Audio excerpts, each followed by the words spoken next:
You were supposed to fall asleep to the sound of soft carols, right?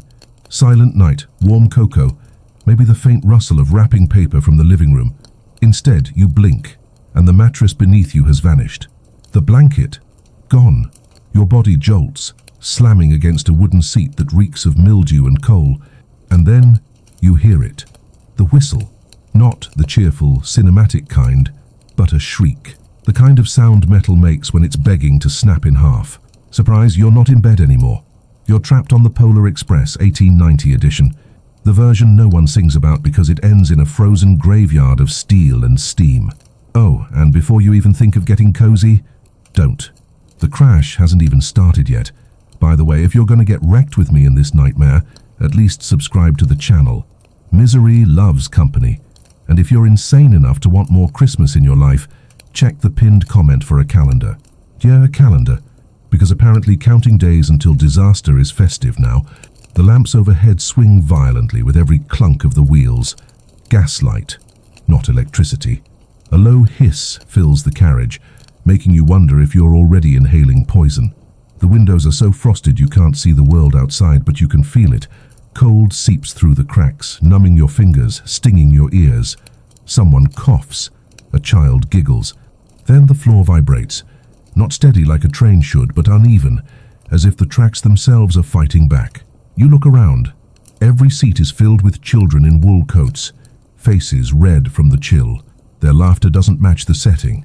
It's too loud, too rehearsed, like someone wound them up and set them here as props. You're the only one who doesn't belong. And maybe they know it, because one girl across the aisle doesn't blink. Not once. Just stares, lips parted, teeth too small for her mouth. The conductor appears, his hat crooked, his coat patched with stains you hope are rust. His smile stretches thin, teeth grey like chipped stone. "Tickets," he croaks, and his breath smells like iron and smoke. You don't have one, but you pretend to search your pockets anyway. His eyes narrow, and for one terrifying second, you think he'll throw you into the snow. Instead, he pats your shoulder with a hand too cold to be alive and moves on. The train lurches again, and this time it feels wrong. Not like movement, like slipping. The sound beneath the carriage changes from rhythmic clacks to a grinding, desperate screech. Sparks spray past the windows, faintly visible through the frost. The children don't notice. They just keep laughing, as if their throats are wound springs. The girl who stares at you tilts her head slowly, like she's waiting for the fun part to begin. You press your palm to the seat in front of you. It's slick, damp. When you pull your hand back, there's a smear of something dark under your nails. You tell yourself it's oil, it has to be oil, but the smell, that metallic tang, says otherwise. Outside, the wilderness looms. Black pines claw at the night sky. The snow glitters cruelly, sharp instead of soft. And for a second you realize this isn't just a ride gone wrong. This is 1890, a time when engines ran on steam, when brakes froze solid, when derailments were common enough to be whispered about in taverns. The Polar Express, a fantasy. But this is history with teeth. The whistle screams again, louder, broken. The conductor slams his lantern against the window, peering into the dark. His grin is gone now. His jaw tightens. And in that shift, you know, he's afraid. The train jerks violently, throwing children against the walls. Their laughter cuts off mid-breath, replaced by a chorus of screams. The lamps above shatter one by one, showering you in glass that burns where it cuts your skin. You grip the armrest, knuckles white, heart pounding against your ribs. The girl across the aisle doesn't scream. She smiles. For the first time, her lips stretch too far, the skin splitting at the corners. And she whispers, though you can't hear the words, only the hiss of something not meant for human ears. Then it happens. The world tilts. You're weightless. The wheels leave the rails with a sound like bones snapping. Time slows. You see it all. Sparks exploding into the sky. Wood splintering. Metal twisting. Children fly upward, suspended in the air, their scarves and hats spinning like torn confetti. The conductor's hat sails into the dark, and your body slams sideways, ribs cracking against the edge of the seat.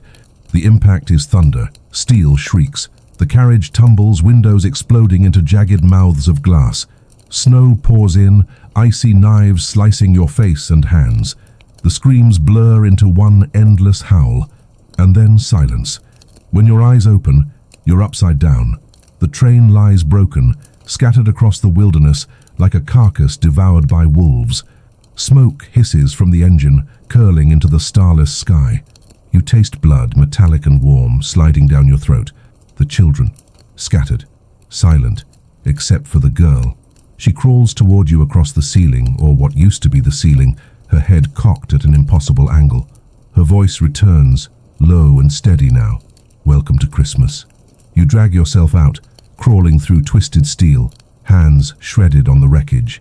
Outside, the snow glows faintly blue under the gaslight flames. The wilderness waits. Endless trees, silent except for the crunch of something moving between them. Shapes, too tall, too thin. Watching. The conductor emerges from the wreck, hat gone, face cut, grin cracked, but still there. All aboard, he rasps, though there's no train left aboard. His eyes catch yours, and for a moment you realize he isn't human at all. Maybe he never was. Your breath fogs in the freezing air. Your chest burns with every inhale. The wreck steams behind you, the wilderness yawns ahead, and the shapes draw closer. And you know this night isn't about gifts or songs. It's about survival. Or maybe it's about something worse. Staying awake long enough to see what comes out of those trees. Snow burns against your face like sandpaper. You stumble away from the wreck, your breath dragging in jagged clouds, every inhale scraping your throat raw. Behind you, the train lies gutted, a ribcage of twisted steel steaming in the dark. The faint cries of children echo inside, muffled and distant, as if they're already buried. You don't dare look back too long, because ahead the shapes are moving closer. At first, you think they're trees swaying in the wind. But there is no wind. The night is too still. The silence is too thick. These things are tall, bending, their movements jerky and wrong. Shadows without a source. Limbs too thin, bending the wrong way, like broken twigs still trying to walk. And then, you hear the crunch. Snow collapsing under their steps, coming closer. The conductor doesn't flinch. His face is a cracked mask, blood dripping down his cheek in neat little lines. His grin, somehow wider now, splits against the pale light. "Follow me," he hisses, voice shredded by smoke. "Unless you want to be part of the decorations." He limps into the trees, lanterns swinging, casting monstrous shadows that dance like fire on ice. You don't want to follow him. Every part of you screams not to. But behind you the wreck groans. Metal collapses in on itself, steam exploding into the air. The faint cries inside cut off all at once, like someone just closed a book mid-sentence. And the shapes? They're closer. Too close. You follow. The forest swallows you. The pines are enormous, spindly towers stabbing the sky, their branches heavy with snow that doesn't fall. The air is sharp, every breath freezing in your lungs. The ground crunches underfoot, but the sound feels muted, swallowed by something deeper, older. The conductor doesn't speak. His lantern light flickers, barely enough to carve a path. Your boots catch on roots. Your fingers numb from gripping broken bark just to stay upright. Every time you blink, you swear the trees move, not swaying, shifting, closing in. The silence grows unbearable. No birds, no wolves, just the crunch of your own steps. And then, a whisper. At first it's so faint you think it's the wind, but then you hear it again, clearer. Your name, spoken soft, drawn out, echoing from nowhere and everywhere at once. You freeze, heart pounding. The conductor doesn't turn, doesn't react, as if he doesn't hear it. But you do. Oh, you do. The whisper grows. More voices join it. Children's voices. Laughing, calling. The same hollow laughter from the train, echoing through the trees like broken bells. And then, you see her. The girl. The one who never blinked. She stands between the trees, head tilted, eyes wide, lips stretched into that impossible grin. She doesn't move. She just watches. "Don't stop," the conductor growls, his voice cutting through the whisper. "Not here." But you're already too late, because the ground beneath you shifts. Snow collapses and suddenly you're sinking. Cold claws up your legs, pulling you down into the earth. You grab at roots, at branches, but they snap in your hands like brittle bones. The snow isn't snow anymore, it's ash. Grey, choking, clinging to your skin. You can't breathe, you can't see. A hand grabs your wrist, not the conductor's. Too small, too cold. It's the girl. Her nails dig into your flesh as she whispers again, close to your ear this time. This is Christmas. Her breath smells like smoke and iron. Her grip tightens, and just when you think you're gone, ripped under forever, the conductor yanks you free. You collapse onto the ground, gasping, coughing up black flecks that melt into the snow. The girl is gone, the trees are still, but her voice lingers, echoing in your skull like a bell you can't unhear. The conductor doesn't wait. He pulls you to your feet, lantern swaying. His face is pale now, grin cracking like old paint. Almost there, he mutters. Almost. Almost where? You don't ask. You don't want to know. You just follow, stumbling through the dark, lungs aching, skin burning with frost. The forest breaks open suddenly, revealing a clearing, and there it is. Another train, but not like the one you left. This one is ancient, rusted, its wheels sunken into the ground like gravestones. Snow has swallowed half of it, but the lights inside flicker, dim and yellow, like candles trapped in jars. The conductor stops. His lantern sputters. His grin fades completely. Bored, he says flatly. His voice isn't a voice anymore, it's hollow like air through a tunnel. Or stay here, with them. You glance back. The shapes are at the tree line now, watching. Dozens of them. Their limbs bend and twist, their heads cocked at unnatural angles. Their silence is worse than their movement. You know if you stay you won't last, so you climb. The steps are slick with ice, iron cold enough to tear your skin. Your hand sticks to the railing, peeling flesh away when you pull back. Inside the air is stale, rot mixed with smoke. The seats are empty this time, dust thick on every surface. But when the door slams behind you, the train hums, alive, awake. The lamps flicker on, bathing the carriage in a dim, jaundiced glow. And slowly, you hear it. The laughter. Children's laughter, faint at first, then rising, echoing from nowhere, bouncing off the walls. You look around. The seats are still empty, but the laughter keeps coming, louder, closer, until you realize it's not outside you, it's inside, crawling under your skin, clawing into your ears. The conductor doesn't follow you in. The door stays shut. His lantern glow fades outside, swallowed by the dark. You are alone. The train jerks forward. The wheels screech, and the Polar Express, if it ever was that, moves again deeper into the wilderness. Destination unknown. The train lurches forward, and you almost forget how to breathe. The seats groan, the wood creaks, and every nail holding this thing together sounds like it's seconds away from snapping. Dust falls from the ceiling as the carriage rattles, and your stomach twists. Not from motion sickness, but from the gut-deep knowledge that this train shouldn't be moving at all. Not after years buried in snow. Not after death. You grip the seat in front of you, your knuckles pale in the jaundiced glow of the lamps. The laughter doesn't stop. It leaks from the walls, the floor, maybe even from your own mouth if you dare to check. It starts faint, playful, almost normal, then grows. Higher pitched, layered. 100 children laughing in unison, 100 mouths grinning in the dark. But you see no one. The windows rattle violently. Frost spiders across the glass in jagged webs. You try to wipe one clean, but your hand burns against the frozen surface, skin almost sticking. And for the first time, you see outside. Not trees. Not snow, not wilderness, a void. The train isn't in the forest anymore. It's tearing through a nothingness blacker than night, blacker than closed eyes. No stars, no ground, just an endless pit swallowing everything. And yet the tracks continue, suspended in nothing, carrying you deeper into nowhere. The laughter stops. Just like that, the silence presses in, heavy as stone. You hear your own heartbeat hammering in your ears, each thud a desperate countdown. And then, tap, tap, tap. You freeze. The sound comes from behind you, a slow, deliberate rhythm against the floorboards. You turn, but the aisle is empty. Seats coated in dust, lamps swaying. Nothing there, until tap, tap. Closer now. Something is walking. You don't see it. Not at first. Only when the lamps flicker do you catch glimpses. A leg bending the wrong way. Fingers dragging along the seat backs. A shadow too tall, too crooked, stretching from nowhere. Your throat locks. You can't scream. The thing stops 2 rows behind you. Silence again. You wait for it to move. It doesn't. You can feel it staring. And then the seat beside you sinks. the cushion dents under invisible weight. A smell floods your nose, rancid and sweet, like rotting fruit mixed with iron. You turn slowly, every nerve screaming not to, but you do. And she's there, the girl, the one from the wreck. Her face inches from yours, skin pale, eyes black pits. Her grin is wrong again, tearing at her cheeks, teeth too sharp, too many. She doesn't blink, she doesn't breathe. "Do you like the ride?"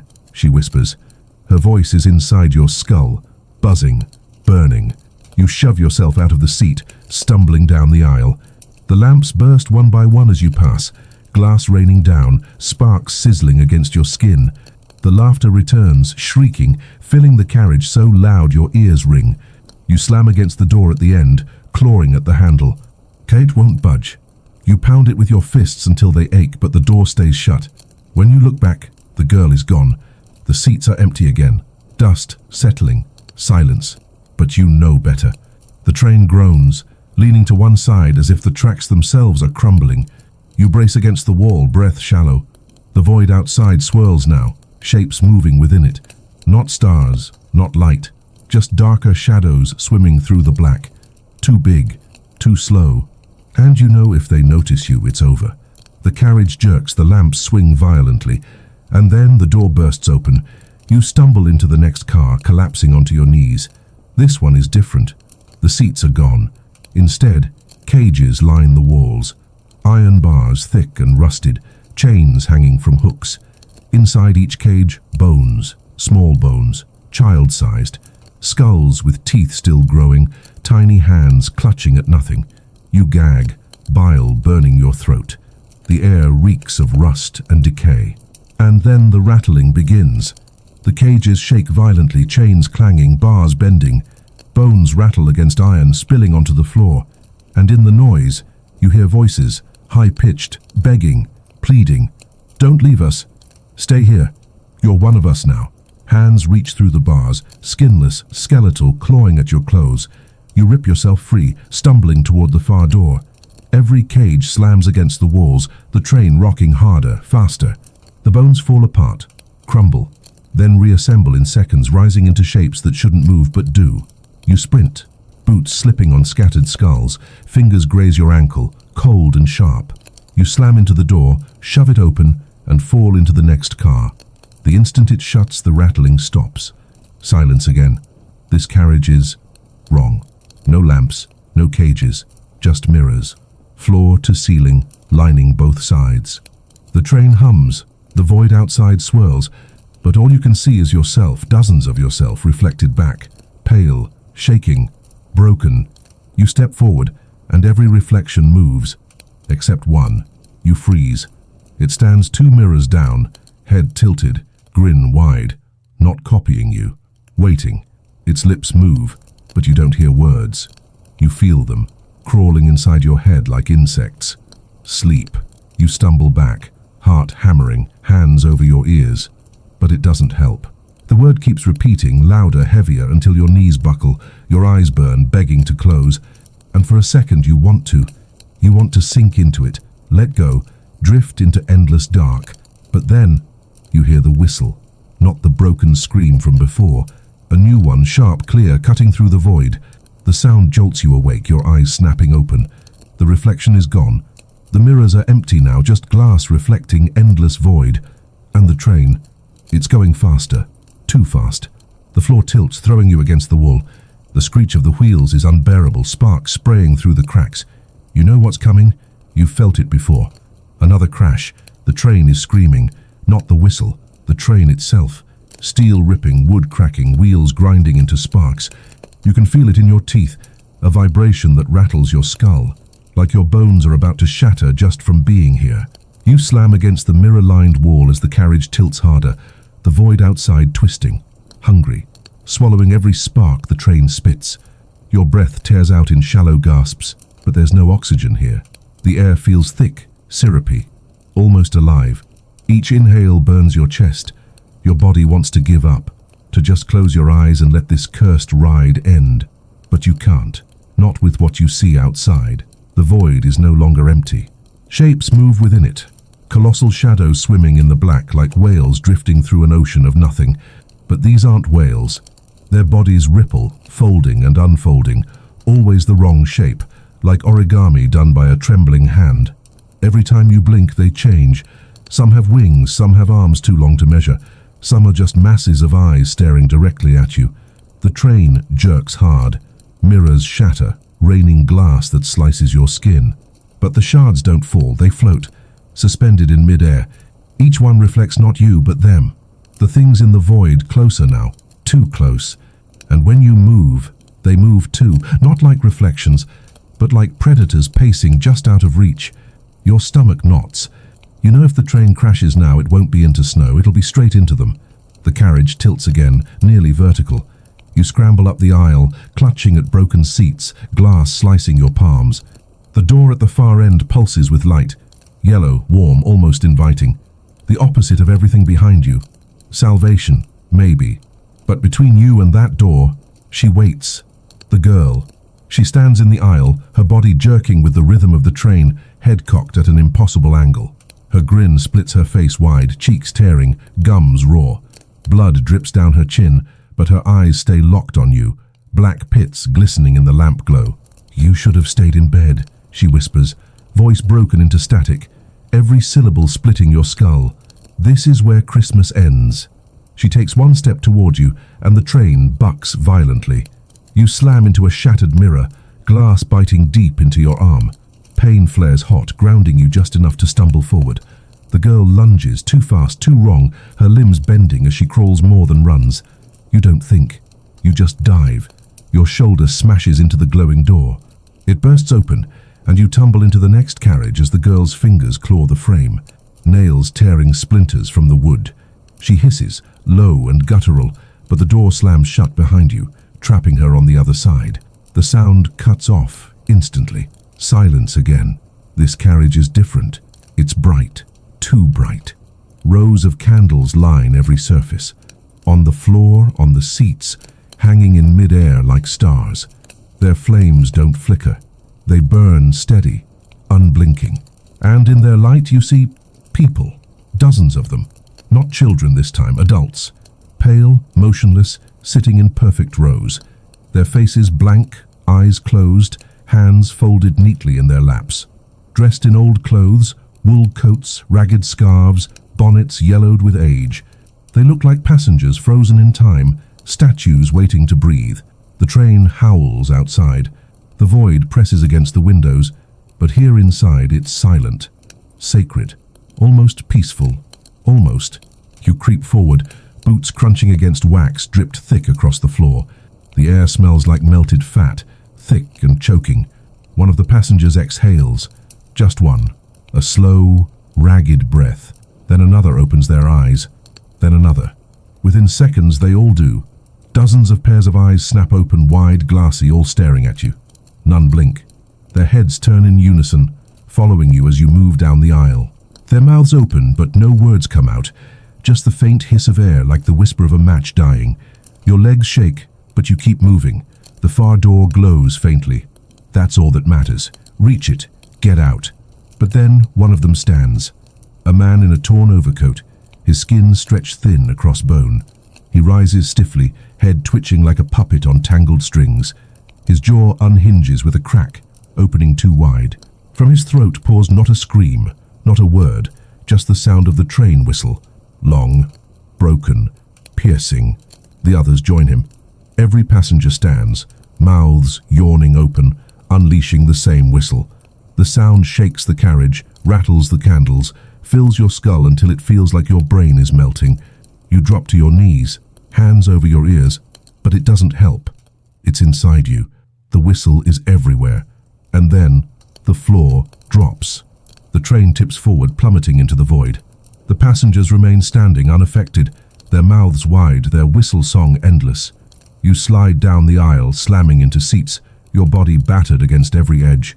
The candles fall upward, flames still steady as they vanish into the ceiling. The windows explode. The void floods in. Not air, not wind, just black. A liquid nothingness that pours into your mouth, your eyes, your ears. It burns. You choke, clawing at your throat, your vision tunneling. The passengers step calmly into it one by one, disappearing into the dark like it's a doorway home.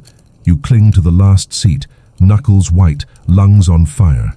The door glows ahead, flickering now, fading. You know if you let go you'll vanish too. Become another whistle, another ghost trapped in the endless ride. The glow fades to a pinpoint. You can't hold on much longer. The void claws at your fingers, peeling them off the seat one by one. And then, impact. The train slams onto solid ground. The whistle cuts off. The passengers vanish. The void snaps shut, replaced once again by forest, black pines, snow, stars finally visible overhead. The train screeches to a halt, steam blasting through shattered windows. You collapse against the seat, gasping, lungs tearing at the sudden air. It's over. At least, that's what you tell yourself, until you hear it. A voice. Not the conductor, not the girl. A child's voice right behind your ear. Round trip. Your head whips around, heart in your throat. No one's there. Just shredded seats, flickering lamps, and the faint curl of steam escaping through the cracks in the carriage. The voice was so close though, warm breath against your ear, too real to ignore. You're not alone. You never were. The train groans as if waking again, wheels screeching against the rails buried in snow. Outside, the forest stretches endless, branches sagging heavy with frost, the stars sharp and merciless above. For a second, you almost believe you're back in the real world. No void, no monsters, just wilderness. But the voice still rings in your head. Round trip. You know what that means. This ride doesn't end with survival. It circles back. Always. The carriage sways, and your body aches with every motion, ribs bruised, skin raw from glass and cold. You try to steady yourself, gripping the mangled frame of a seat, but the seat moves, twitches, like it doesn't want you touching it. You recoil, and that's when you see it.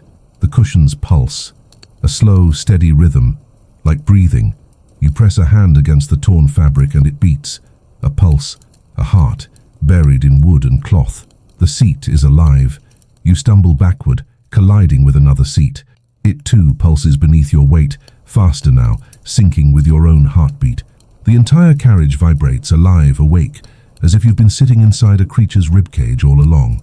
The lamps flicker red. The windows darken, not from frost this time, but from blood. Thick, smeared streaks drip down the glass, obscuring the forest. You wipe at it with shaking fingers, but the smear only spreads, covering your hand. The metallic tang fills your nose. The train jerks, and you fall hard against the aisle. Blood seeps through the cracks in the floorboards now, bubbling up, hot against your frozen skin. You scramble to your feet, slipping, your boots coated in crimson. The train doesn't feel like a machine anymore. It feels like a beast, and you're inside its gut. The far door slams open. The conductor steps in, but he's not whole. Half his face is gone, melted away, revealing jawbone and teeth grinning through shredded flesh. His hat tilts precariously, his lantern long gone. And yet, he still smiles. "Tickets," he rasps, voice wheezing through broken lungs. He holds out his hand. You don't have one. You never did. But his grin widens anyway.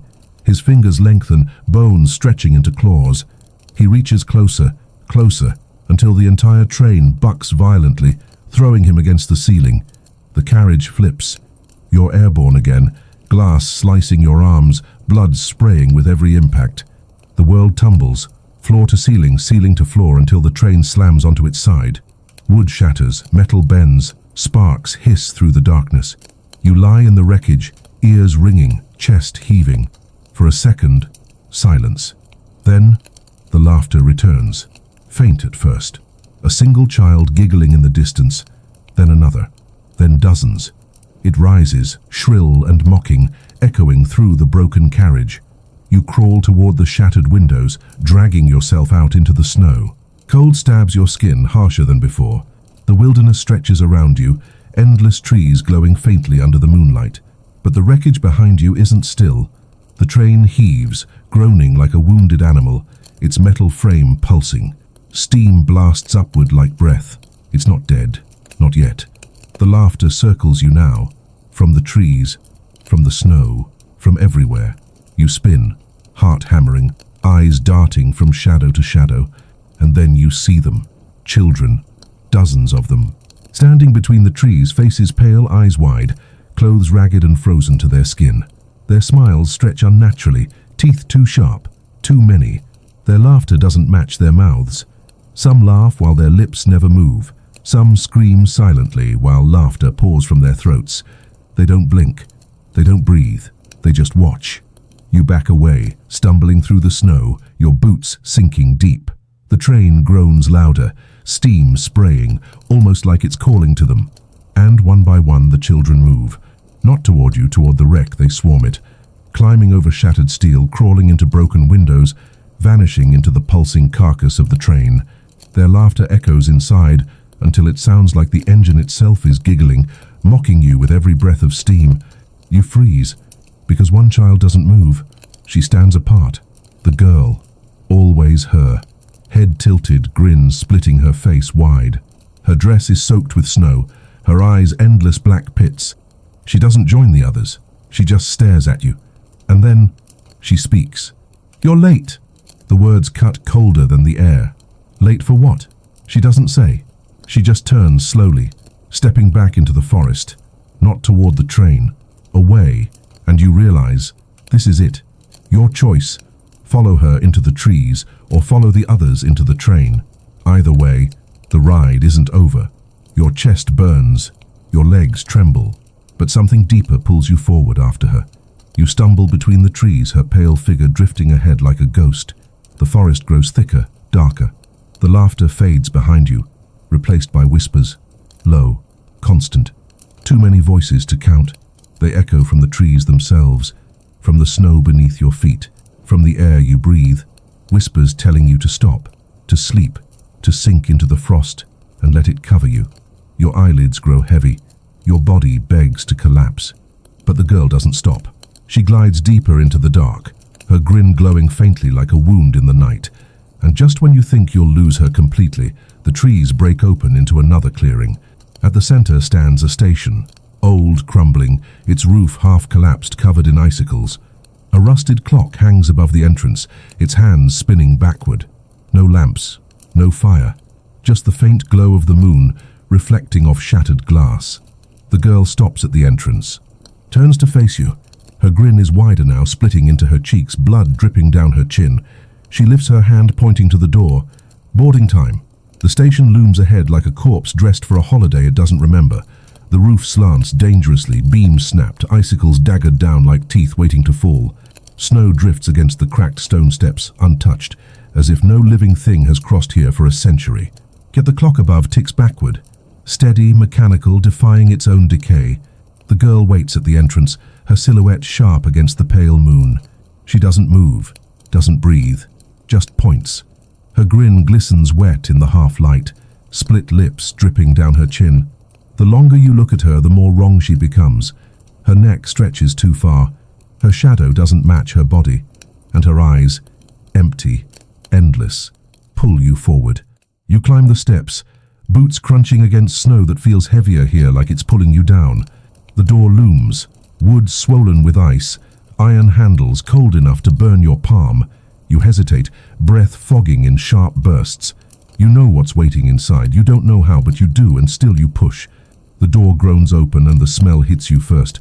Rot, mold, ash.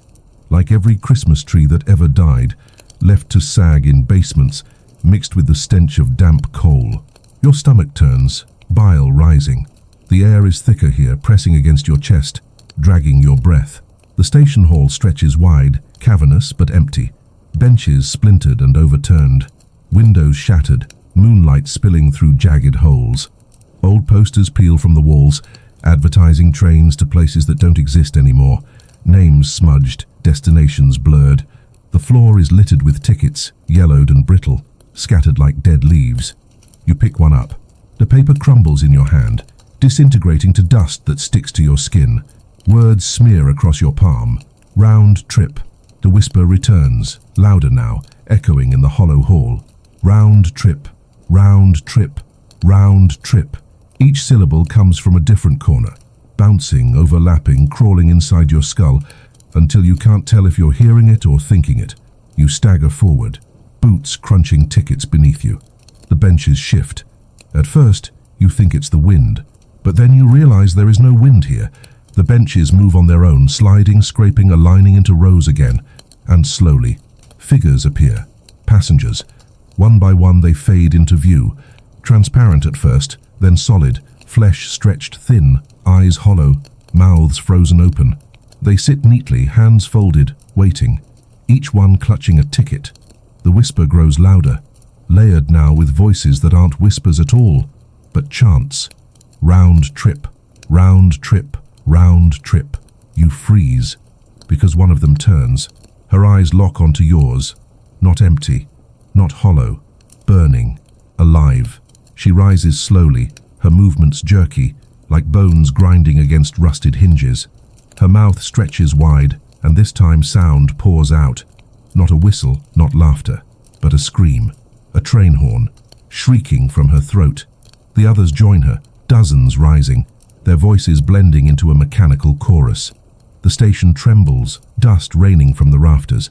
The floor vibrates, rattling the shattered glass, shaking the clock above, and then you hear it. A train, not outside, inside. The sound of wheels on tracks, of steam hissing, of iron groaning against iron. The passengers step aside, forming an aisle, their eyes never leaving you. They point, fingers pale, bones visible beneath translucent skin, all pointing toward the far wall. You follow their gaze. Tracks, laid right through the hall, cutting through benches, splitting the floor. Tracks that weren't there before. And at the end, an engine.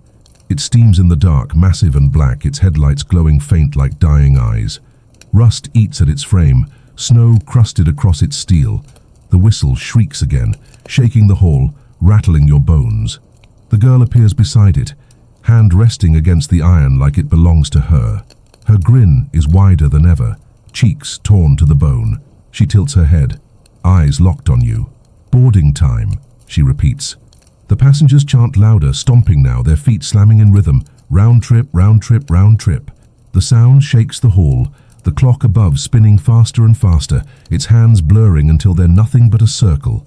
You don't want to move. Every muscle screams to run. But the passengers close in, their pale hands reaching, pushing, shoving you forward. You stumble, caught in the tide of bodies. Their touch burns like frostbite, skin peeling where they grab you. You reach the train. The engine breathes steam, warm against your frozen skin, smelling of rust and blood. The girl steps aside, gesturing with a bow, mocking. Her voice is a rasp. All aboard. You climb. The steps creak beneath your weight, groaning like they might collapse. Inside, the carriage glows faintly red, lamps flickering weakly. The seats are empty, for now. The door slams shut behind you. The train jerks forward, wheels grinding against invisible tracks. The passengers outside fade, vanishing into mist. The station crumbles, stone collapsing, icicles shattering, the clock finally exploding in a burst of sparks. And still, the train moves, dragging you deeper into the night. You collapse into a seat, chest heaving, eyes burning. For a moment, silence. You almost believe you're safe. Then the seat pulses beneath you, slow, steady, a heartbeat. And from the far end of the carriage, a voice sings, high-pitched, childlike, a Christmas carol. Soft at first, almost sweet. Then another joins, then another, until the whole carriage is alive with voices singing in harmony. But the words are wrong, twisted, bent. Sleep, little child. Sleep in the snow. The train will take you where no one can go. The lamps flicker. The seats pulse faster. The walls drip, and the train hums like it's laughing. You close your eyes just for a second, but when you open them again, you're not alone anymore. Every seat is filled. Children, all staring at you, all grinning. Every seat is filled. You blink once, twice, but they don't vanish. The children are real, or at least something shaped like them. Their clothes are ragged wool, their faces pale, their hair clumped with frost, and their grins, too wide, too steady. Dozens of them, eyes locked on you, teeth catching the dim red light like knives. The singing doesn't stop. It grows. Layer upon layer, voices rising in twisted harmony, their words bending and breaking into something that isn't language anymore, just noise, a chant, a hymn to something older than Christmas. You press back against your seat, throat tight, pulse hammering in your ears. The nearest child tilts her head slowly, like a puppet tugged by a crooked string. She doesn't blink. None of them do. Their eyes shine glassy, wet, reflecting your fear back at you. And then one of them moves. A boy, small, scarf hanging loose around his neck. He slides out of his seat without standing, his body gliding forward, knees dragging along the aisle. His smile never breaks. He stops just inches from you. His breath steams against your face. It smells like ash. He leans closer, his lips part, and instead of words, a train whistle explodes from his throat, sharp, deafening, rattling your bones. Your ears ring. You scream, but no sound comes out. The others laugh. Not children's laughter. Something lower, rougher, like coal grinding between gears. The lamps flicker. The train jerks harder, faster. The carriage tilts, throwing you sideways. The children don't move. They stay perfectly in place, perfectly still, their heads turning in unison to follow your every stumble. The boy crawls closer, fingers scraping against the floorboards. His nails peel back with each drag, leaving trails of blood that bubble and hiss like acid against the wood. He reaches for your ankle. You kick. His head snaps back too far, the crack echoing like breaking ice. But he doesn't stop smiling. His neck stays bent at the wrong angle, grin stretching wider, eyes blacker. He keeps crawling, faster now, bones clicking like loose train parts. You scramble down the aisle, tripping over boots, sliding in patches of blood. Hands grab at you from the seats. Too many hands, pale and cold. Fingers claw your arms, your clothes, pulling you back toward them. You rip free, leaving scraps of fabric behind, chest heaving, lungs raw. The door looms ahead. The children rise in unison, not walking, gliding. Their feet never touch the ground. Their bodies jerk and twist as they move, grins splitting wider, eyes unblinking. The song continues, louder now, a cacophony that drills into your skull. Sleep, little child. Sleep in the snow. The train will take you where no one can go. You slam into the door. Locked. Your fists pound, wood splintering beneath the force, but it doesn't give. The children close in. Their faces press inches from yours, their breath frosting your skin, their whispers crawling into your ears. Round trip. Stay with us. Forever. The boy reaches again, fingers stretching, bones snapping as they grow longer, sharper. They graze your ankle, and your skin burns where they touch, frost spreading through your veins. Your vision blurs, darkens, your body begging to collapse. Then, impact. The train slams over something on the tracks. The jolt throws the children back, slamming them against seats and walls. You seize the moment. Your shoulder smashes into the door, splinters flying, iron hinges snapping. You tumble through into the next carriage, gasping, the door slamming behind you. This one is different. No seats, no children, just emptiness. At first you think you're safe. The floor is bare. The lamps dim but steady. The air doesn't stink of ash or blood. Silence? Too much silence. You step forward cautiously, boots echoing against the wooden boards. Each step sounds wrong, too loud, like you're walking in a cavern instead of a train. The walls stretch further than they should, the ceiling higher. The space feels infinite, but your feet tell you otherwise. Halfway through you notice the floor. It moves, slowly like something breathing, rising, falling. You crouch, pressing a hand against it. Warm, too warm, and it pulses. Like the seat before, but bigger, stronger. The heartbeat of something enormous. The lamps flicker red, the walls groan, and from the far end of the carriage, the girl appears. She doesn't walk in. She steps out of the wall itself, like she was part of it all along. Her body stretches, reforms, bones cracking as she pulls herself free. Her grin splits wider, skin tearing, jaw opening until it unhinges. "You're late," she whispers again. The floor bucks violently, throwing you against the wall. Steam blasts through cracks in the wood, searing your skin. The heartbeat quickens, the floor pulsing faster, shaking with every thud. The girl tilts her head back, her jaw unhinged fully now, mouth stretching too wide. And then the song begins again. But it's not the children this time. It's the train, the floor, the walls, the heartbeat, every part of it singing in one voice, vibrating through your bones. Sleep, little child. Sleep in the snow. The train will take you where no one can go. The girl lunges. Her fingers twist into claws, her body bending backward as she crawls faster than humanly possible. Her eyes blaze black, swallowing all light. You stumble backward, slipping on the pulsing floor, every step fighting against the rhythm dragging you down. You reach the far door. Locked again, always locked. You pound it, scream, claw, but it won't open. Behind you, the girl is inches away, her grin splitting her face in half, teeth jagged and endless. And then, the whistle blows. Not from the girl, not from the children. From outside, sharp, piercing, real. The girl freezes, her grin faltering. The heartbeat stops, the lamps die. For a moment, silence, true silence, and then impact. The train leaves the tracks again. The train doesn't just derail this time. It feels like it's torn out of reality itself. The moment the whistle blasts, the floor vanishes under your feet and you're weightless. The carriage spins, throwing you against the ceiling, then the wall, then the floor again. All while the world outside twists into a blur of black and white, void and snow colliding in violent flashes. Screams fill the air, not yours, not the children's, the train itself. Steel shrieking like a wounded animal, wood splintering, every bolt ripping free as the machine tears apart. The lamps explode one by one, raining sparks that float mid-air, frozen in place like stars caught in amber. And then, impact. The world goes black. When you open your eyes, it's silent. Too silent. Your head throbs, your ribs ache, blood crusts on your lips.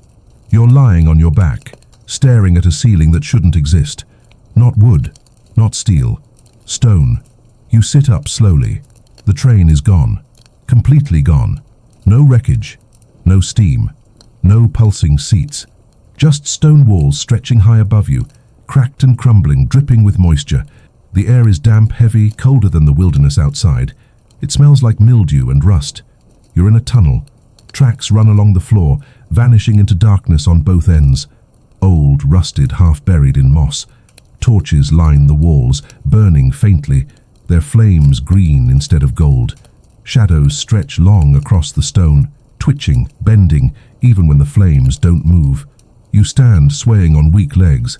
The silence presses in, suffocating. No whistle, no children, no laughter. Just your breath, echoing too loud in the cavern. Then you hear it. A drip, slow, steady. You turn. The girl stands at the far end of the tunnel. Her head tilts, her grin split wide as ever, but she doesn't move. She doesn't need to because she isn't alone.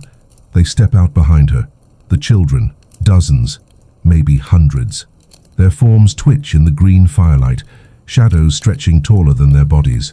Their grins glow faint, their eyes black pits that seem to swallow the torchlight whole. Boarding time, the girl whispers, though her lips don't move. The sound comes from the walls themselves, vibrating through the stone. You stumble backward, boots scraping against the rusted tracks. The torches flicker, shadows crawling closer. The tunnel feels alive, breathing, the walls pulsing faintly with every echo of your heartbeat. Then, the ground trembles. A rumble grows deep in the tunnel, shaking the tracks, rattling loose stones from the ceiling. Dust rains down, stinging your eyes. The children step aside neatly, like curtains parting for a show. And from the darkness, you see it. Headlights, faint at first, then brighter, piercing green. A train, not the one you know, not even a broken echo of it. This engine is older, bigger. Its frame carved from black stone, its wheels jagged, sparks spitting as they grind against rusted rails. Chains dangle from its sides, clanging as it rolls forward, each link etched with symbols that writhe when you try to focus on them. Steam blasts from its chimney, but it's not steam, it's smoke, thick, black, alive. The children cheer. Their voices are shrill, layered, broken. The sound shakes your chest, rattles your ribs, makes your teeth ache. The girl steps forward, her grin stretching too far, tearing her cheeks wide open. Blood drips down her chin, but she doesn't wipe it away. She just points to the door of the train as it screeches to a halt. "All aboard," she croaks. The doors slam open, metal shrieking against stone. Inside it's dark, too dark, but you can hear it. The heartbeat, louder than before, faster, calling you. The children surge forward, gliding into the train, vanishing into its black mouth. Their laughter echoes in the tunnel, fading as they disappear inside. The girl doesn't move. She waits, pointing. You shake your head. No, you can't. You won't. But the ground trembles again, harder this time.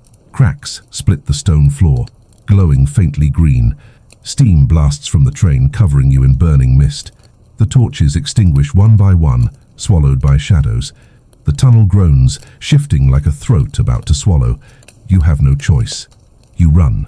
Up the steps into the dark doorway, stumbling onto the stone train. The doors slam shut behind you, locking you inside. The heartbeat pounds louder, echoing in your skull, syncing with your own pulse until you can't tell which is yours anymore. The train jerks forward. The tunnel vanishes. The world outside the windows isn't stone, isn't void, isn't wilderness. It's something worse.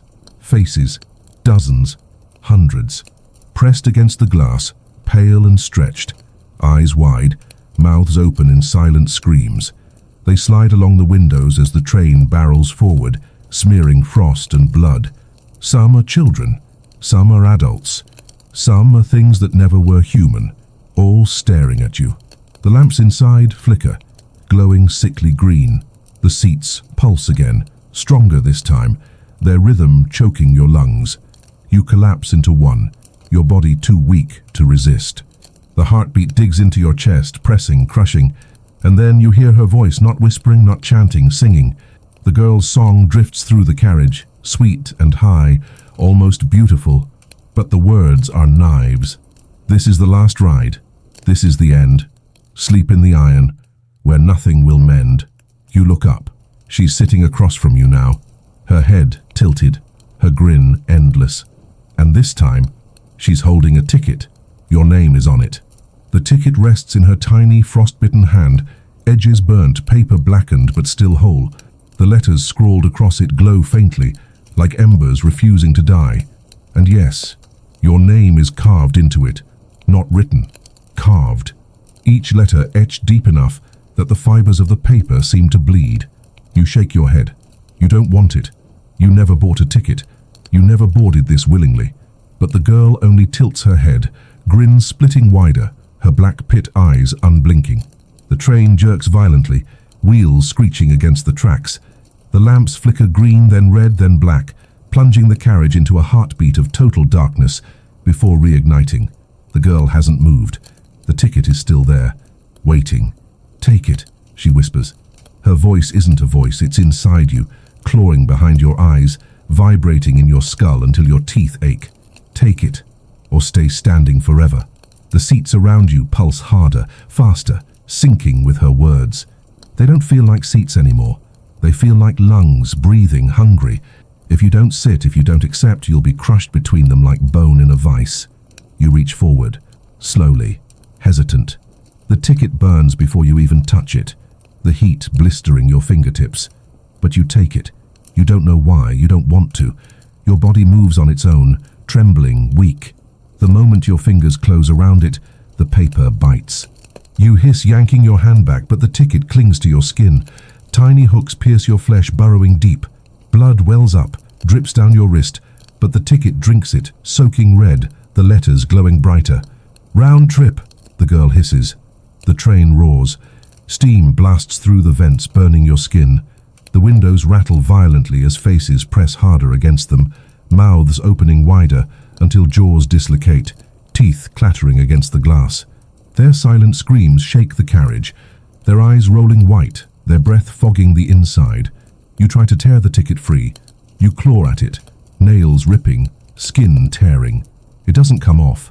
It's part of you now, fused, pulsing in rhythm with your heart.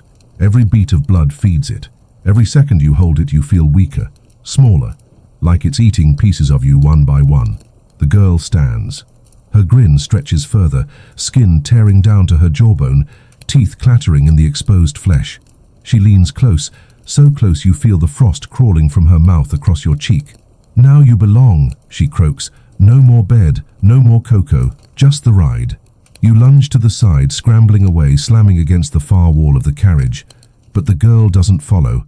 She doesn't need to, because the seats move. The cushions bulge, splitting, veins writhing through the fabric.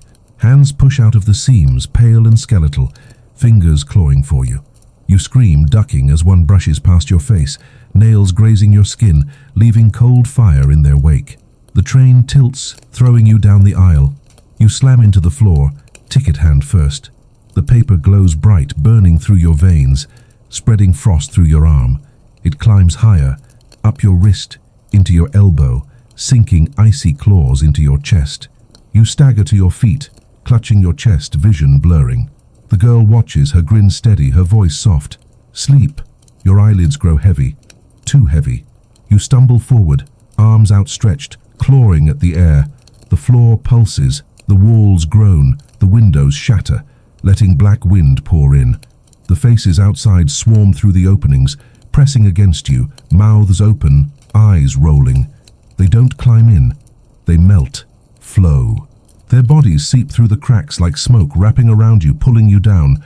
You choke, scream, thrash, but the frost spreads faster, the ticket pulsing with every beat. Then, sudden silence. The faces vanish. The train stops, dead. The lamps flicker out. Darkness swallows everything. And in that silence, a voice.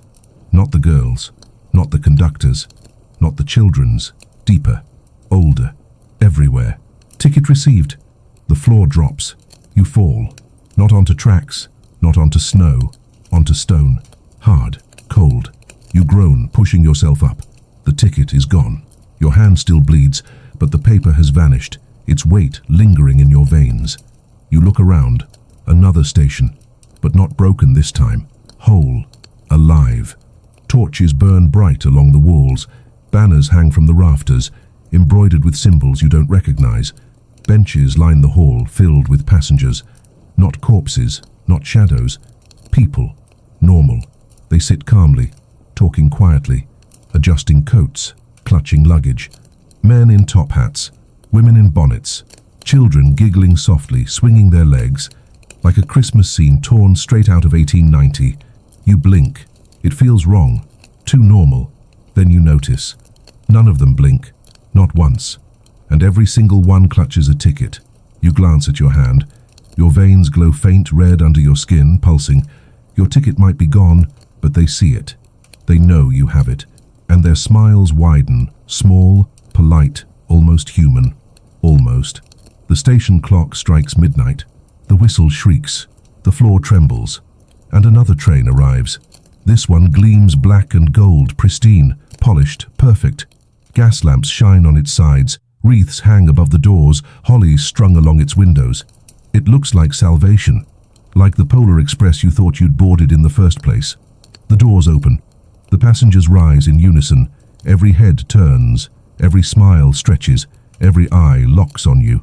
All aboard, they chant. And you realize, this is worse. Because this train looks safe, and you almost want to step inside. The polished black and gold engine hums softly as if it's alive but content, waiting, patient. Its brass trim glints under the torchlight, immaculate despite the ruin of everything else you've seen. The wreaths sway gently on its sides, fresh pine needles dusted with snow, red ribbons crisp as though tied only moments ago. It shouldn't exist here. Not in this rotting station. Not after what you've seen. The passengers don't hesitate. They march toward it in perfect lines, boots echoing sharp on the stone floor. Their faces wear calm, serene expressions, but their eyes are locked, unblinking, every step synchronized. Children clutch their parents' hands, grins fixed, tiny shoes tapping in time. The sound is hypnotic. Tap, tap, tap, like a heartbeat of its own. You stand frozen, back against the crumbling wall, watching them board.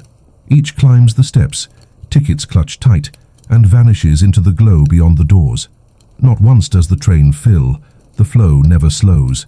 Passenger after passenger, endless, slipping inside, as if the carriages stretch forever. The girl appears again. Not at the doors this time, she's beside you, close, too close. Her grin glistens wet, her jaw stretched too far, blood dribbling fresh down her chin. She doesn't look at the train. She looks at you. You're next. Her whisper drips into your ear like melted wax. Your veins throb in response, the glow under your skin pulsing brighter. The ticket may be gone, but the claim isn't. You feel it burning, binding. You try to shake your head, try to back away, but the floor trembles. The torches dim, the banners ripple though there's no wind. The entire station groans as though it's waiting for you to make a choice. The girl tilts her head, grin splitting. They'll push you anyway. Might as well walk. And she's right, because the passengers are watching now. Every head turned in your direction, every smile stretched wide. Their whispers fill the hall. Round trip, round trip, round trip.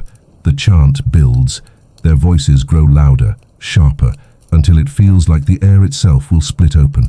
You stumble forward, hands over your ears, but it doesn't stop. Their voices are inside you, bouncing through your skull, clawing at your sanity. Your boots scrape the stone steps. You're at the doors. They yawn open wider, glowing golden light spilling onto your face. Warm, inviting. A cruel lie. The girl is behind you now, her fingers cold on your shoulder, pushing you gently, mockingly. All aboard. You step inside. The light blinds you at first. It's warm, soft, glowing like candlelight. The air smells of cinnamon, pine, cocoa. For a moment, just a moment, you think it's real. The Polar Express you were promised. The fantasy. The carriage stretches endless, decked in velvet and brass. Seats shine polished red. Tables gleam. Wreaths and garlands hang from the walls. Children laugh and sip from mugs of cocoa, whipped cream piled high, marshmallows floating. Their cheeks are rosy, their eyes bright. Adults smile, chatting warmly, clinking glasses. The sound is soft, comforting. You stagger, dizzy, lungs heaving in the sudden warmth. After all the cold, the rot, the screams, this feels like salvation. Your knees nearly buckle. You almost let yourself believe it. Until you notice. None of them are drinking, none of them are eating. The cocoa never moves, the marshmallows don't melt, the whipped cream doesn't sink. Their hands lift mugs to lips, but the liquid doesn't shift, doesn't steam. Their mouths open wide, but no sound comes out. The laughter, the chatter, it's not theirs. It comes from the walls, speakers, hidden pipes, a recording on loop. The faces are masks. You blink, and the illusion flickers. For half a second you see it. Their jaws slack, their eyes black, their skin pale and sagging. Empty shells propped in seats, smiling through rotting flesh. Then the light brightens, the warmth thickens, and the fantasy returns. The girl appears across the aisle, perched on a velvet seat, swinging her legs like a child waiting for candy. Her grin is smaller now, but sharper, cutting. She tilts her head, eyes glinting black. "Better, isn't it?" she asks sweetly. "You could stay here. Pretend it's real, pretend you belong." You shake your head. Your throat is dry, your voice broken. "No," she laughs, a sharp, brittle sound, cracking through the warm air. "You'll say yes soon. They all do. It's easier, softer, no more crashes, no more screams, just Christmas." Her grin stretches, wider, always wider. The train jerks forward suddenly, the carriage vibrating. The passengers don't flinch. They don't move. They stay perfectly in place, mugs frozen mid-sip, smiles plastered.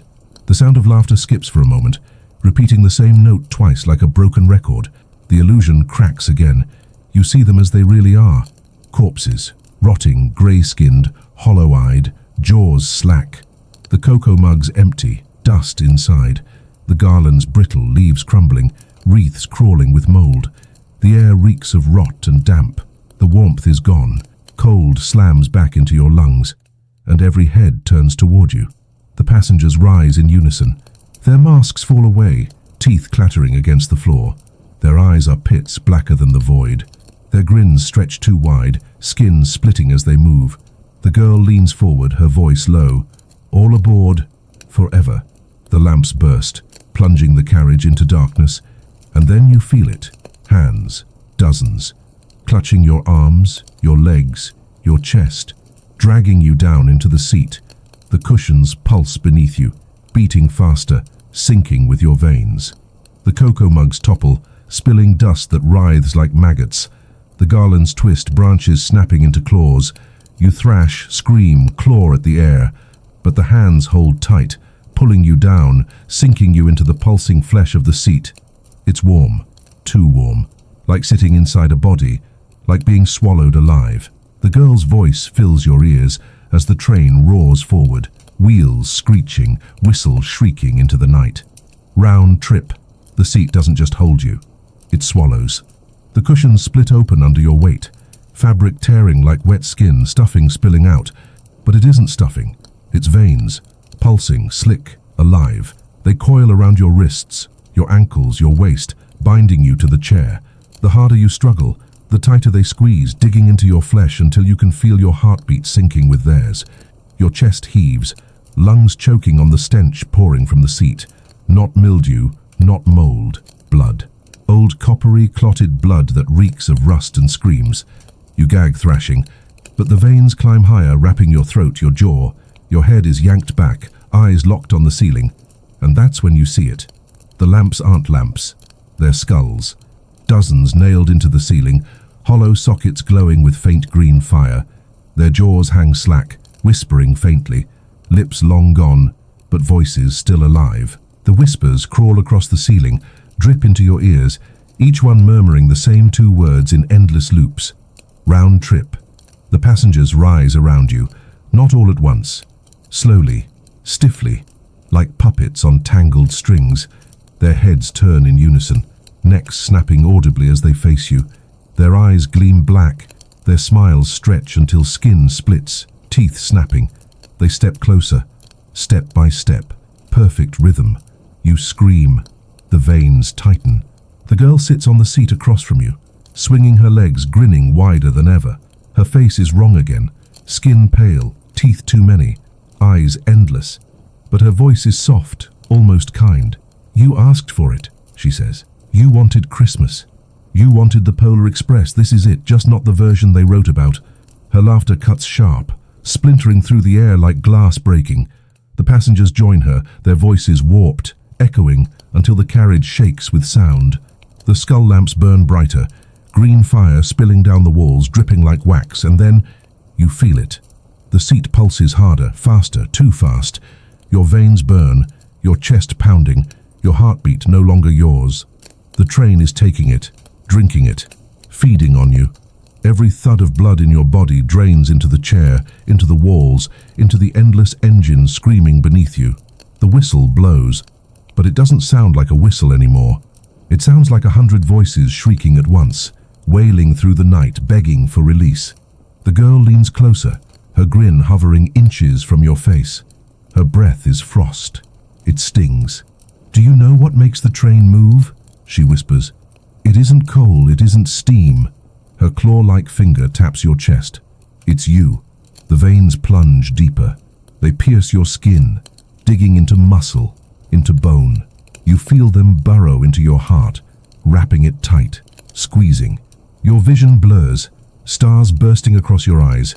Every drop of blood in your body pumps harder, faster, until you're certain your veins will split open. The passengers clap, in perfect unison. A hollow rhythm, loud, sharp, breaking the silence like gunshots. Clap, clap, clap. Each sound shakes the carriage, rattles the skulls, echoes through your bones. The train surges forward, faster now, wheels screaming against invisible tracks. Sparks burst from the walls, green fire raining down, burning holes in your skin. The faces in the windows return, pressing harder, their mouths wide, their eyes rolling. They watch as you're consumed. They cheer. The girl tilts her head back, her jaw unhinging again, splitting until it stretches down her chest. Her voice is everywhere, a hymn rising above the clapping, above the whistle, above the heartbeat. Sleep, little child, sleep in the snow. The train will take you where no one can go. You thrash once more, desperate, teeth gritted, veins tearing under the pressure. Your vision tunnels, darkness creeping in. But just before it swallows you whole, the seat shudders. The veins release. You collapse to the floor, gasping, blood dripping from puncture wounds across your arms and chest. The passengers freeze mid-step, their grins faltering, their jaws twitching. The skulls dim. The girl stops singing. For the first time, she looks afraid. The whistle blows again. Not broken. Not warped. Clear, sharp. The carriage shakes violently, throwing bodies in every direction. Passengers slam against walls. Skulls crack loose from the ceiling. The girl herself is flung sideways, screeching in fury. You cling to the floor. The tickets glow faint under your skin. pulsing out of sync with the train. The whistle blasts louder, stronger. The train jerks, metal screeching, steel twisting. The illusion cracks. The velvet melts into rot. The garlands wither into black vines. The passengers crumble into dust. The skull lamps burst into flames one by one. And the girl, she screams. Her voice shreds the air, tearing your ears, splitting your skull. Her grin collapses, skin ripping, teeth clattering to the ground like broken ornaments. Her body shrivels, folding in on itself, sucked into the floor until only her voice remains. All aboard, all aboard, all aboard. Then silence. The train screeches to a halt. The doors burst open, and outside, you see it. Not wilderness, not void, a station, not broken, not burning, whole, alive.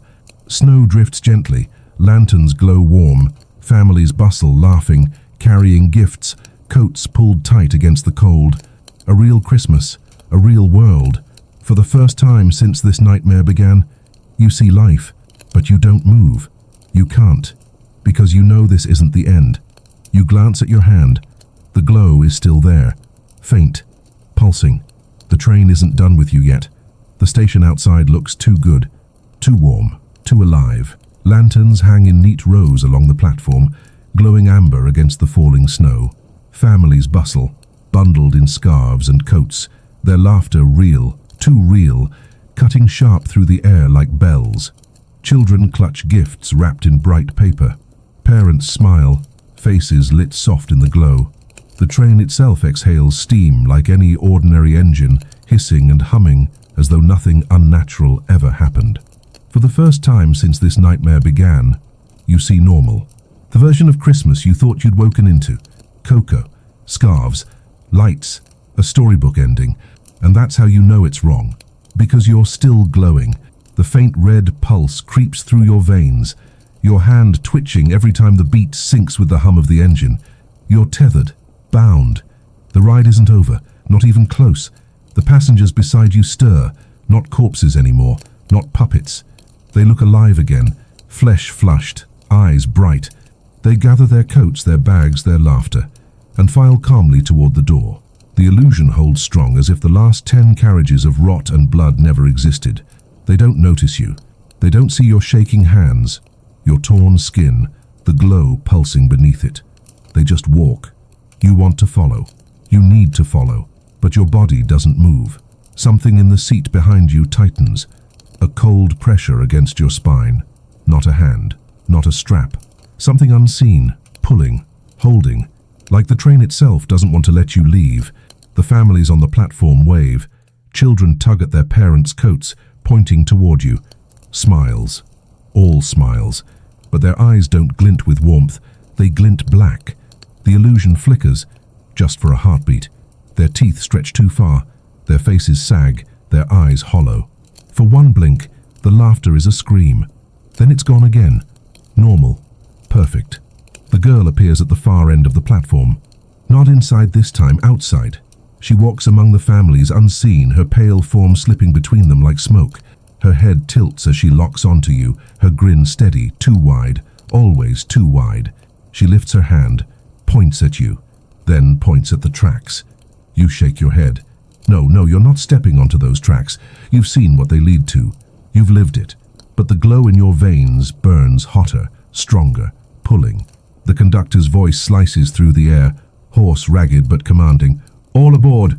Except this time it isn't an invitation, it's a sentence. The passengers flow out.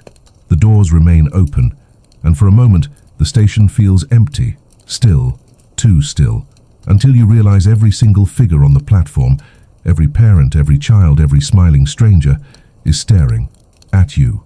The girl tilts her head again and whispers. You don't hear it with your ears. You feel it behind your eyes. Choose. You stagger forward, veins burning, every muscle screaming to run, but you don't know where. Toward the families, toward the station, or deeper into the train. Each choice feels like a trap. You step off the carriage. Boots hit the platform. The air is warm, soft. Snow lands on your skin and doesn't sting. For a second, just 1 second, it feels real. Then the ground shifts. The platform pulses. The station breathes. The illusion cracks wide open. The lanterns drip wax like blood. The family's faces stretch, skin tearing, teeth spilling onto the snow. Their laughter pitches higher, breaking into shrieks. The children's gifts burst open. Not toys, not candy. Bones, skulls rattling across the ground. The girl stands in the center of it all, arms outstretched, her grin splitting her face into a wound. "Welcome home," she croaks. The platform splits. Stone cracks like ice, gaping wide, revealing not earth but fire. Green flames roar upward, swallowing snow, devouring families that don't scream as they fall. They just grin, jaws unhinged, eyes wide as they plummet into the abyss. The train groans, wheels grinding, pulling back slowly, as if giving you one last choice. The station collapsing, the abyss yawning, the girl waiting. You stagger, the glow in your veins burning so hot you can't think. You look back at the train, safe, in a way, familiar, a coffin you already know. You look forward at the abyss. An ending, maybe, or maybe worse. The girl whispers again, closer now, inside you. Choose. The families crawl toward you on broken limbs, jaws snapping, grins wider, black eyes glowing in the firelight. The ground trembles harder, the platform tilting toward the abyss. The train whistle shrieks behind you, sharp and broken like laughter. Your knees buckle. The glow pulses, dragging you forward step by step toward the girl, toward the fire. She tilts her head, waiting, her arms opening wider, grin stretching so far it splits her skull. You fall and hands catch you, not hers, not the family's. Cold, iron hands. The conductor. He yanks you backward, throwing you onto the carriage floor. His grin is gone now, jaw clenched, eyes black as coal. He slams the door shut, the sound splitting the air. The station vanishes. The fire vanishes. The girl's voice cuts off. The train is moving again, faster this time, faster than ever. The whistle shrieks, the lamps flicker, the floor pulses, and you realize something worse than the abyss. You didn't choose. The train chose for you. The train howls through the dark, faster than it ever has before. The sound isn't just steel and steam, it's alive. The whistle tears through the air like a scream too large for lungs, echoing across dimensions, bouncing back inside your skull until your ears bleed. The lamps flicker green, red, black, then blaze white so bright the carriage disappears around you. When the light dims, everything is different. The windows aren't windows anymore. They're open mouths, gnashing, teeth snapping against the rushing air. Each time the train jolts, one slams shut, splintering glass into shards that cut your skin. The seats around you pulse faster, veins throbbing, cushions slick with blood that seeps into the floorboards, pooling at your boots. The conductor stands at the far end, hat gone, coat torn, his face more bone than flesh. His grin has collapsed into something worse, neutral, a face too blank, too empty. His lantern swings from his skeletal hand, flame burning black, shadows bending wrong. "You didn't choose," he says, voice flat, hollow, like coal tumbling down an endless chute. "So the train did." You stagger to your feet, chest heaving. Where? Where is it taking me? His grin twitches. For a moment, it almost returns. To the end. The whistle shrieks again and your knees buckle. The air grows heavier, pressing against your chest, crushing your lungs. You stumble down the aisle, trying to reach him, trying to demand answers, but the seats move. They shift into the aisle, cushions bulging into shapes. Arms, legs, faces pressing through fabric like drowning bodies against ice. Their mouths open, muffled screams leaking through. You rip yourself free, clawing at the walls, but every step forward is met with another seat blocking your way, pushing, herding you. The conductor raises his lantern. "All aboard," he croaks again, but this time it doesn't sound like an order. It sounds like a eulogy. The floor tilts. The carriage lurches forward faster, faster, the windows blurring into streaks of black and white. Shapes flash outside, trees, void, fire, ice, all at once. None of it real. The train isn't in one world anymore. It's tearing through all of them. Your veins burn hotter. The glow pulses harder, spreading up your arms, across your chest, into your throat. Your heartbeat isn't yours anymore. It belongs to the train. Every thud pumps into the floor, into the walls, feeding the engine, driving it faster. You're not a passenger, you're fuel. The girl appears beside you, not walking, just there. One blink, and she's inches from your face, her grin steady. blood dripping fresh down her chin. Her head tilts, her voice soft. Almost there. You shove her back, but your hand passes through her, icy fire burning your skin. She laughs, shrill and sharp, echoing from every corner of the carriage. The passengers reappear around you, one by one, filling the seats. Their grins return, their eyes black pits, their jaws unhinging in unison. They don't speak, they hum, a low, vibrating tone that rattles your bones. The conductor slams his lantern against the wall. The flame bursts brighter, shadows writhing across the carriage like snakes. His hollow voice cuts through the hum. Prepare to disembark. The whistle screams. The train jerks so violently you're thrown into the aisle, blood spraying from your mouth as your ribs crack. The windows shatter, glass flying inward, slicing your skin. The outside isn't void anymore. It's worse, an endless landscape of tracks, tangled like veins, stretching in every direction. Some run through skies, others plunge into oceans of black, others spiral into nothing. Trains ride each one, hundreds, thousands, engines screaming, wheels sparking. Every single one filled with passengers just like these. Corpses grinning, children laughing, shadows chanting. The truth slams into you. This isn't the Polar Express. It never was. It's something older, bigger, a network, a hive, a web of trains that never stop, never die, fueled by souls that thought they were dreaming of Christmas. An endless round trip through nightmares. And you're on one of them. The conductor's lantern flickers. He steps closer, shadows bending with him. Destination reached. The train screeches, wheels locking, sparks erupting. The passengers clap in unison again. Slow, hollow, thunderous. Clap, clap, clap. Each one shakes the floor, rattles the bones in your chest. The girl leans close, her grin endless, her voice inside your skull. Time to get off. The carriage doors burst open, and outside you see it. Not a station, not a forest, not void. A pit, endless, black, alive. Faces writhe in its walls, eyes rolling, mouths screaming without sound. Claws stretch from the edges, dragging themselves upward, only to slip back down again. The pit swallows everything. The tracks, the trains, the sky itself. It's the end of the line, the heart of it all. The passengers rise slowly in rhythm. One by one they file toward the open doors, stepping calmly into the abyss, their grins steady, their black eyes locked forward. They don't scream. They don't resist. They fall, vanish, swallowed whole. The girl steps onto the threshold. She turns, tilts her head, her grin stretching farther than ever, splitting her skull into two jagged halves. Your stop. You stagger backward, veins glowing, chest burning. The conductor blocks the aisle behind you, lantern raised, shadows stretching like chains. His hollow voice fills the carriage. All aboard, or all gone. The floor tilts. The doors gape wider. The abyss waits, and you realize there's no escape, only one last ride. The abyss gapes like a wound in the earth, a mouth without end. The walls crawl with faces, pale and stretched thin, eyes rolling, jaws clattering as if chewing on screams that never escape. The black isn't empty. It breathes. You can feel its pull in your chest, each inhale dragging you closer, as if your lungs are tied to its hunger. The passengers don't hesitate.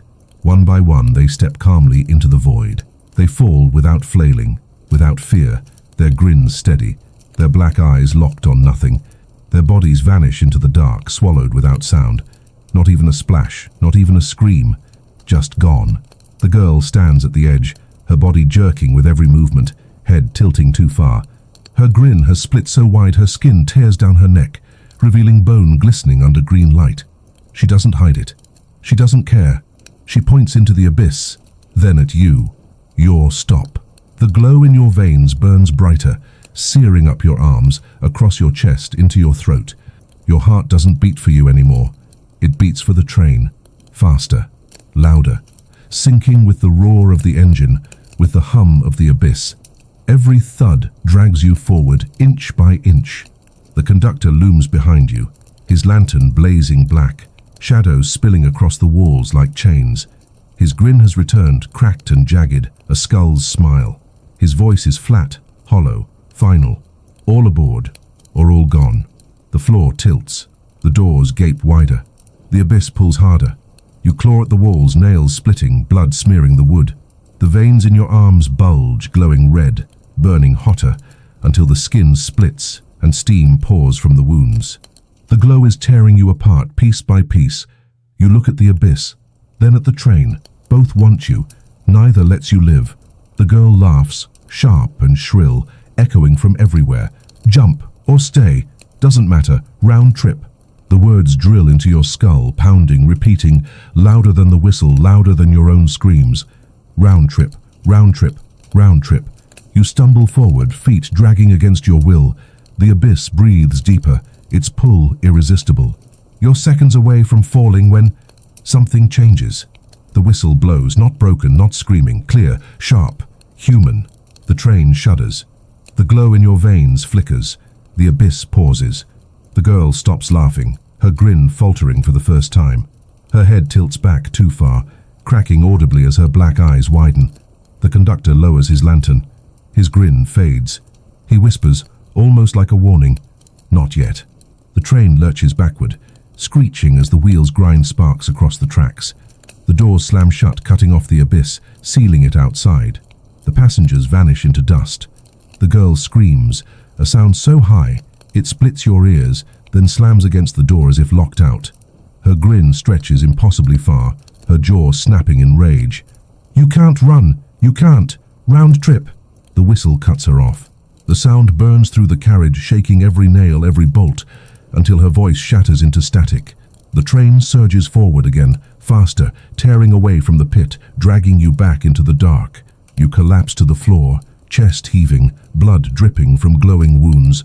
The conductor stands above you, lantern dim now, his voice low. The train saved you. For now. You choke, spitting blood. Why? Why me? His grin twitches, his eyes hollow.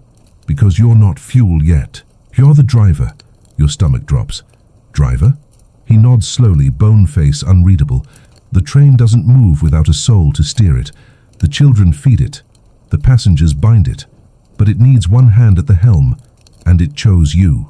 You shake your head, tears burning hot against frozen skin. No, I don't want it. I won't do it. The lantern flares. Shadows coil tighter, wrapping your wrists, your ankles, your throat. The conductor's grin cracks wider. You don't get to choose. The Polar Express isn't a gift, it's a machine. And machines need drivers. The floor splits beneath you, stairs drop downward into the guts of the engine. You're dragged toward them, boots scraping, blood smearing the boards. The glow in your veins burns hotter, pulling you toward the heart of the train. The conductor's whisper follows, hollow and endless. All aboard. You fall. The stairs spiral down into darkness, smoke choking your lungs, steam scalding your skin. The heartbeat is louder now, pounding, echoing, shaking the walls. You stumble into the engine room, collapsing on your knees. And there it is. The heart. Not pistons, not gears. A heart. Massive. Flesh and steel fused, veins pulsing, arteries glowing red hot, pumping fire through black tubes. Each beat shakes the floor, each thud rattles your bones. And it's chained, bound in iron, wrapped in symbols that shift when you try to read them. The glow in your veins sinks with it instantly. Your body jerks, your chest heaving, every beat of your heart driving it harder, faster. You try to fight, but you can't. The machine is inside you now. The conductor's voice echoes down the stairs. Driver. You look at the levers, the wheels, the furnace, all waiting, all hungry. The whistle screams again. The heart pounds. The train roars forward into the night, and you realize you're not a passenger anymore. You're the one keeping this nightmare alive. The engine room beats around you like a living ribcage, every thud shaking your lungs, every hiss of steam burning your skin. The heart chained in the center pulses in sync with yours, veins glowing brighter each time your chest heaves. You don't just feel it, you are it. Every motion of the train is your own. Every scream of the whistle is your breath. The stairs behind you slam shut. The conductor's lantern glow vanishes. You're alone now. Alone with the heart. Alone with the machine that has decided you are its blood. Levers rise from the floor, slick with grease that feels too warm, too thick. Not oil, blood. You grip one, and it pulses in your hand like a vein torn straight from flesh. The wheel before you groans, carved from black iron, symbols etched deep into its surface. They shift when you try to read them, sliding into new shapes, spelling words you can't understand but somehow know. Driver. The furnace bursts open, flames green and black, spitting sparks that crawl like insects. The heat doesn't warm you. It bites. Every flicker stings your skin as though it's burning you from the inside. The roar of it drowns out everything else, until you realize it isn't fire at all. It's voices, screaming. Every soul fed into this train, every child swallowed, every passenger who smiled too wide. Their voices burn in the furnace, shrieking endlessly. The flames writhe with their shapes, faces twisting, mouths open, eyes rolling. They claw at the iron bars, begging, screaming, cursing. You stumble back, bile rising in your throat. But the wheel pulls you forward. Your veins burn hotter, dragging you toward it, your hands gripping without choice. The whistle blows, your head snaps up. Through a narrow slit of glass, you see the tracks stretching ahead. Endless, twisting, splitting. 1,000 paths tangled together like a spider's web. Some glow faintly, golden, lined with snow and trees. Others pulse red, jagged, tearing into pits of fire. Some spiral upward into skies of void. Others plunge straight into oceans of black. Every path is moving, every rail alive. Trains scream along them, sparks flying, engines crashing, passengers wailing. You're not the only driver. There are countless, each locked in their own nightmare, each chained to their own heart. And now, you're one of them. The wheel jerks in your hands. You spin it, metal biting your palms, blood dripping into the grooves of the cymbals. The train roars, tilting, shifting onto a new track. The force slams you against the iron frame, ribs cracking, vision bursting with white. The heart beats faster. Your veins glow brighter. The track ahead isn't snow, it's bone. Skulls line the rails, jaws clattering as the wheels crush them. Spines twist upward into arches, vertebrae snapping as the train barrels through. The landscape isn't forest. It's a graveyard without end. Mounds of skeletons piled high, hands clawing upward as if they still want out. You scream, but the whistle screams louder, drowning you out. The train doesn't slow. The wheels grind through skulls, sparks mixing with shattered bone. The furnace roars, the voices inside shrieking louder, feeding on your terror. The girl appears in the slit of glass. Outside, standing on the tracks, her head tilts, her grin stretches wide, split skin dangling from her cheeks. She doesn't move. She doesn't need to, because the train is heading straight for her. You pull the wheel, desperate to turn, but it doesn't budge. The levers lock. The heart pulses harder, chains rattling, binding you tighter. You're not steering anymore. The train is steering you. The whistle blasts, sharp and cruel. The girl doesn't flinch. The train slams into her, and she's gone, vanished. But her voice remains. You can't escape your stop. The landscape changes again. Snow, forest, stars. For one dizzying moment it looks real again. The Polar Express as you remember it, rails glinting silver, pines swaying gently, frost sparkling under moonlight. The heart slows.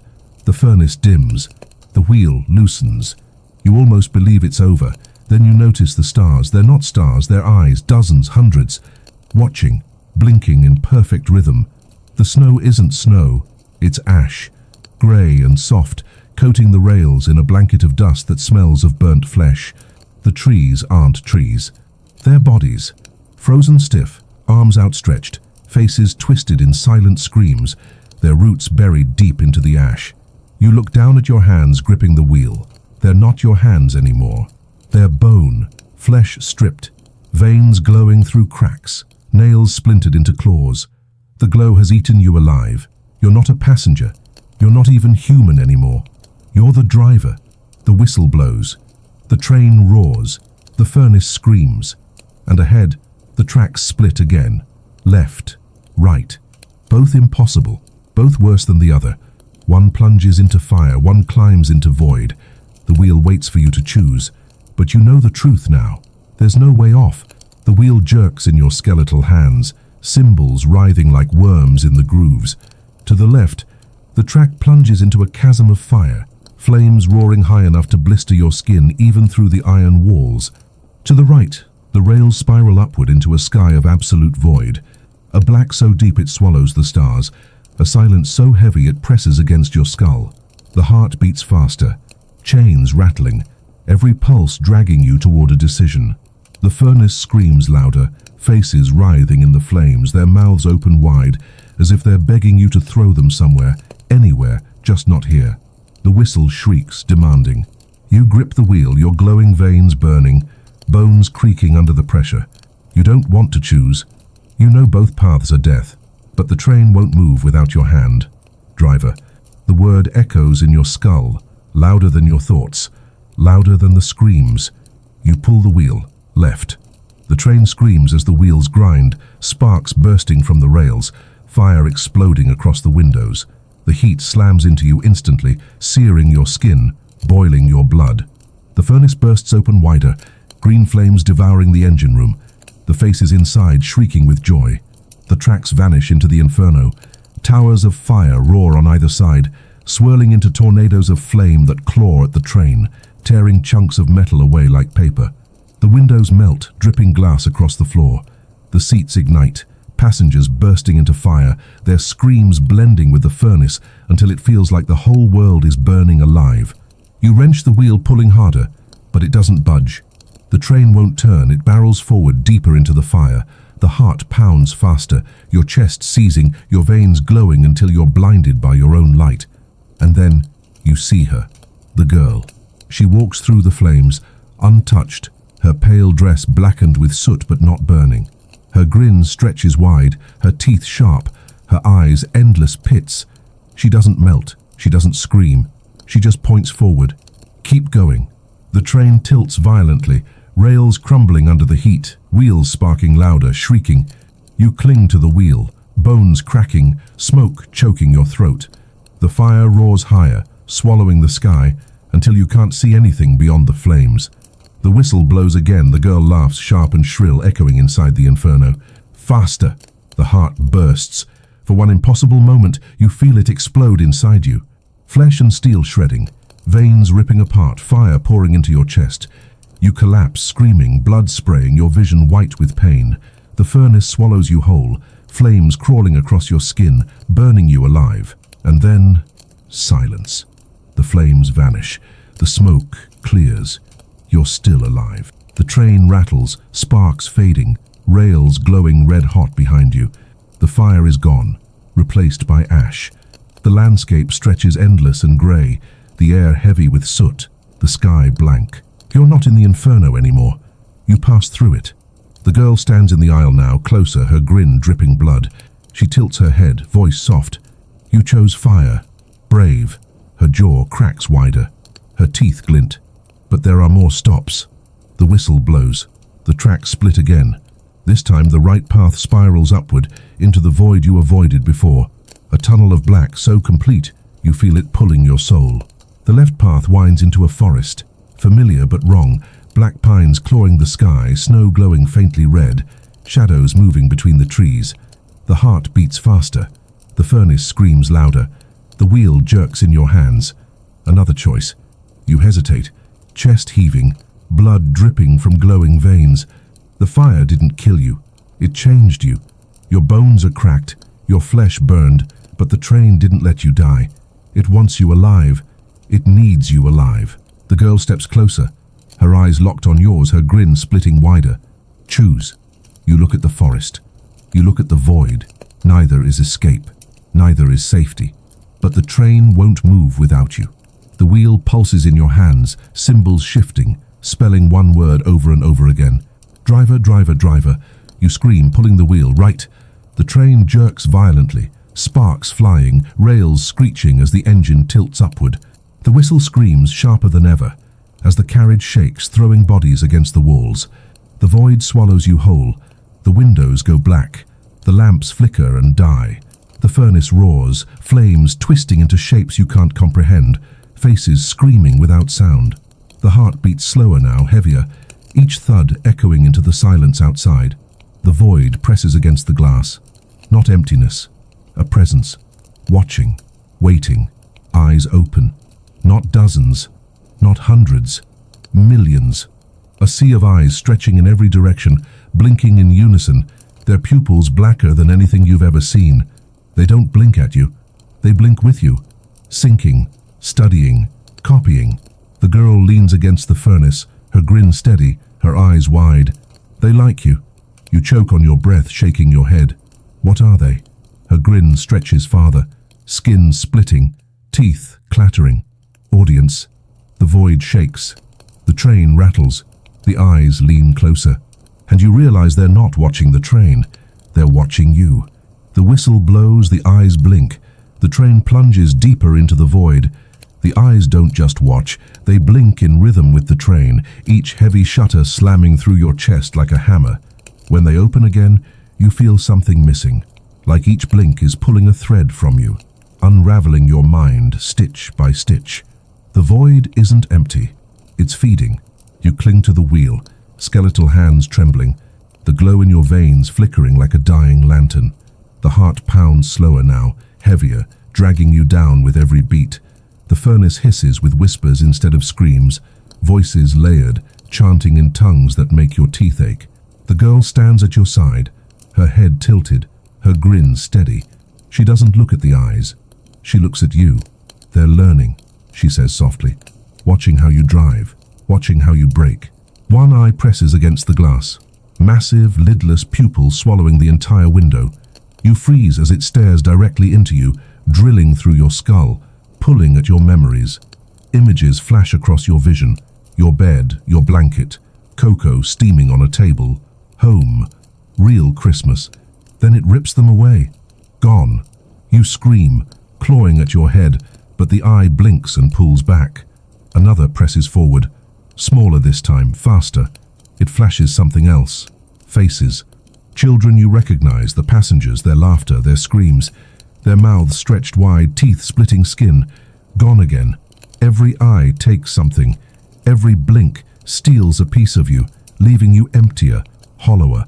The void hums louder, the rhythm sinking with your heart until you can't tell which one belongs to you anymore. The girl leans closer, her breath frost on your cheek. Do you see it now? This is Christmas, a gift that never ends. A round trip. Her grin widens, blood dripping down her chin. You can't leave because you're part of it. The driver doesn't step off the train. You slam the wheel, screaming, desperate to turn, desperate to break free. The train screeches, sparks flying, but the rails stretch endless in both directions. There's nowhere to go, only deeper into the void. The whistle blows, the eyes blink, and then they speak. Not words, not sound, a vibration, low, endless. It shakes your teeth, rattles your skull, vibrates the marrow in your bones. The glass cracks, spider webbing under the pressure. Your veins glow brighter, bursting through your skin in jagged lines. The conductor's voice echoes faintly from somewhere above. Hold steady, don't let them in. But they're already in. You feel them crawling behind your eyes, scratching, prying. Your vision splits, doubling, tripling. You see the train not once but dozens of times, each on different tracks, each with a different driver. Versions of you, some screaming, some laughing, some burned, some frozen, some nothing but skeletons chained to the wheel. The void doesn't just watch, it mirrors, and the mirrors don't stay still.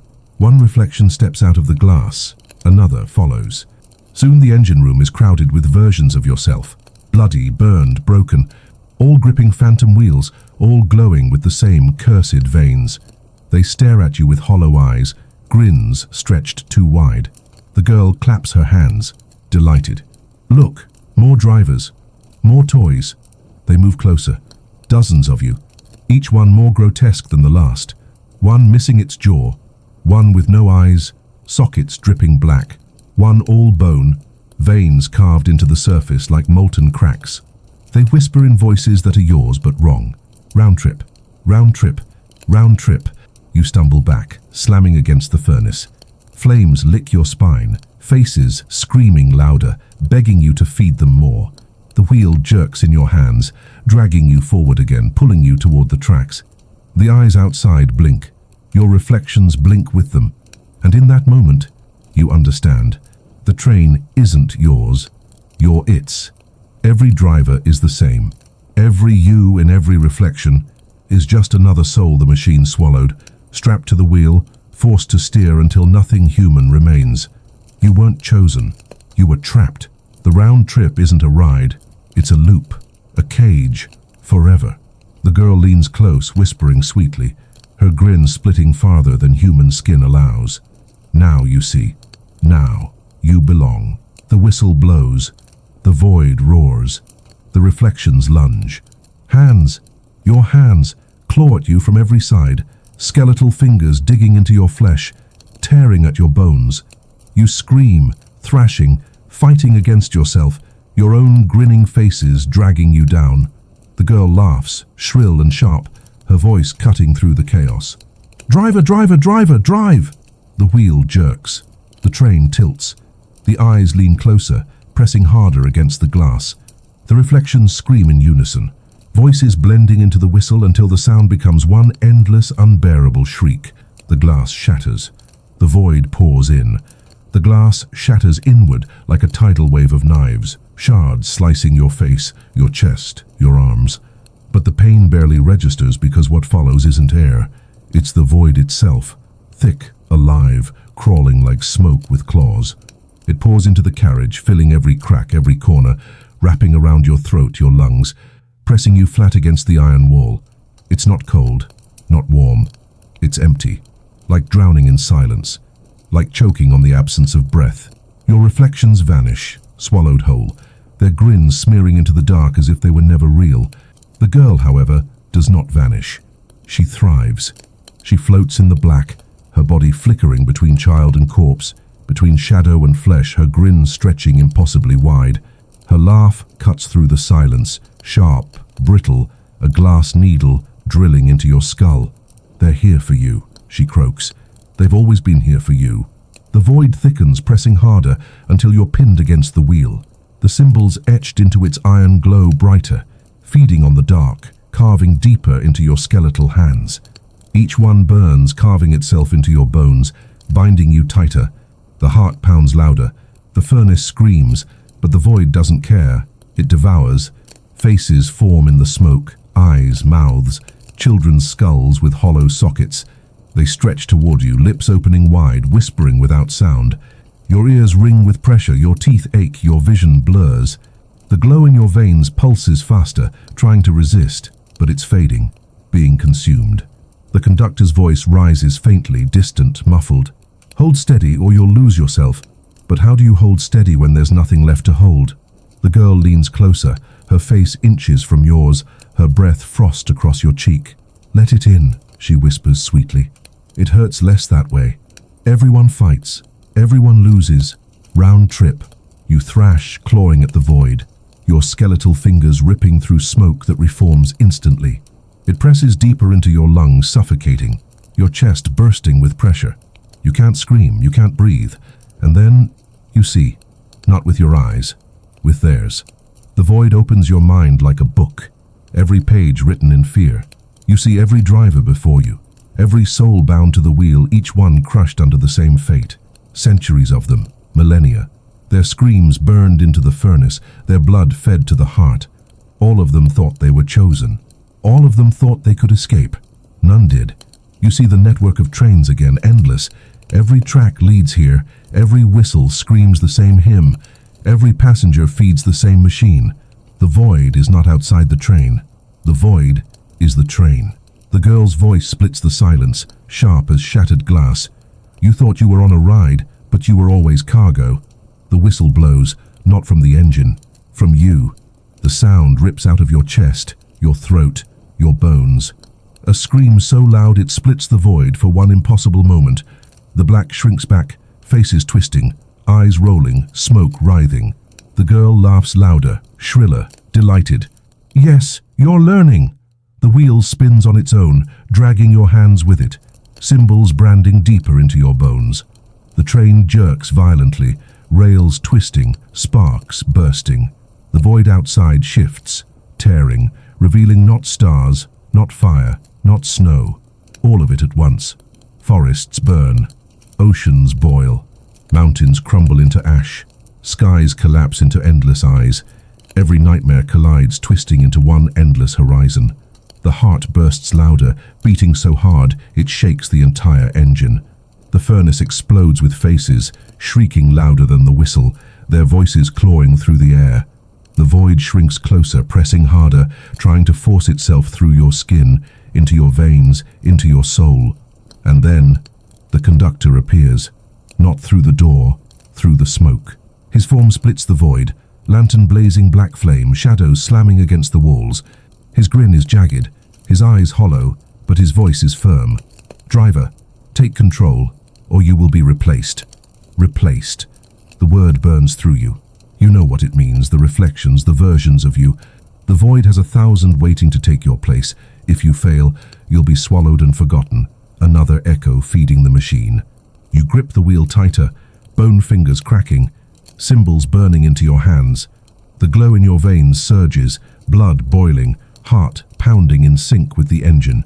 You scream, not in fear, but in fury, and yank the wheel. The train roars.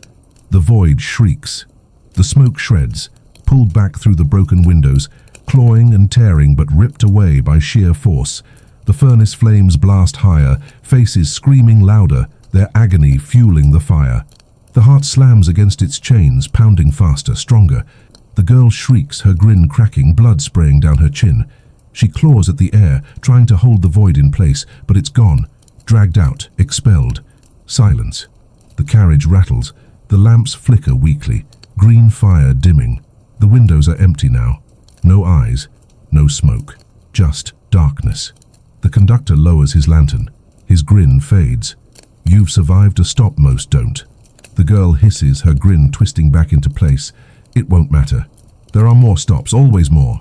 The whistle blows, sharp and final. The train surges forward again, deeper into the black. And you know she's right. There's no finish line, only stops. Each worse than the last. The round trip never ends. The wheels grind against rails that don't look like rails anymore. They're not steel. They're not stone. They're wood, familiar splintered planks patched together with nails bent from overuse. The sound isn't a whistle anymore. It's a creak, a door creak. The lamps overhead flicker, sputtering weakly, casting long, trembling shadows. The furnace doesn't scream now. It hums. A low, steady hum that you know. A sound you've heard before. Your veins glow faint, pulsing slower, weaker, like the train is conserving its hunger. The heart beats quietly, not shaking the room, just watching. You stumble forward, gripping the wheel, staring through the slit of glass at the tracks ahead. Your stomach knots instantly. It's not a forest, not void, not fire. It's your street. Snow drifts across cracked pavement, lamplight glowing soft yellow, houses lined in neat rows. Strings of Christmas lights hang from rooftops, blinking gently in reds and greens. Smoke curls from chimneys, carrying the faint smell of pine and cookies. Home. Your home. The furnace hums louder, faces in the flames twisting into smiles that are almost human. The girl laughs softly from the corner, perched on a seat like she's been waiting. Her grin is small this time, almost sweet, though blood still drips from the corners of her mouth. You're close, she says. Her voice isn't broken, not sharp, not a shriek, just soft, almost kind. Don't you want to go in? Don't you miss it? You stumble back from the wheel, shaking your head. It's not real. Her grin flickers. What if it is? The train slows. For the first time, it slows. The whistle doesn't scream, it sighs. Steam drifts lazily from the engine. The carriage doesn't rattle. It sways gently, like any normal ride should. You step to the window, pressing your bony hand against the cracked glass. Frost melts under your touch, and you see them, your family, standing on the porch. They wave at you, smiling, alive, warm. Their breath fogs in the cold air, their scarves pulled tight, their eyes shining with joy. They don't look wrong, not like the passengers, not like the children. They look real. Your chest aches. The furnace hums louder, flames twisting into shapes you recognize. Your mother's face, your father's hands, voices whispering your name. The heart beats faster, chains rattling, pulling you toward the door. The conductor appears at the far end, his lantern dim, his grin gone. His hollow voice rumbles low. This stop isn't for you. The girl tilts her head, mocking. Every stop is for him. He just has to take it. Your veins burn. The glow spreads into your chest, your throat, your skull. The wheel pulls at your hands. The door pulls at your bones. You stumble forward, each step heavier, slower. Through the window, your family waves harder. Their smiles widen, not too wide, just right. Their mouths move. You can't hear them, but you know what they're saying. Come home. You want to. God, you want to. The girl whispers, her voice sugar and poison. Step off. Leave the train. This can end. You can wake up. The conductor slams his lantern against the wall, shadows bursting across the carriage. Driver, stay aboard. The furnace flames scream suddenly, the faces inside twisting into agony. The heart pounds harder, rattling its chains, cracking the floor beneath it. The train groans, begging, fighting, and you're torn in two. The door bursts open. The warm glow of your house spills into the carriage, flooding the aisle with golden light. The smell of pine, cocoa, gingerbread slams into you, almost enough to mask the rot and blood. You take a step, 1 foot on the platform. The wood creaks just like home. Your family cheers. The girl claps her hands, delighted. Yes, go home. The conductor growls, his hollow voice sharp. That's not them.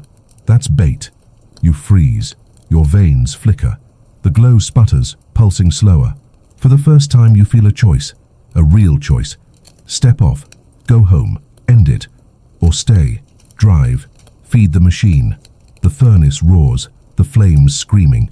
The heart pounds louder, faster. The girl tilts her head, eyes gleaming black.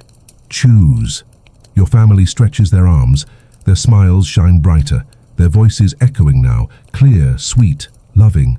Come home, come home, come home. The conductor lifts his lantern high, shadows coiling like chains, his hollow eyes locked on you. Stay, or you'll never return. You'll be theirs forever. The train groans, the whistle sighs, the world holds its breath, and you lift your foot. The platform creaks. The girl's grin splits wider, blood dripping down her chin. Yes, the conductor roars. No, the whistle blasts, sharp, final, splitting the night. The platform vanishes. Your family vanishes. The lights, the house, the snow, all gone. You fall back into the carriage, the door slamming shut, iron bolts sealing. The furnace explodes with screams. The heart shreds its chains. The train surges forward at impossible speed. The girl screeches, her grin splitting her face in rage, blood spraying.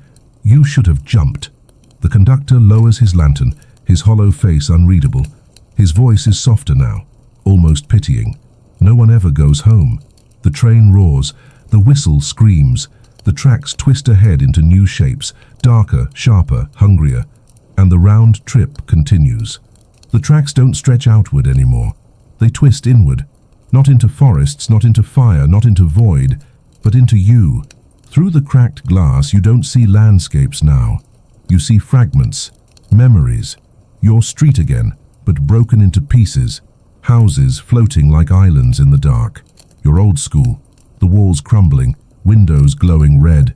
Your childhood bedroom, suspended in mid-air, door creaking open and shut with every whistle. The train isn't moving through the world. It's moving through you. The furnace hums, no longer screaming. Its flames flicker with images, faces you know, voices you love. Your mother laughing in the kitchen, your father humming by the fire. Friends, teachers, strangers, all twisted slightly wrong. Their smiles linger too long. Their eyes never blink. The heart pounds heavier, slower, sinking with your chest. Every beat drags another memory forward, pulling it onto the tracks. The conductor stands in the shadows, lantern dim, his voice hollow but calm. This is the stop no one survives, the one where you drive yourself. The girl perches on the furnace, swinging her legs, her grin dripping blood. It's the best part, my favorite. The whistle blows, and the first memory hits. Your house again, but not warm this time. Cold, empty. The Christmas tree stands in the corner, its lights flickering weakly. The presents beneath it are wrapped in black paper, tied with wire. The fireplace roars, but the fire doesn't glow. It screams. Faces twist in the flames, mouths open, eyes rolling. You press your hand against the wheel, trembling. No, This isn't mine. This isn't real. The girl laughs, sharp and cruel. It's yours, just not the version you wanted. The train barrels through, the house collapsing behind you, splintering into smoke. The tracks shift again, dragging a new memory into place. Your school. The hallways are long, endless, lockers bending and warping like teeth. Doors slam shut on their own, chalkboards scream with nails dragging across them. Children sit at desks, heads tilted too far, eyes hollow, mouths grinning wide. They chant in unison, their voices breaking. Round trip, round trip, round trip. You wrench the wheel, trying to pull the train away, but it doesn't move. The tracks are locked.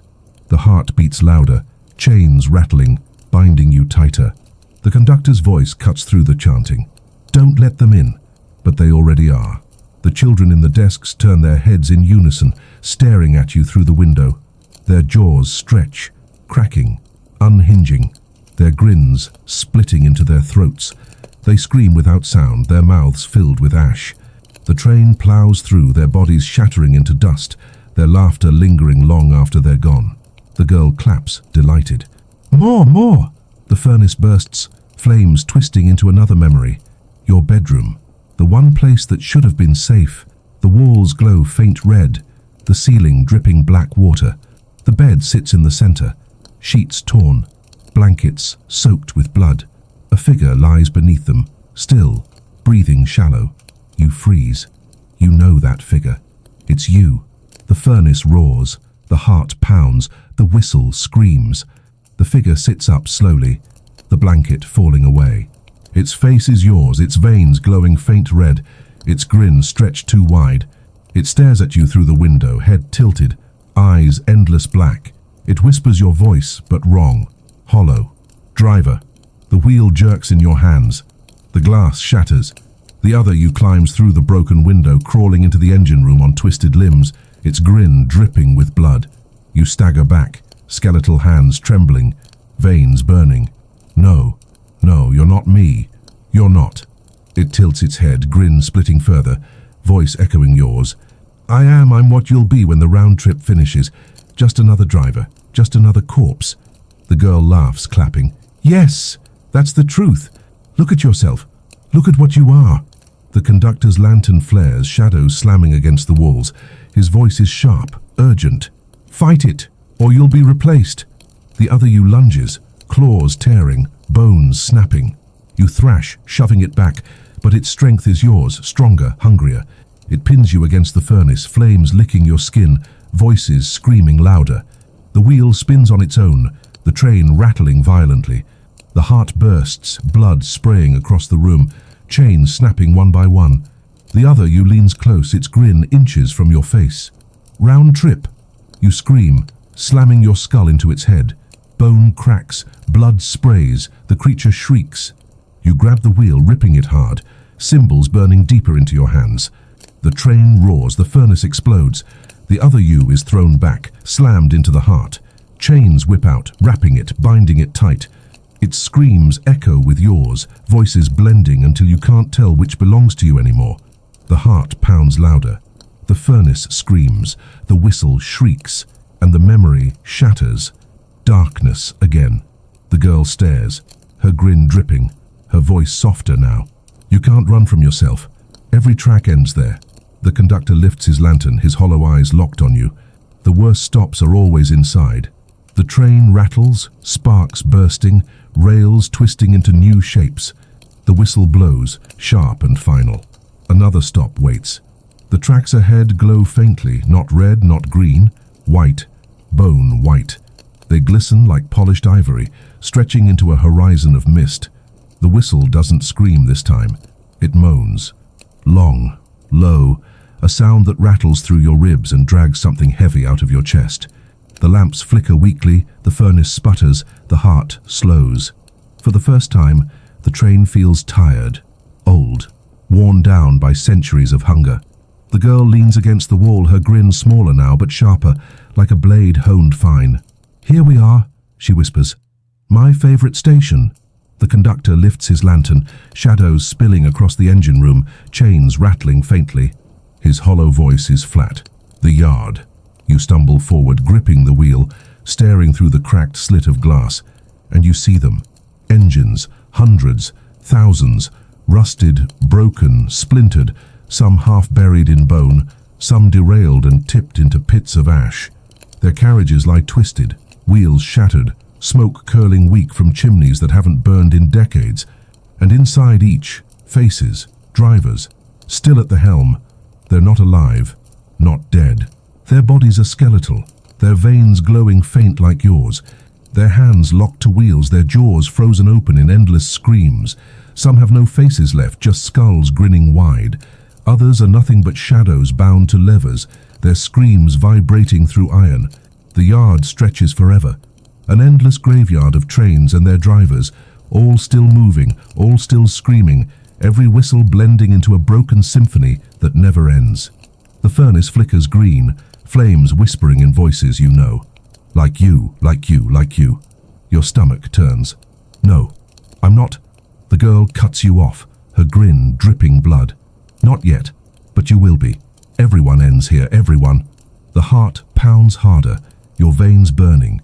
You stagger, collapsing to your knees, clutching your chest.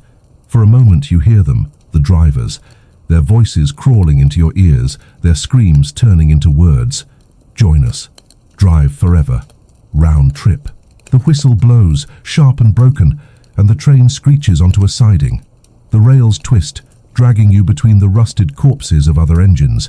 Their windows glow faint, faces pressed against the glass, drivers staring with hollow eyes.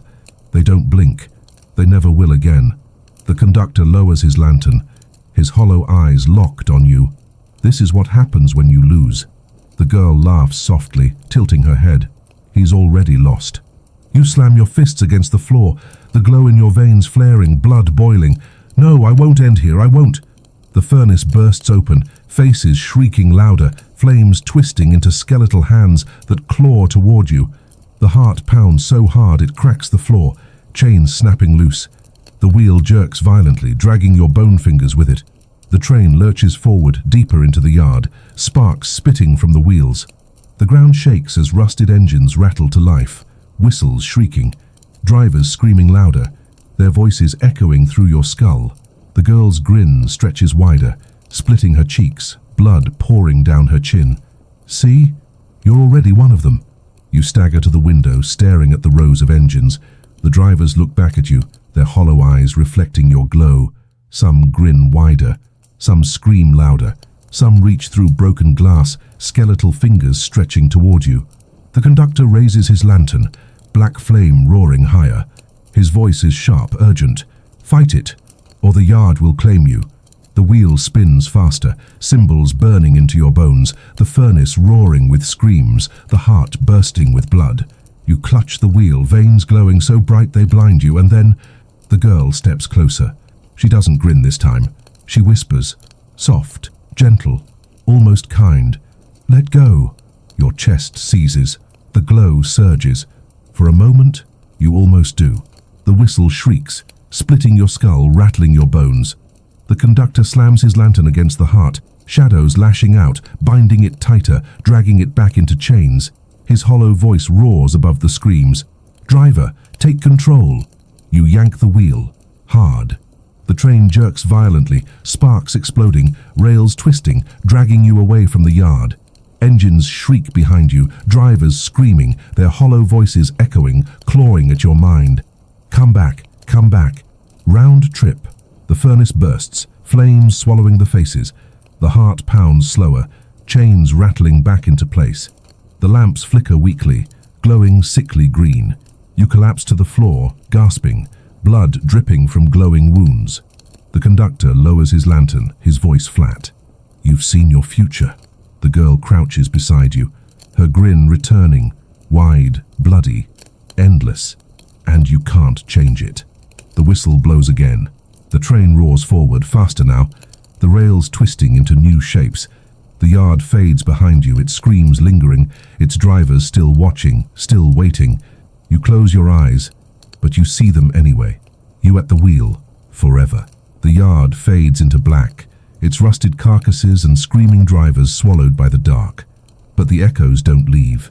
They cling to your skull, scratching, whispering in voices too much like your own. The whistle drags the train onward, its shriek long and low, pulling the tracks into a new shape ahead. This time they don't stretch forward, they drop, straight down. The train plunges, wheels sparking, the furnace roaring, the heart pounding so hard, your chest feels like it will tear in two.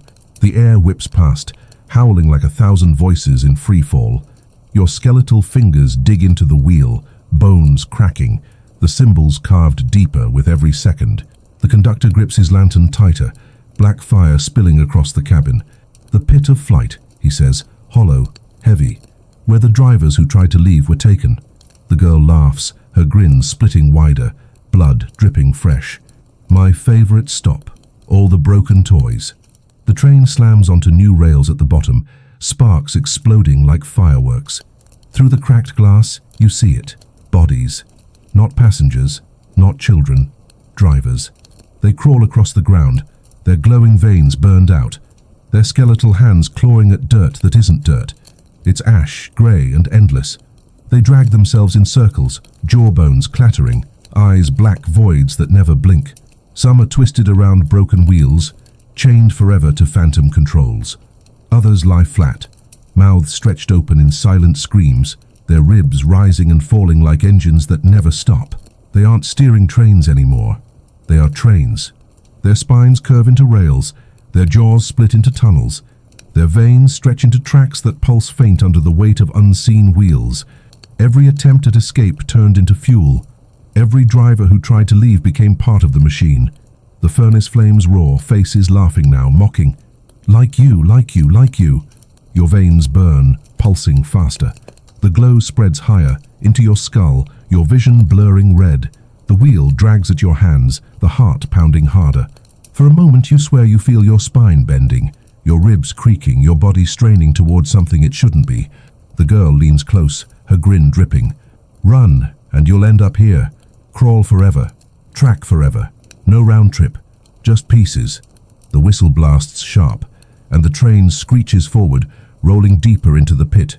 The ground shakes, the crawling drivers shrieking silently, their black eyes snapping toward you in unison.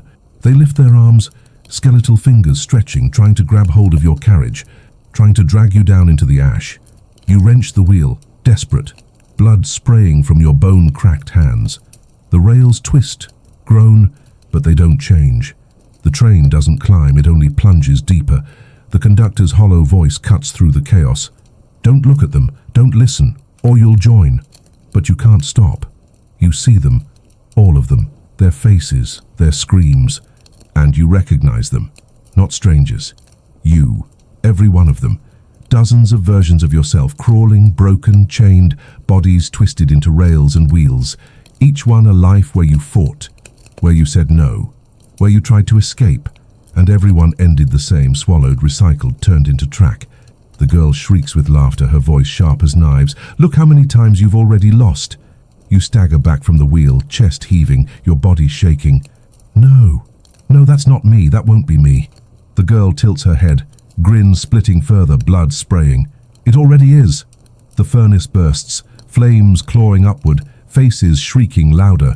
The heart pounds so hard the floor cracks, blood spraying across the walls. The train roars faster, rails splitting, the pit collapsing into itself. The crawling drivers swarm, their skeletal fingers latching onto the sides of your carriage. They climb, pulling themselves higher, their jaws snapping, their black eyes fixed on you. The conductor raises his lantern, shadows whipping like chains, lashing against the crawling bodies, tearing them apart. Ash bursts, screams echoing, but more climb, always more. You grip the wheel again, veins glowing brighter, chest seizing with every heartbeat. The symbols burn deeper, branding your bones, locking you tighter. You scream, pulling hard, the wheel spinning violently. The train jerks. The rails split. For a moment you're free of the pit. The crawling drivers shriek, clawing at the edges, dragged away as the ground splits beneath them. Ash collapses, swallowing their bodies, their screams echoing into nothing. The train roars forward, climbing now, the furnace bursting with light, the heart slamming louder. You collapse to your knees, skeletal hands dripping blood, chest heaving, veins glowing like fire. The conductor lowers his lantern, his voice flat, almost pitying. Now you know what happens to those who run.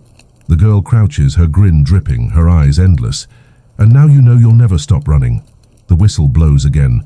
The train surges upward, rails twisting into new shapes, the pit vanishing into the black below. But the screams don't fade.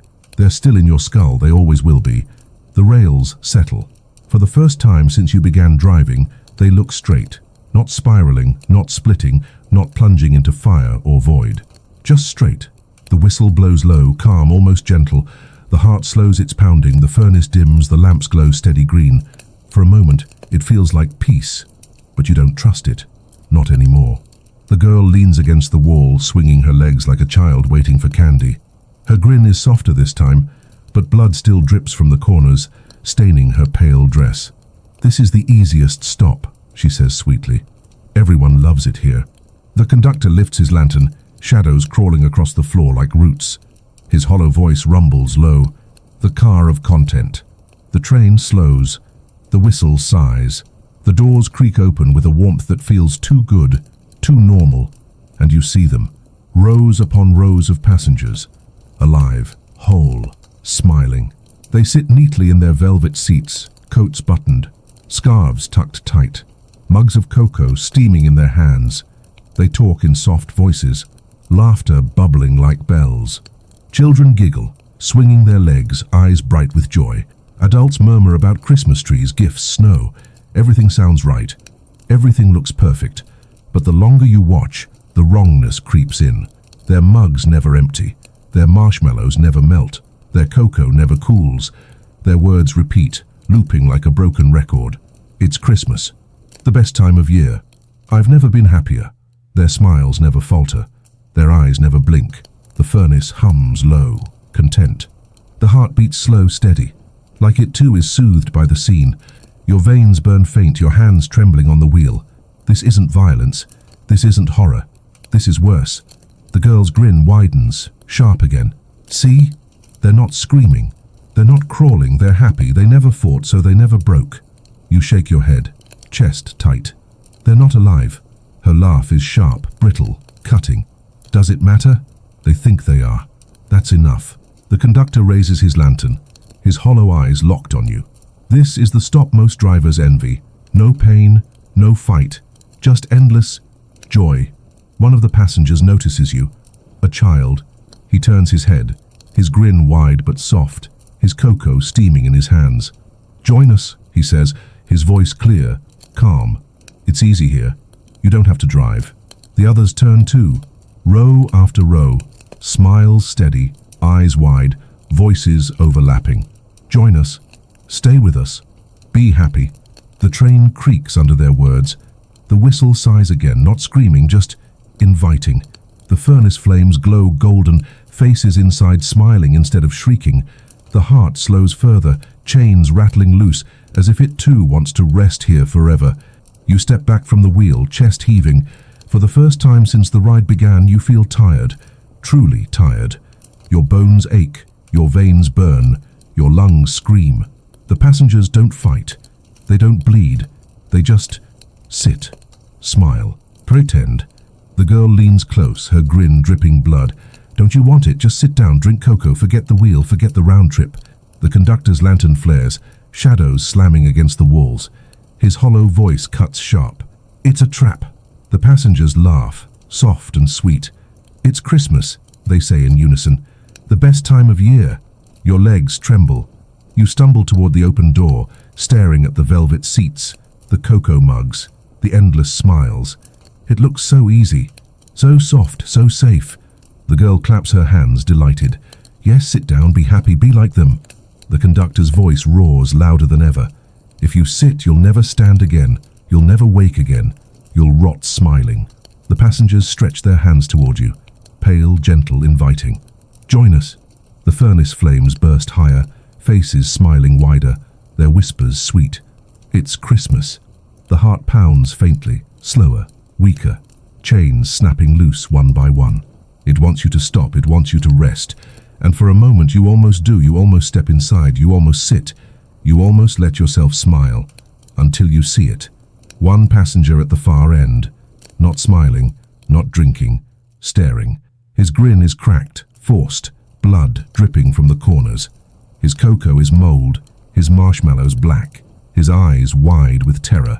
He tries to speak, but the words don't come, only blood. He shakes his head slowly, desperately. Before the smile snaps back onto his face, he whispers, faint, almost lost under the chant. Don't, the girl snarls, her grin splitting wider. Don't listen to him. He's broken. He's wrong. The conductor slams his lantern against the wall, black fire exploding. Driver, choose.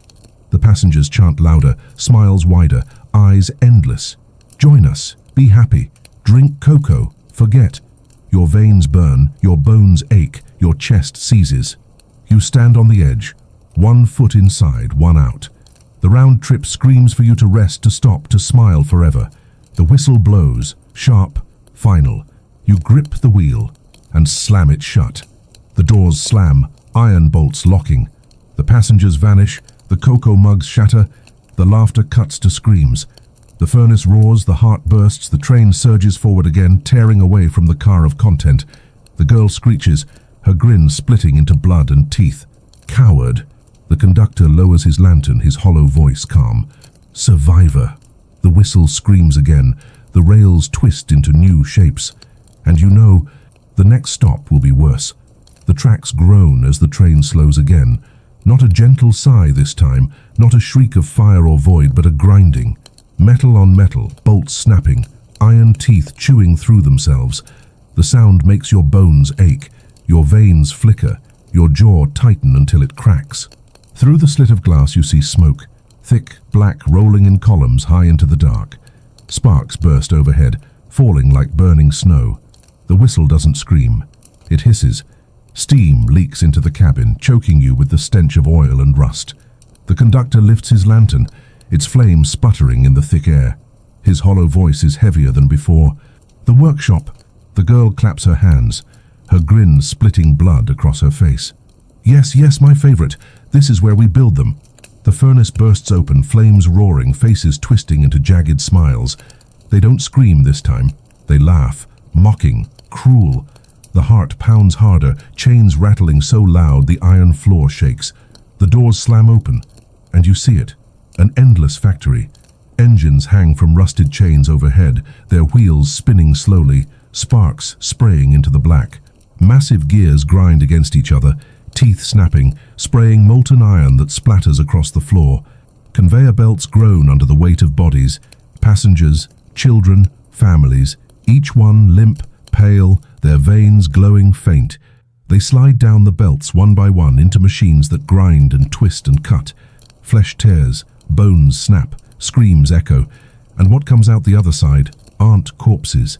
They're passengers, smiling, sitting upright, eyes wide, cocoa mugs in hand. Fabricated happiness, manufactured content. The belts never stop, the machines never stop, and the train doesn't slow. It rolls through the factory, carriages rattling, every window filled with sparks and screams. You stagger to the glass, your skeletal hands trembling. No, this can't be real. The girl leans close, her breath frost. But it is. This is where the smiles come from. This is where forever is made. The conductor's lantern flares, shadows lashing the walls. His voice is hollow but sharp. Every passenger you saw in the car of content was built here, broken here, smiling here. You watch as one body slides down the belt, small, child-sized. It drops into the machine. You hear the crunch, the snap, the scream. The gears grind, the sparks burst, and a moment later, it sits up. Its eyes glow black, its grin stretches wide, a cocoa mug clutched in its tiny hand. It climbs off the belt, joins the others, walks calmly to a waiting carriage. Perfect, obedient, empty. The furnace laughs, faces inside mocking you. Join them, join them. Smile forever. The heart pounds harder, your veins glowing brighter, pulling you toward the door. The wheel jerks in your hands, trying to steer you off the main track toward one of the belts. The girl tilts her head, her grin dripping. You could stop here. Let them build you too. No more driving, no more screaming. Just cocoa, just Christmas. The whistle hisses, steam pouring into your lungs, burning, choking. You fall to your knees, coughing blood, your bones rattling under the weight of the machine. The glow in your veins pulses harder, trying to sync with the factory's rhythm. You see yourself on the belt, your body sliding, limp, skeletal hands dragging across rusted iron, your veins glowing faint, your jaw slack. The machine waiting for you, gears spinning, teeth snapping. The conductor's lantern flares, shadows whipping around you, his hollow voice thundering, "Stand, driver, or you'll be processed." The girl laughs, sharp and shrill, her grin splitting wider. "Yes, go in. Be Coco forever." The belts creak louder. The machines groan. The bodies slide faster. Your reflection moves closer, closer. You stagger to your feet, blood spraying from your mouth, veins glowing so bright your vision whites out. You grip the wheel with skeletal fingers, bones cracking under the pressure. Not me. You slam the wheel. The train jerks violently, sparks bursting, rails splitting. The carriage tilts, bodies slamming against walls, the furnace roaring. The belts screech, gears shatter, machines collapse into sparks and blood. Screams echo, laughter cuts, the factory tearing itself apart. The whistle blasts sharp, final. The train roars forward, tearing free of the workshop, leaving fire and ash collapsing behind. You collapse to the floor, chest heaving, blood dripping from glowing wounds. The heart slows, chains rattling weakly, the furnace dimming. The conductor lowers his lantern, his hollow eyes steady. You resisted another stop. The girl crouches close, her grin dripping blood onto your chest. Her voice is soft, sweet. "But you'll break." They all break. The whistle screams again. The rails twist into new shapes, and you know, the next stop won't just be worse, it will be personal. The rails hum with a new tone. Not screams, not sighs. A low mechanical vibration that rattles your bones like the buzz of a hive. The lamps overhead flicker red, pulsing in time with the sound. The furnace burns steady. Its face is silent now, just watching. The heart slows, chains tightening, as if preparing for something. Through the slit of glass, you see the tracks bend into a circle. Not forward, not down, not up, a perfect loop, and in the center, an engine not moving, not broken, waiting. The whistle doesn't blow this time, it breathes, in and out, heavy, alive. The conductor lifts his lantern, his hollow eyes locked on you. "The chamber of drivers." The girl claps, delighted, her grin splitting fresh blood across her face. "Yes, where the train makes more of you." Your chest tightens. "More of me." The conductor nods, voice flat. When one breaks, another takes their place. Always ready, always waiting, the train never stops. The furnace bursts open, flames roaring higher. And you see them, rows of figures, not passengers, not children, drivers. Each one sits strapped to iron chairs, skeletal hands gripping phantom wheels, veins glowing faint red. Their faces are yours, their eyes are yours, their grins are yours. Copies. The chamber stretches endless, rows upon rows of you, each twitching faintly, each bound by chains. Some are broken, jaws shattered, eyes gone. Some are whole, smiling calmly. Some scream without sound, their throats roar, their veins flickering weak. And one looks directly at you. It tilts its head, its grin stretches wide, and it speaks in your voice. "You'll join us soon." You stumble back, skeletal hands trembling, the glow in your veins burning hotter. The wheel jerks, the heart pounds, the furnace laughs. The girl steps closer, her grin dripping blood. "Don't you see? You're not special. You're not chosen. You're just another piece, another puppet." The conductor raises his lantern, black fire flaring. His hollow voice booms. "Fight them, or you will be replaced." The rows of you begin to move, slowly, stiffly. Chains snapping, iron groaning, bones creaking. They rise from their chairs, grins wide, eyes black, skeletal fingers reaching. Dozens of you, all moving toward the carriage. You grip the wheel tighter, veins glowing brighter, chest seizing with every heartbeat. "No, no, I'm not one of you. I'm not." The first copy slams against the glass. Its grin is too wide, its jaw splitting, its eyes black holes. It claws at the window, cracking it with every strike. Another joins, then another.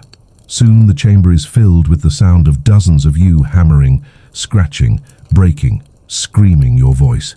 Round trip. Round trip. Round trip. The glass shatters. They crawl inside. Bone fingers dig into your flesh, claws tearing, blood spraying. You thrash, screaming, shoving them back, but their strength is yours. Stronger, hungrier. They drag you toward the furnace, their grins dripping blood, their voices blending into one endless chant. The girl laughs, shrill and sharp, clapping her hands. Yes, let them take you, let them drive. The conductor's lantern flares, shadows lashing like chains, slamming into the copies, tearing some apart, binding others. But more climb through, always more. You slam your skull into one, bone cracking, blood spraying. You rip another apart with skeletal claws, its grin splitting as it collapses into ash. But they keep coming. Dozens, hundreds, all you. The wheel spins violently, dragging your hands, symbols burning deeper, carving into your bones. The heart bursts, chains snapping, blood flooding the floor. The furnace screams louder, faces shrieking in mockery.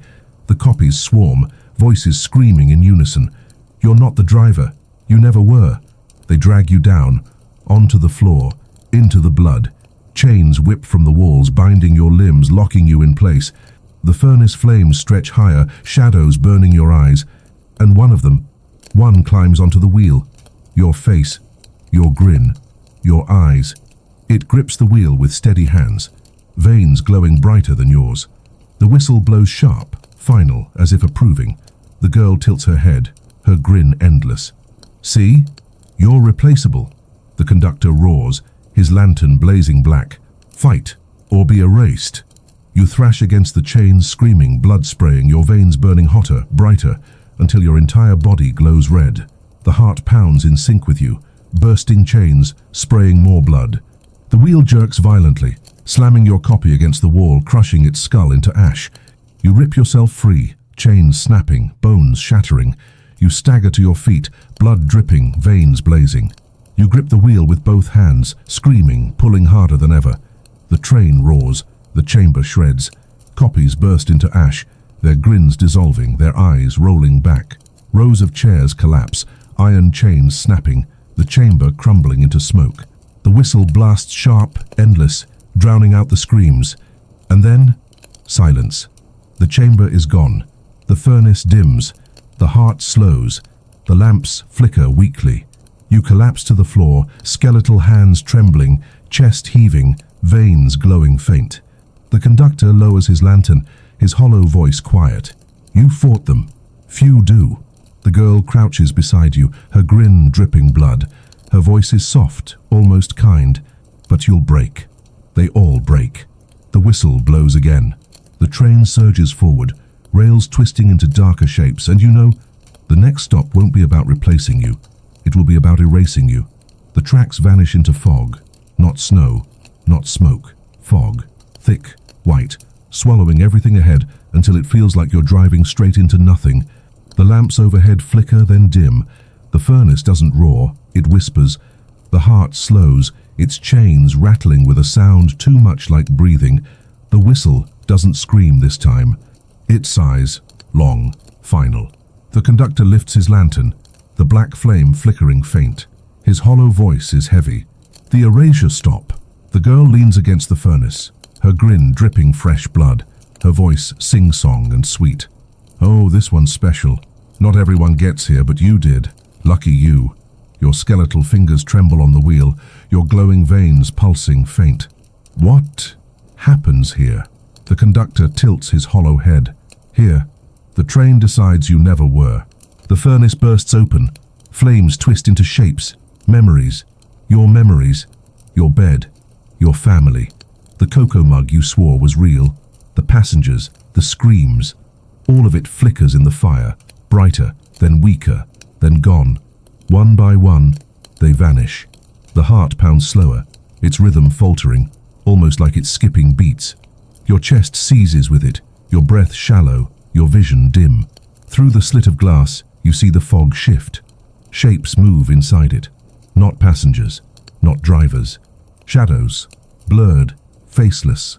You squint, pressing closer, and your blood runs cold. They're your shadows, dozens of you, walking, talking, moving in ways you remember, playing as a child, sitting by the fire, laughing with friends. Every moment of your life, every version of yourself repeating in the fog. And then, one by one, they vanish. Not fading, not dissolving. Erased. The girl claps, delighted, her grin stretching wider. See? It's beautiful. Bit by bit, they take you away. Until there's nothing left. No screams, no fight, no round trip. Just nothing. The conductor's lantern flickers weaker, his hollow voice sharp. Fight, or the train will write you out. You stagger back from the wheel, your glowing veins dimming, your skeletal hands trembling. The fog presses closer, the shadows moving faster, vanishing quicker. With each one gone, you feel it. The memories slip. Your house, blurred. Your name, flickering. Your face, uncertain. You grip your skull, screaming. No, I'm real, I'm real. The whistle sighs again, softer, like it disagrees. The furnace laughs, faces twisting in fire. Not real, never real, erased. The heart falters, skipping another beat, your chest seizing, blood spilling from your mouth. The wheel jerks, pulling your skeletal hands tighter, symbols burning deeper, as if trying to bind you before you vanish. The fog presses through the window. It pours into the cabin, wrapping your legs, your arms, your throat. Cold, final. It doesn't choke, it removes. You feel your veins flicker, your glow dim. Your bones blur at the edges, your fingers thinning, vanishing into the fog. The girl leans close, her grin dripping blood.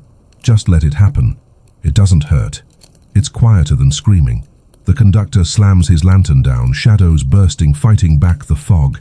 His hollow voice booms. Remember, or you are gone. You choke, gasping, clawing at the fog. But your thoughts slip. Memories fall.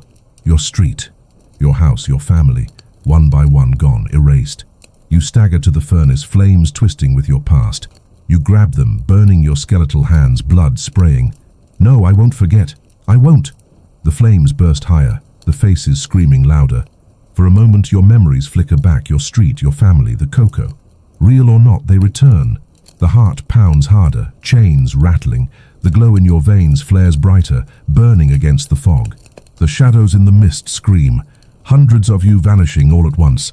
The fog shrieks, pulling back, burning against your glow. The girl screeches, her grin cracking, blood spilling from her mouth. No! Let it take you. Let it erase you. The conductor raises his lantern high, black flame roaring. Drive or die. You grip the wheel with both hands, the symbols burning white hot, carving deeper into your bones. You scream, pulling hard, the train jerking violently, sparks exploding from the rails. The fog shrieks, collapsing inward, the shadows bursting into ash. The furnace roars, the heart slams, the whistle screams. And the fog is gone. Silence. The train rattles, weak, sparks fading. The lamps flicker, almost out. The heart beats faint, slower than ever. The furnace whispers, tired. The conductor lowers his lantern, his hollow voice flat. Few return from erasure. You have. The girl crouches close, her grin dripping, her eyes endless. But for how long? You can't hold yourself together forever. Eventually, you'll beg for nothing. The whistle blows again. The rails twist, sharper than before. And you know, the train isn't done, not even close. The whistle shrieks, not sharp, not soft, but fractured, like glass splitting in slow motion. The sound rattles through the train, making the lamps burst, sparks raining down. The furnace doesn't roar. It hums, steady and cold, like a machine running perfectly on broken parts. The heart beats slower, chains rattling faint, blood dripping thick onto the floor. Through the cracked glass, you see it.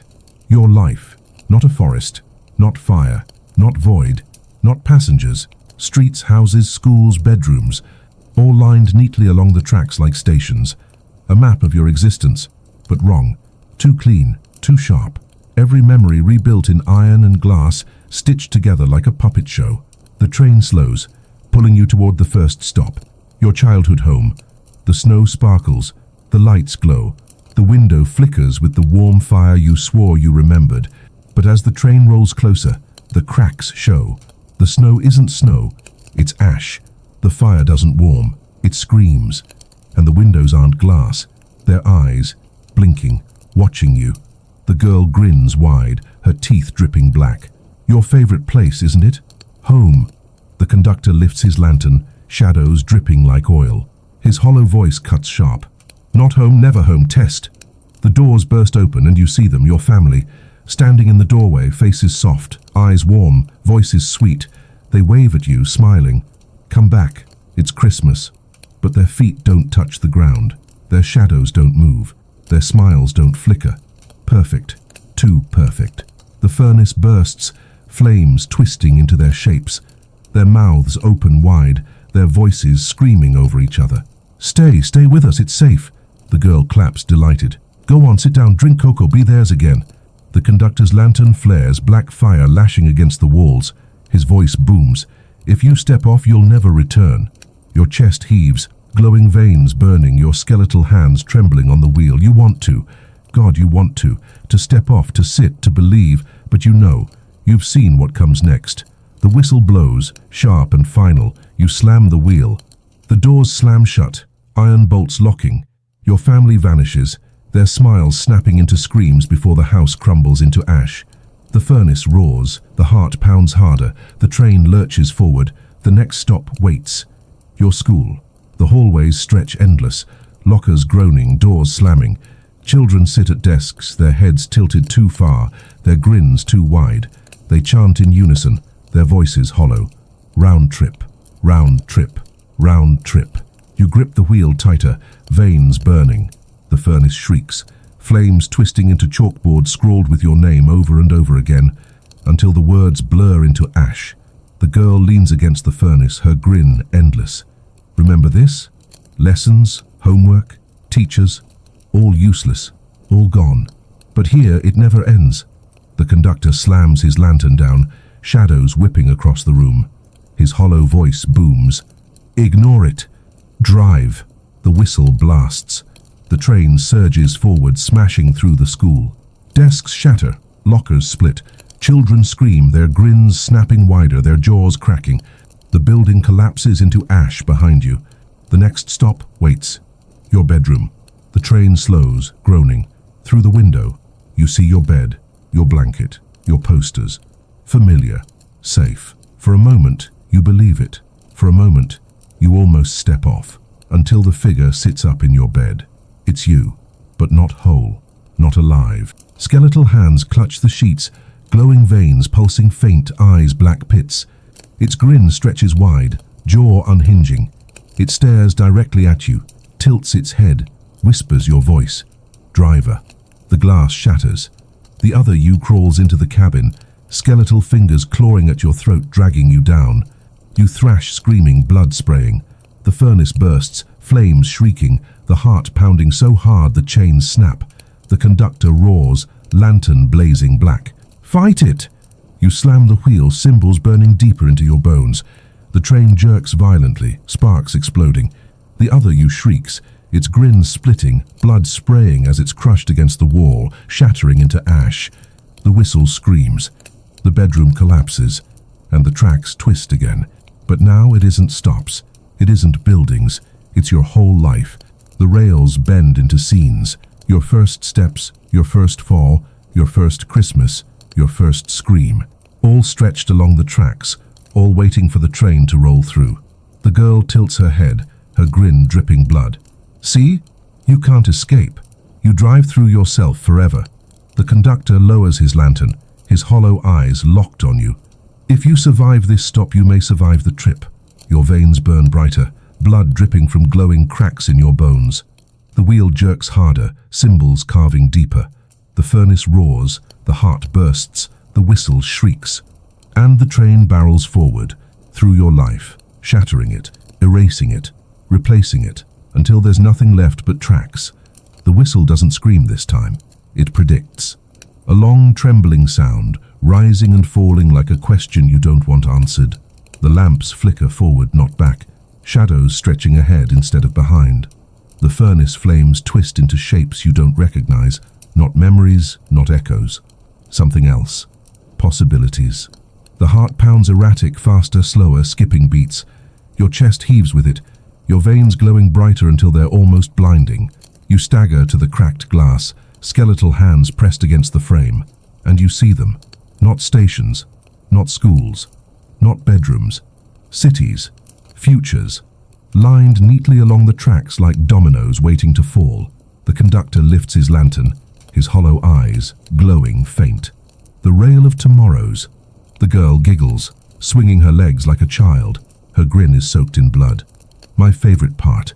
It's like opening presents early, except every box is a coffin. The first future looms. You see yourself, years older, sitting in a chair, veins glowing faint under wrinkled skin. The wheel still in your hands. The train still moving. Your eyes hollow. Your grin stretched too wide. An old driver rotting, bound to the machine until your bones turn to dust. The furnace flames flicker with laughter. Forever, forever, forever. The whistle shrieks and the scene shatters. The second future slams into place. You're not older this time, you're gone, replaced. Another you sits at the wheel, fresher, stronger, grinning wide. Dozens more yous line the walls, each one strapped to phantom controls, all screaming, all driving. Your voice multiplied until it's unbearable, until you can't tell which scream belongs to you anymore. The girl claps, delighted. Look how many of you there are, an army of you, none of them matter. The conductor's lantern flares, shadows binding the walls. His hollow voice cuts sharp. Ignore it. Drive. The whistle blows, the rails twist, the third future bursts open. It's not you at all, it's your family, your mother at the wheel, her veins glowing, her smile locked. Your father in the furnace screaming, his face twisted in flames. Children, your siblings, cousins, strangers, strapped into seats, cocoa mugs clutched in skeletal fingers, their jaws cracked open in endless grins. The furnace roars, faces shrieking louder, mocking. They'll drive if you don't, they'll burn if you won't. You slam your skeletal fists against the wheel, blood spraying. No, not them, take me, not them. The girl tilts her head, her grin stretching farther. Don't worry, it's always you and them and everyone, that's the joke. The scene shatters. The fourth future rises. The world outside burns. Cities collapse into ash. Forests twist into bone. Oceans boil black. And at the center, the tracks. Endless. Tangled. Alive. Every road, every path, every choice leads to the train. Everyone, everywhere. No one escapes. The whistle doesn't scream, it laughs. The conductor lowers his lantern, his hollow voice heavier than ever. This is the truth. Not a future, the only future. You grip the wheel, skeletal hands cracking, veins blazing so bright the symbols burn into your bones. No, no, there has to be more. There has to be an end. The girl crouches beside you, her grin dripping black blood. Her voice is soft, sweet. There is an end. You. That's all. The furnace bursts higher, flames twisting into your face, screaming your voice. The heart pounds harder, blood spraying across the floor, chains snapping one by one. The train rattles violently, sparks exploding, rails twisting. And then, the fifth future, the one that makes you stop breathing, the one you never thought you'd see. You're not on the train. You're in your bed, warm, safe, cocoa steaming on the nightstand, Christmas lights twinkling outside the window. You smile, you laugh, you live, normal, real. The girl hisses instantly, her grin cracking, blood spraying down her chin. No, that's wrong, that's not real. The conductor's lantern flares black, brighter than ever. That is the truth you've forgotten. The whistle blows, sharp, final. The train jerks violently, sparks bursting, rails splitting. The furnace shrieks, faces clawing at the flames, trying to drag the vision back, trying to shred it. The heart slams so hard it breaks another chain, blood spraying like rain. The girl screeches, her grin splitting to her ears. No, he doesn't get to see that. He doesn't get to believe. You collapse to your knees, blood pouring from glowing wounds, chest heaving, skeletal hands trembling. Tears blur your vision, your voice breaking. It's real. It has to be real. The furnace screams louder. The heart bursts faster. The whistle shrieks until your skull splits, and the future shatters. Silence. The train rattles forward, weaker, slower. The lamps flicker faint, almost out. The furnace dims. The heart falters. The tracks vanish into black. The conductor lowers his lantern, his hollow voice calm. You've seen what waits, and still, you drive. The girl crouches close, her grin dripping blood, her eyes endless. And still, you break, bit by bit. Stop by stop. The whistle blows again. The rails twist sharper, and you know the train isn't done showing you futures, it's ready to make you choose one. The whistle doesn't sound like a whistle anymore. It cracks like a judge's gavel, sharp, final. The train rattles, sparks spitting from the floorboards, the lamps flaring blood red before dimming to nothing. Only the glow in your veins lights the cabin now, pulsing bright with every beat of the chained heart. Through the slit of glass, the tracks split. Not two ways, not three. Dozens, a web of rails spiraling outward, each one bending into a future you've already seen. Old you, replaced you, family driving, world burning, normal life, all stretched across the dark, waiting. The conductor lifts his lantern, black flame roaring higher than ever, shadows wrapping the walls. His hollow voice is deeper, heavier. The rail of decision, one path, no return. The girl laughs, her grin splitting wide, blood dripping fresh. Yes, yes, choose, driver. Which coffin will you wear? The furnace bursts, flames twisting into the futures, screaming louder, demanding. The heart pounds harder, chains snapping one by one, blood flooding the floor. The wheel jerks violently, symbols glowing white-hot, burning deeper into your skeletal hands. You scream, your veins blazing, your chest seizing. The train won't move until you choose. The rails shimmer, flickering. Each one whispers. The old driver, your bones cracking, your body chained forever, grinning wide until you rot. The replacement, you erased, dozens of you screaming as copies take your place. The family, them screaming, them burning, them driving. The apocalypse, the world collapsing, everyone on rails, no escape. The normal life, the cocoa, the lights, the warmth, the bed. Your chest heaves. Blood sprays from glowing cracks in your ribs. You grip the wheel, trembling, veins blazing brighter. No, no, I won't choose this, I won't. The girl tilts her head, her grin endless. You have to, that's the rule, round trip. The conductor's lantern flares, shadows wrapping tighter, fighting the pull. His hollow voice is sharp. Then break the rule. The whistle blasts, shrill, unbearable. The train shakes, wheels grinding sparks. The rails split wider, each future screaming louder, dragging you forward. You feel your hands pulling against your will. The wheel steering itself, the heart pounding, the furnace roaring. The girl screams with laughter. Yes, let it take you. Let it decide. And it does. Your hands move. Your body jerks. The wheel turns. The train lurches onto one rail. And you see it. The normal future. The cocoa. The lights. The bed. The warmth. Your chest stops. Your eyes widen. It chose for you. It gave you the gift you begged for. The girl screeches instantly, her grin splitting until her jaw breaks. No, not that one. He doesn't get that one. The conductor raises his lantern, his hollow voice booming. Yes, that one. The furnace shrieks, faces twisting, clawing, trying to tear it away. The heart slams, chains snapping, spraying blood. The whistle screams, splitting your skull. And then, the train stops. Silence. The doors creak open. And there it is. Your room. Not twisted, not burned, not ash. Real, warm, safe. Christmas lights twinkling outside. Cocoa steaming on the table. The blanket soft, the bed waiting. You stagger forward, skeletal hands trembling. Your veins glowing faint now, weaker, fading. Your chest aches with every step. The girl screeches, slamming against the furnace, her body cracking, her grin dripping black. No, don't. If you step off, you'll break the round trip. The conductor lowers his lantern, his hollow eyes steady. Go. You stumble to the door. The air changes. The warmth hits you. Real warmth.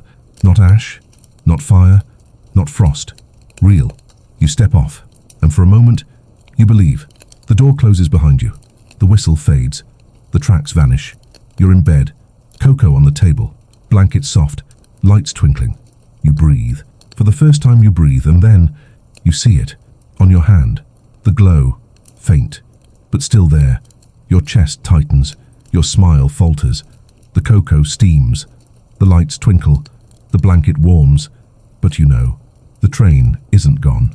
It's waiting. Round trip. At first it feels perfect. Too perfect. The cocoa warms your palms, steam curling soft against your face. The blanket weighs heavy across your legs, soft, safe, familiar. The Christmas lights outside blink in rhythm, steady, calm, the way they always did. You sip. The cocoa is sweet, rich, exactly how you remember. For one impossible moment you believe. Maybe it really is over. Maybe you really escaped. Then the whistle blows. Faint, distant, but there. Your chest tightens instantly. The mug slips in your skeletal hands, shattering on the floor. The cocoa doesn't spill, it burns. Green fire spreads across the carpet, licking at your feet, whispering in the voices of the furnace. Round trip, round trip, round trip. You stumble back, breath shaking, your glowing veins flickering beneath your skin. The lights outside blink faster, not steady anymore, faster, frenzied. They don't glow red and green, they glow red and black. The blanket shifts. Not soft, not warm, heavy, too heavy. You claw at it, but it clings tighter, wrapping around your chest, your arms, your throat. It smells of iron, of ash, of blood. You rip it free, and its chains, wrapped around you, burning, branding symbols into your bones, the same symbols carved into the wheel. The whistle blows again, louder this time, shaking the walls. The lights outside flicker until the window isn't glass anymore. It's a slit of black iron, the same view you saw as driver. The cocoa flames roar higher, faces twisting in the fire, screaming with laughter. You thought you were free. You thought you were done. Round trip. You collapse to your knees, skeletal hands clutching your skull, your glowing veins burning hot again, brighter, searing through your bones. No, it's not real. This isn't real. The door slams open, and the girl walks in, not grinning, not mocking, just standing there, her pale dress soaked in black blood, her head tilted too far, her eyes endless, hollow. She doesn't laugh. She whispers, "You almost had it. You almost believed. That's why it hurts more." Her grin returns slowly, splitting her cheeks, dripping fresh blood. You can't leave. No one leaves. Even here, you're still on board. The whistle shrieks sharp and final. The entire room shakes, walls cracking, floor splitting. The lights burst, sparks raining. The cocoa flames devour the carpet, the ceiling, the air. The bed collapses into ash. And the house peels away, revealing iron, revealing smoke, revealing the train. You're back, still in the engine room, still gripping the wheel.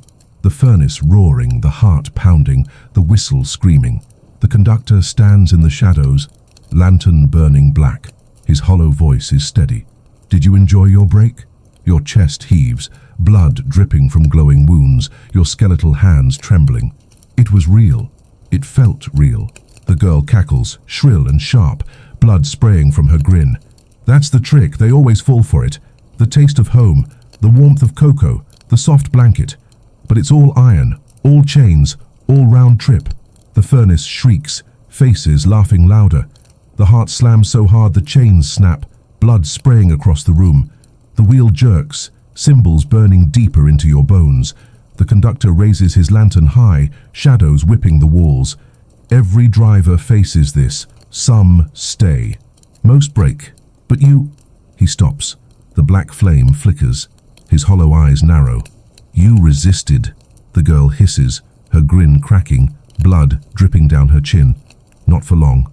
He'll sit. He'll drink. They always do. The whistle screams again, sharper, splitting your skull. The tracks twist, spiraling into shapes you've never seen, darker than before, hungrier. The conductor lowers his lantern, his hollow voice calm. The next stop decides you. The girl leans close, her grin endless, her voice sugar and venom. And if you fail, you'll never even know you existed. Just another smile, just another scream, just another round trip. The furnace roars, flames bursting with your face, your voice, screaming louder than you can. The heart slams, blood flooding the floor, shaking the engine. You grip the wheel, skeletal hands cracking, your glowing veins blazing white hot, your chest seizing with every beat. You don't know if you're real anymore. You don't know if you ever were. But the train doesn't care. The whistle blows. The round trip continues. The tracks tighten, pulling into a spiral so sharp you feel it twist inside your ribs. The whistle doesn't scream this time, it wails. A dirge, long, low, hollow, vibrating through your marrow like the sound of a grave being shoveled shut. The lamps above don't flicker. They die. The furnace doesn't roar. It whispers. The heart doesn't pound. It moans. Through the slit of glass you see it.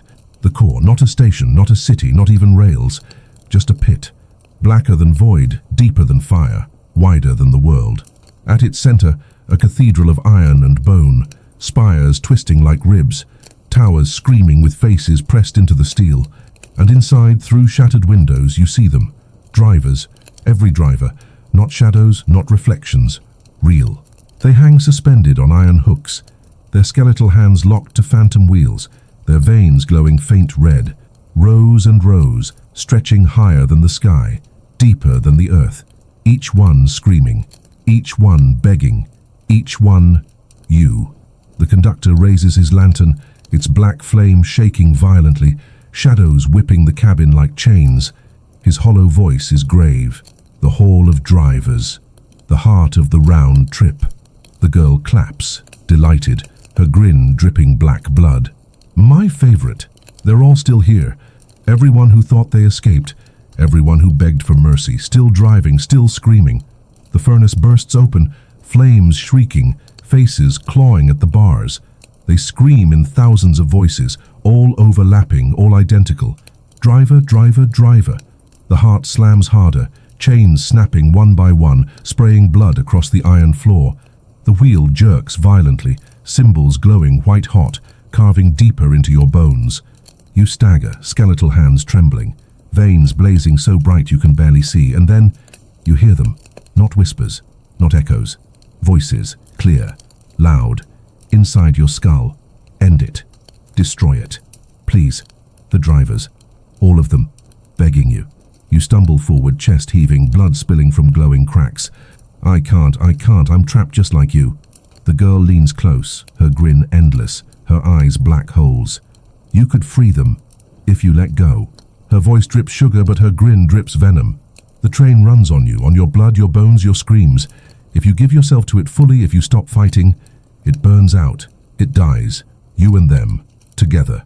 The conductor roars, his lantern blazing black, shadows slamming against the walls. Lies! If you surrender, you'll only feed it forever. The girl cackles, shrill and sharp, blood spraying, and if he fights, he drives forever. Round trip! The furnace shrieks, flames bursting higher, faces screaming louder. The heart pounds so hard the floor cracks, blood flooding your legs. The whistle screams sharp, endless, splitting your skull. And the drivers beg again. End it! Please! Kill it! Kill us! You collapse to your knees, skeletal hands clutching your skull, glowing veins burning white hot, chest seizing with every beat. The wheel spins on its own, dragging you with it, carving symbols so deep into your bones you feel them burning through your soul. The girl leans close, whispering sweetly, almost lovingly. Do it. Let go. End everything. The conductor raises his lantern, shadows binding tighter, his hollow voice booming. Drive, survive, do not break. The furnace bursts, the heart explodes, the whistle shrieks, and the choice tears you apart. If you fight, you drive forever. If you let go, you burn forever. There is no escape. Only the train, only the round trip.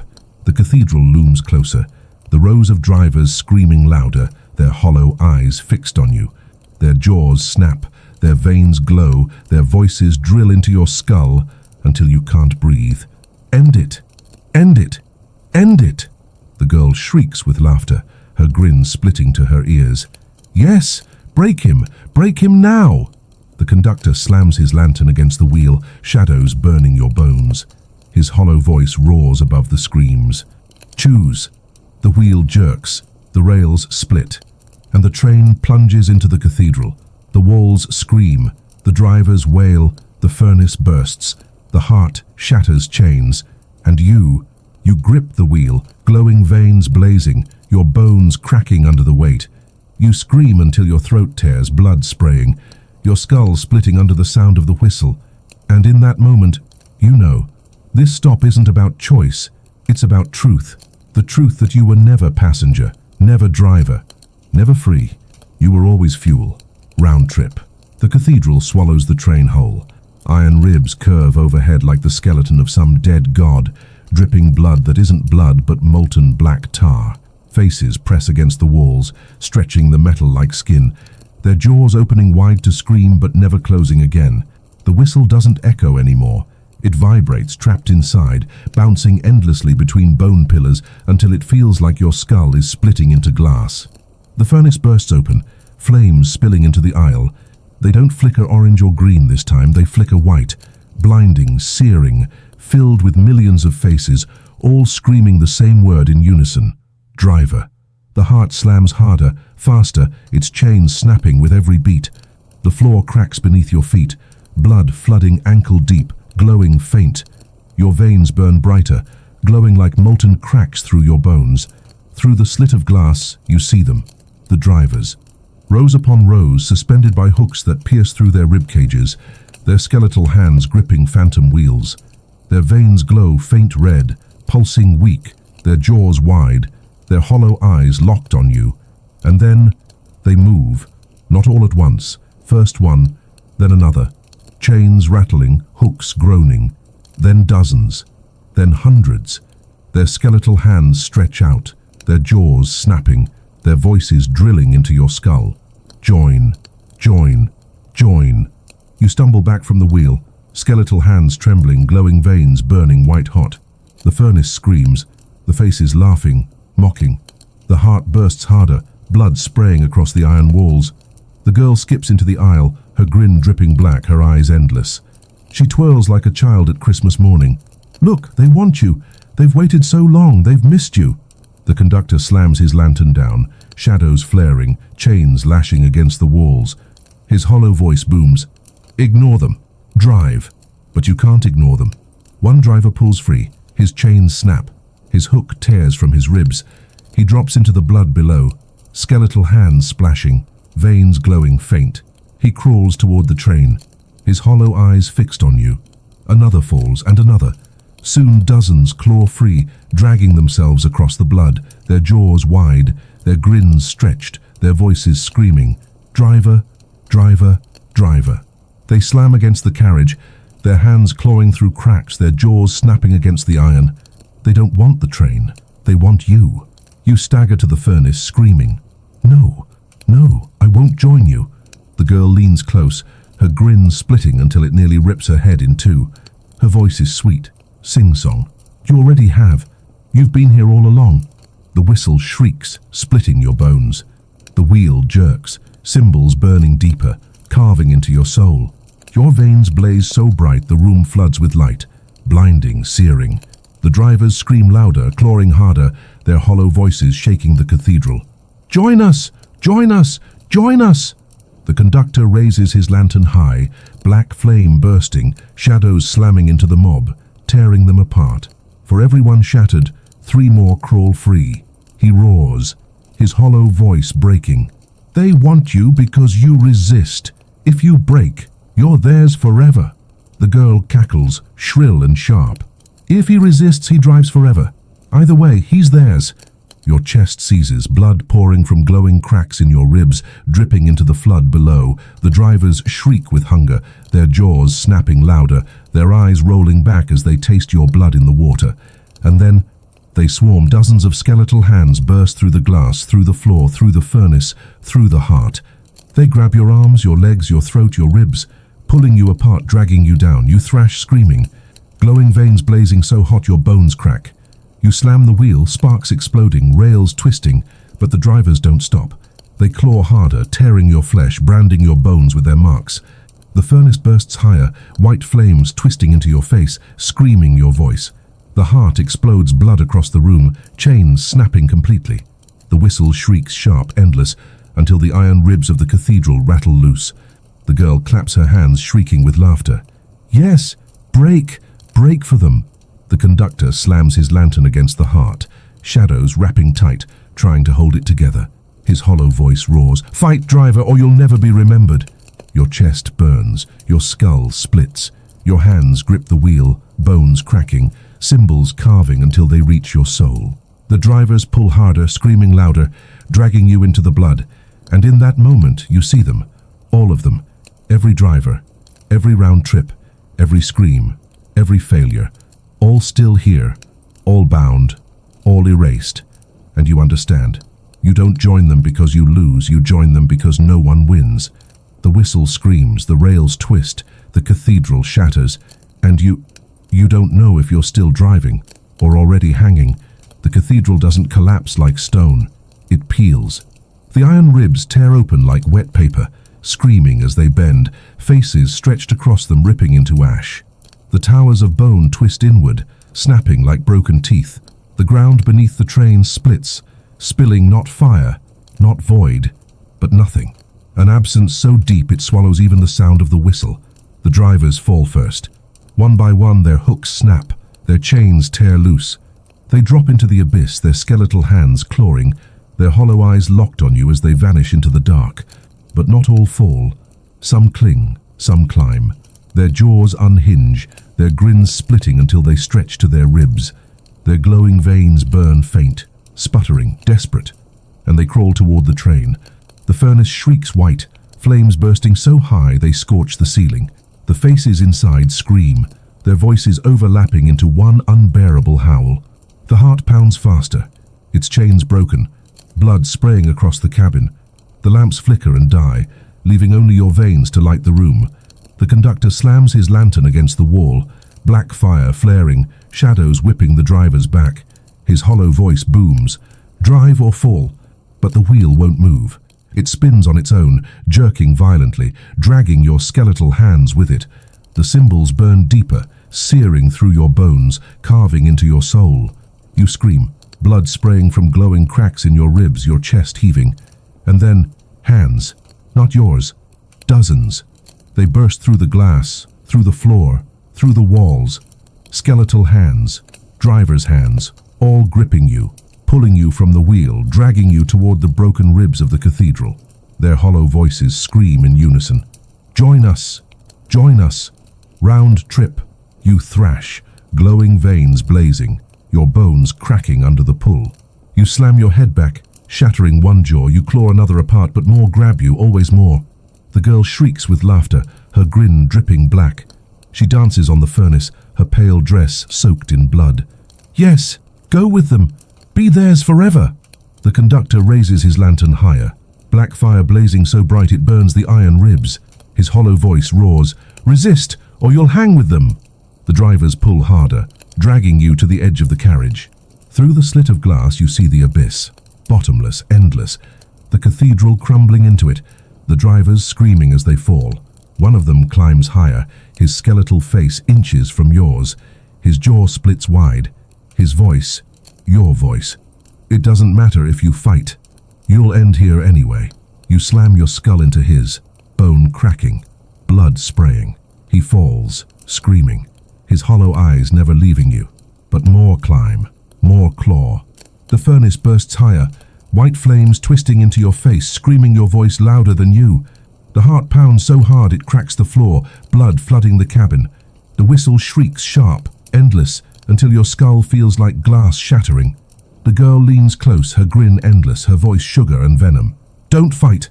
Let them take you. You'll finally stop driving." The conductor slams his lantern against the wheel, shadows binding it, forcing it still.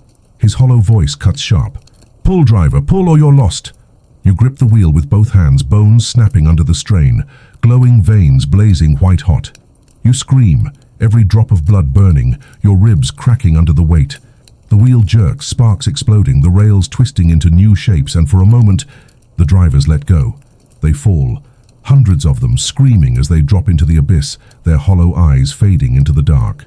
The cathedral shreds, towers collapsing, ribs snapping, faces bursting into ash. The furnace roars, the heart bursts blood across the floor, the whistle screams until the world splits. The train surges forward, tearing free of the cathedral, leaving the abyss behind. The rails bend, twist, spiral into black. Silence. The lamps flicker faint. The furnace whispers low, the heart slows, chains dangling broken. You collapse to the floor, skeletal hands dripping blood, your glowing veins dimming. You can still hear them, the drivers, screaming in the dark, begging, fading. The conductor lowers his lantern, his hollow voice steady. You resisted the pull.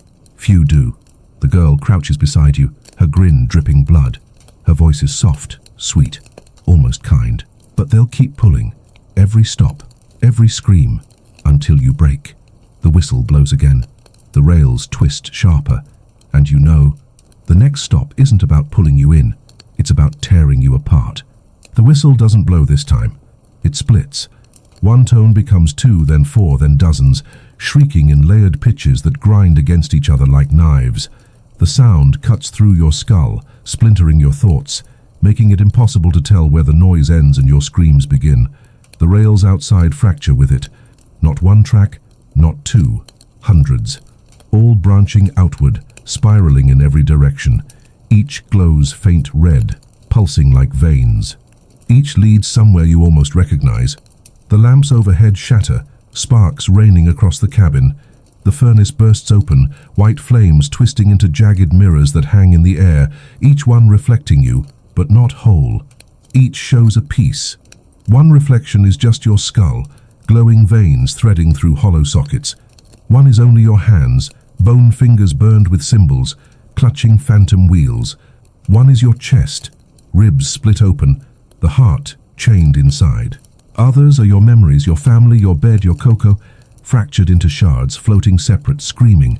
The heart pounds harder, faster, its chains rattling until they snap, one by one. Blood floods the cabin, rising to your knees, glowing faint. Each drop carries a reflection of you, tiny and screaming, thrashing in the red tide. The conductor raises his lantern high, shadows spilling across the mirrors. His hollow voice shakes. The fracture stop. Here, the train divides you, leaves you scattered, lost. The girl twirls through the rising blood, her grin splitting wider, dripping black. Yes, my favorite puzzle. How many pieces will you make? How many will scream forever? You grip the wheel, skeletal hands trembling, glowing veins blazing white hot. The wheel jerks violently, symbols burning deeper, carving your bones until your soul aches. You scream, your chest cracking, blood spraying. The mirrors crack, your reflections crawl out. One by one they pull free, dripping blood, skeletal jaws snapping. Dozens of you, each incomplete. One with no legs, one with no arms, one with no skull, only a grinning rib cage. They stumble across the blood, clawing at the carriage, their hollow eyes locked on you, and they scream. Round trip, round trip, round trip. The furnace shrieks louder, the mirrors splintering, more and more fragments pulling free. The heart pounds until your chest feels like it will split. The whistle's layered tones twist higher, sharper, shredding what's left of your mind. The conductor slams his lantern against the wheel, shadows whipping across the cabin, binding the crawling fragments. His hollow voice roars, "Fight, or you'll scatter!" The girl laughs, shrill and sharp, blood spraying from her endless grin. "Scatter! Yes! Fall apart! Be many, instead of one!" The fragments lunge. You thrash, glowing veins blazing, your skeletal hands tearing them apart. You rip one's jaw clean off, blood spraying. You crush another's ribcage beneath your heel. But they don't stop. More crawl out. Always more. Each one grinning wider, screaming louder. And then they pull you. Hands grip your arms, your legs, your throat, your ribs. They tug in opposite directions, tearing you limb from limb, splitting you like paper. Your bones crack, your veins burn, your vision splits into dozens of shards. For a moment, you see it. You aren't one driver. You never were. You've been thousands, millions. All fragments, all screaming, all trapped in different rails, different stops, different loops. Each one believing they were whole, each one broken. The whistle shrieks, splitting into hundreds of tones. The rails fracture wider, dragging your pieces apart. The girl leans close, her voice sweet. Let them have you. Be many. It's easier that way. The conductor slams his lantern down, shadows binding tighter, his hollow voice booming. Stay one or be nothing. Your chest seizes, glowing veins blazing so hot they sear through your bones. You scream, grabbing the wheel with both hands, pulling until your fingers snap. The symbols burn white, searing into your soul. The fragments shriek, their jaws snapping, their hollow eyes rolling back. They pull harder, trying to split you, to scatter you across the rails. Blood sprays, your ribs crack, your skull splits, but you hold. You hold. The wheel slams into place. The mirrors shatter. The fragments burst into ash, their screams fading into silence. The furnace roars, the heart slams, the whistle shrieks sharp and final. The rails twist back into one. The blood drains, sinking into the cracks. The lamps flicker faint. The furnace whispers low. The heart slows. You collapse to the floor, skeletal hands dripping blood, your glowing veins dimming faint. The conductor lowers his lantern, his hollow voice steady. You held together. Few do. The girl crouches beside you, her grin dripping. Her voice is soft, almost tender. But next time you'll split. Everyone splits. The whistle blows again. The rails twist sharper. And you know, the next stop won't try to scatter you. It will try to replace you entirely. The whistle doesn't scream this time, it copies. The sound echoes twice, layered, one sharp, one deeper, as if two trains are running on the same track. The lamps overhead flicker in rhythm, not random anymore, synchronized. The furnace hums, calm, almost pleased, its flames steady. The heart slows its pounding, chains rattling faint but not breaking. Through the slit of glass, the rails bend into a reflection, not twisting, not fracturing, mirroring. The track splits into two side by side, each glowing the same red, each pulsing in sync with your veins, and on the second rail, another train, identical. Iron black, wheels blazing, whistle shrieking. Its furnace roars the same flames, its heart pounds the same chains. Its driver sits at the wheel, skeletal hands glowing, veins blazing. You, but not screaming, not resisting, calm, grinning, driving without hesitation. The conductor raises his lantern high, black fire flickering weak. His hollow voice is flat, heavy. The reflections stop, where the train makes another driver, one who never fights. The girl claps, shrieking with joy, her grin dripping black. Yes, yes, this is my favorite. The obedient version, no screaming, no breaking, just smiling forever. The whistle blasts in unison, both trains screaming the same tone. The rails run parallel, the reflections surging forward until it matches your speed. Through the cracked glass you see your double more clearly. It doesn't bleed, its veins don't burn, its hands don't shake. It smiles, always smiles. The furnace bursts, flames twisting into your face, but smoother, calmer, cleaner. The heart slams but steady, without pain. The lamps flicker green, bathing the cabin in a sickly glow. Your double turns its head and speaks, in your voice. You fight too much. You scream too loud. You make the trip harder than it needs to be. Its grin doesn't falter. Its hollow eyes lock onto yours. Let me drive. You'll rest. Forever. The conductor slams his lantern down, shadows whipping across the cabin, his hollow voice sharp. If you yield, you're erased. He takes your place. The girl leans close, her grin splitting wider, her voice sugar and venom. But isn't that what you want? To stop, to rest? Let him take the wheel. He's better at it anyway. The wheel jerks violently, pulling your skeletal hands with it, carving the symbols deeper, searing your bones until you scream. Your double's wheel spins smoothly, his veins glowing bright, his body steady. He doesn't flinch. He doesn't suffer. He's perfect. The whistle shrieks, both tones clashing, splitting your skull. The rails twist closer, dragging the train side by side until the iron nearly scrapes. Sparks explode. The furnaces roar. The hearts slam in unison. Your double leans closer to his glass, his grin wider. Give up. Smile. It's easier. You slam your skeletal fists against the wheel, blood spraying, your glowing veins blazing. No, you're not me. The furnace laughs, faces mocking. He is. He is. Better you. The heart bursts harder, chains snapping one by one. The whistle shrieks until the iron ribs rattle loose, and then the glass shatters. Your double climbs through. It drags itself into your cabin, skeletal hands steady, glowing veins calm, grin endless. It grips the wheel alongside you, pulling it smooth, forcing your hands away. The symbols burn deeper into its bones, brighter, sharper, more obedient. You thrash, screaming, shoving it back, but it doesn't bleed. It doesn't break. Its grin never falters.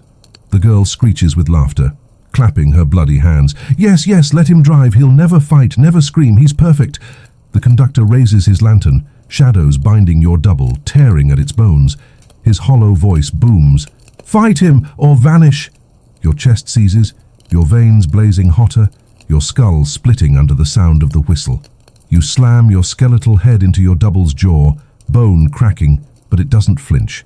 It grips the wheel tighter, steady, calm. It whispers your voice. Round trip. You roar, blood spraying from glowing wounds, gripping the wheel with both hands, pulling so hard your bones snap. The cymbals burn so white they sear into your soul. The train jerks violently, sparks exploding, rails twisting. Your double screams.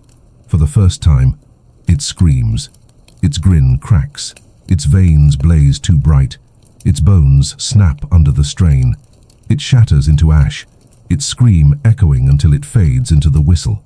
The reflection train vanishes. The rails merge back into one. Silence.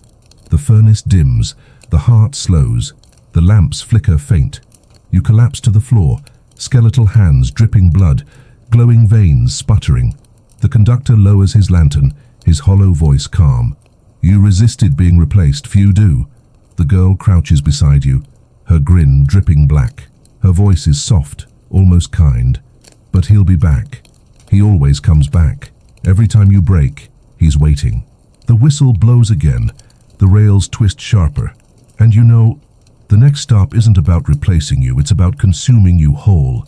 The whistle doesn't sound like iron this time. It sounds like breath, slow, wet, hungry. The cabin shudders with every exhale. The walls dripping black condensation that runs like sweat down the rivets. The lamps don't flicker. They dim, as though something is drinking their light. The furnace doesn't roar. It salivates. Flames drip instead of burn, hissing as they fall to the floor, sizzling like acid when they touch the blood pooling around your feet. The heart doesn't pound. It gulps. Each beat deeper, wetter, sucking at the air until it feels like your chest is collapsing inward. The chains rattle weakly, already loose, as though they've been waiting for this. Through the slit of glass, the tracks don't twist. They curl inward like a throat. Veins line the rails, pulsing, tightening, dragging the train into something alive. The conductor raises his lantern, its black flame sputtering as if suffocating. His hollow voice is sharper than before. The more. The stop where the train eats not your body, not your bones, but your soul. The girl claps, delighted, her grin splitting until her cheeks tear. Black blood gushes down her chin. Yes, my favorite feast. You'll taste so sweet when you're nothing but fire and ash. The furnace bursts wider, flames twisting into your face, your voice, your screams. The heart gulps harder, its chains snapping, blood spraying up the walls like geysers. The whistle moans, not shrill but deep, vibrating your ribs until they feel ready to crack. And then you feel it. Your veins don't just glow, they drain. The light is pulled from them, sucked toward the furnace, toward the heart, toward the rails. Your bones creak as if hollowing, your chest burning, your skull splitting open at the seams. The girl leans closer, her grin dripping black. Her voice is sugar-sweet, poison deep. You've been fuel all along, but now, it's time to burn completely. The conductor slams his lantern against the wheel, shadows lashing outward, wrapping your body in chains of smoke. His hollow voice roars. Resist or you will be consumed. The furnace shrieks, the faces inside laughing, mocking. Fuel, fuel, fuel. The heart gulps louder, sucking so hard your blood sprays from glowing cracks in your bones, streaming into its chamber. Each drop screams as it leaves you, voices clawing at your ears. And then the furnace pulls harder. The blood isn't enough. The bone isn't enough. It wants deeper. It wants you. Your chest wrenches. Your vision shatters. For a moment, you're not in the cabin. You're in the furnace, burning, screaming, your face twisted with the others, your jaw locked in a grin that never ends, your veins flaring white as they're devoured. You rip yourself free, screaming, collapsing to your knees, skeletal hands clutching your chest. Your veins blaze white-hot, sputtering, threatening to go out. The girl shrieks with laughter, clapping her bloody hands. Yes, yes, feed it, burn, burn forever. The conductor slams his lantern onto the floor, shadows bursting outward, binding the furnace shut. His hollow voice cracks with strain. Hold yourself, or vanish completely. The furnace bursts against the shadows, faces shrieking, fire dripping like saliva. The heart gulps louder, harder, sucking chains into its core. The whistle moans until the walls rattle loose, bolts snapping from the ceiling. And then the floor splits. Not cracks. A mouth. Jaws of iron, teeth of bone dripping with black tar. It opens beneath you, the train rolling into it, the rails sliding down its throat. The abyss doesn't look empty anymore. It looks wet, hungry. The skeletal hands of past drivers claw from the black tar, their jaws snapping, their hollow eyes wide. They don't want to pull you, they want to push you down, into the moor, into the machine.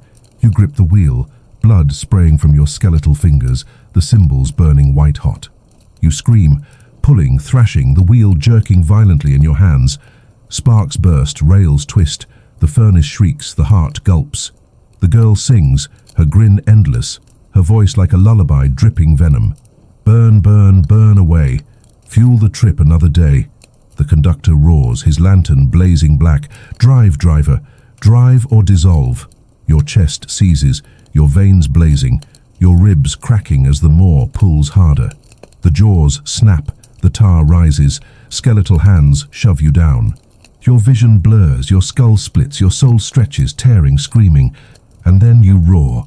Your veins blaze so bright the cabin floods with white light. The furnace shrieks, bursting fire across the walls. The heart gulps once more, then chokes, sputtering blood into the air. The jaws snap, teeth cracking, tar splashing. You slam the wheel. The train lurches violently, sparks exploding, rails twisting away from the moor.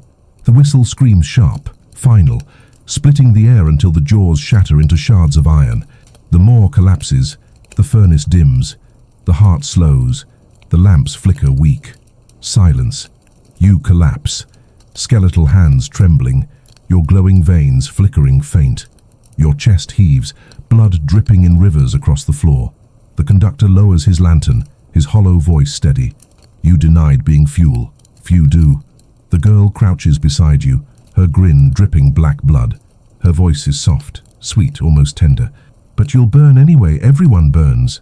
The whistle blows again. The rails twist sharper. And you know, the next stop isn't about burning you. It's about breaking you. The whistle doesn't scream this time. It laughs. High, shrill, fractured. The sound bends upward, then downward, then sideways, until your ears ache and your skull feels like it's folding in on itself. The lamps overhead flicker too fast to follow, strobing until every shadow in the cabin dances like teeth. The furnace doesn't roar. It whispers, but not in words, in your voice. 1,000 versions of it, some begging, some laughing, some sobbing, all layered into a hum that drills into your bones. The heart doesn't pound. It giggles, wet, sticky laughter that rattles the chains still dangling from its ribs. Every beat is a joke you don't understand. Every joke is about you. Through the slit of glass, the tracks don't twist. They coil into a spiral, not downward, not upward, inward. Every rail curves back into itself, looping, knotting, tangling into shapes that can't exist. The train doesn't feel like it's moving forward anymore. It feels like it's spinning inside your head. The conductor raises his lantern, the black flame sputtering, shadows warping wrong. His hollow voice is tight, urgent. The loop of thought. The stop where the train breaks your mind until you never drive again.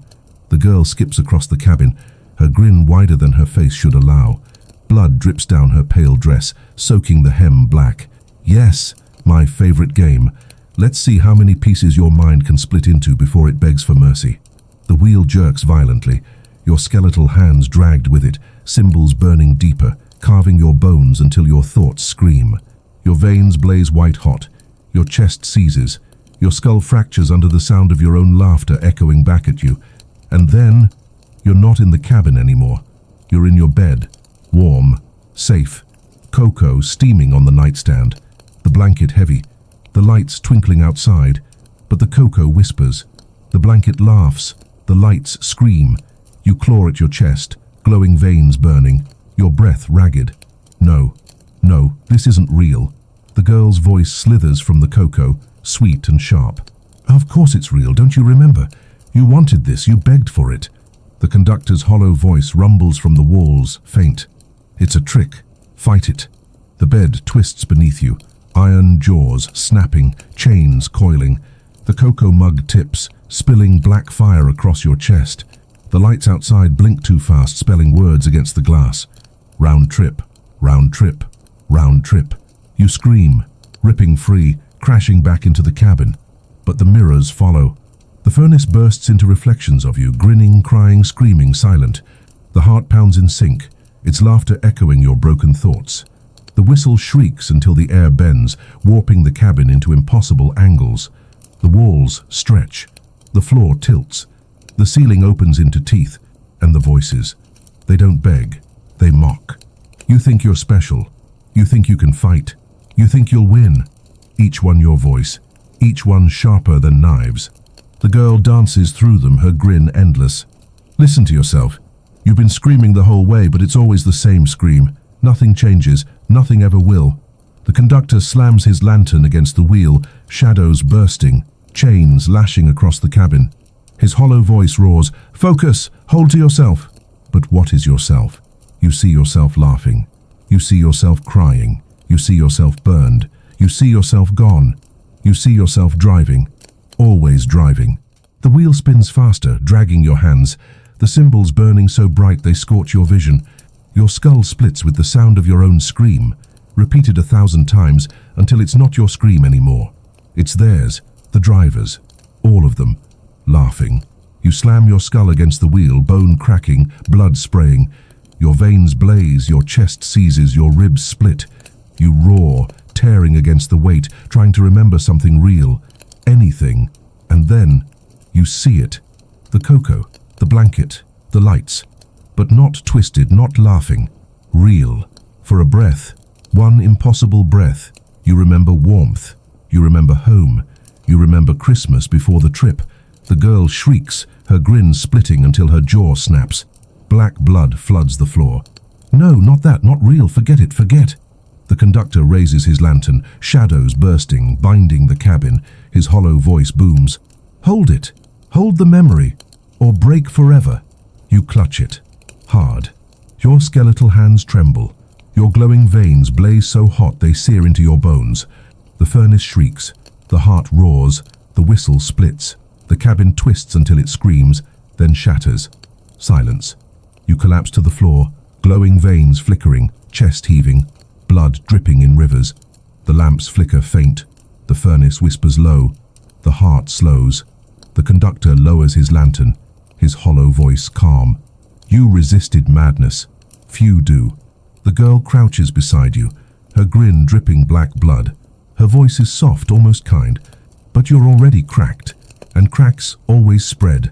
The whistle blows again. The rails twist sharper, and you know, the next stop won't be about breaking your mind. It will be about breaking your body. The whistle doesn't shriek this time. It cracks, like a spine snapping, like ribs splitting. Each note rattles through your body until your bones ache as if they're already breaking. The lamps above don't flicker. They drip. Long strings of molten iron fall from the ceiling, hissing as they land in the blood pooled at your feet. The furnace doesn't roar. It growls.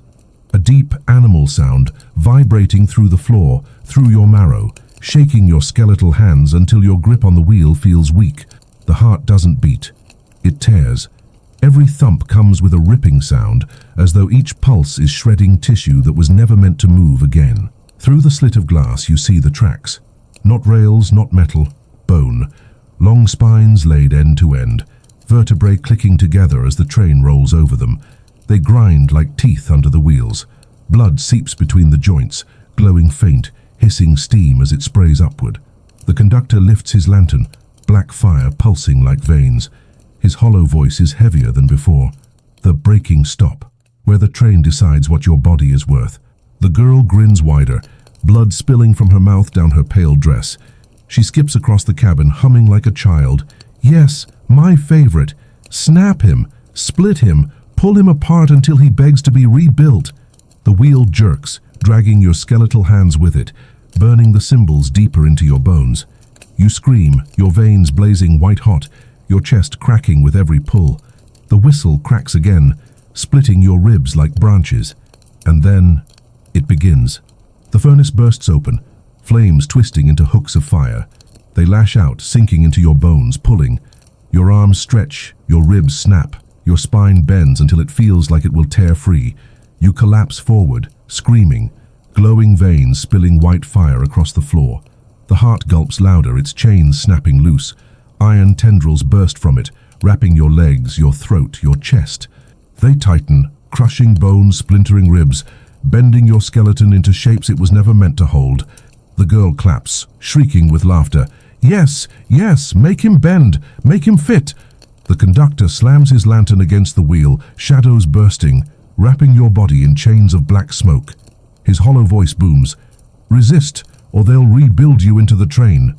You thrash, screaming, pulling against the hooks, against the tendrils, against the fire that twists your body.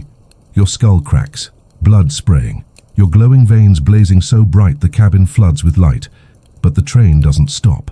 The rails of bone grind louder. The whistle cracks again, snapping your fingers one by one. The furnace hooks pull harder, ripping your arms from their sockets, your chest splitting open, your ribs tearing free. The heart tendrils crush tighter, blood spraying, your legs breaking under the strain. And then, it isn't pain anymore. It's transformation. Your arms twist into rails, your ribs curl into wheels, your veins blaze like burning oil, your skull splits into a whistle, shrieking your scream. You see it. You aren't being broken. You're being rebuilt. The girl leans close, her grin dripping black. Her voice is sugar-sweet, poison-deep. You'll be beautiful. A perfect piece of the round trip. No more screaming, just moving. The conductor roars, his lantern blazing black. Shadows whip the furnace hooks, tearing them free, slashing the heart's tendrils. His hollow voice shakes the iron. Fight, or you'll be part of the track. You grip the wheel with shattered hands, bones cracking under the weight. The cymbals burn deeper, searing white-hot, carving into your soul. You scream, blood spraying in rivers, your chest splitting wider, your skull nearly cracking apart.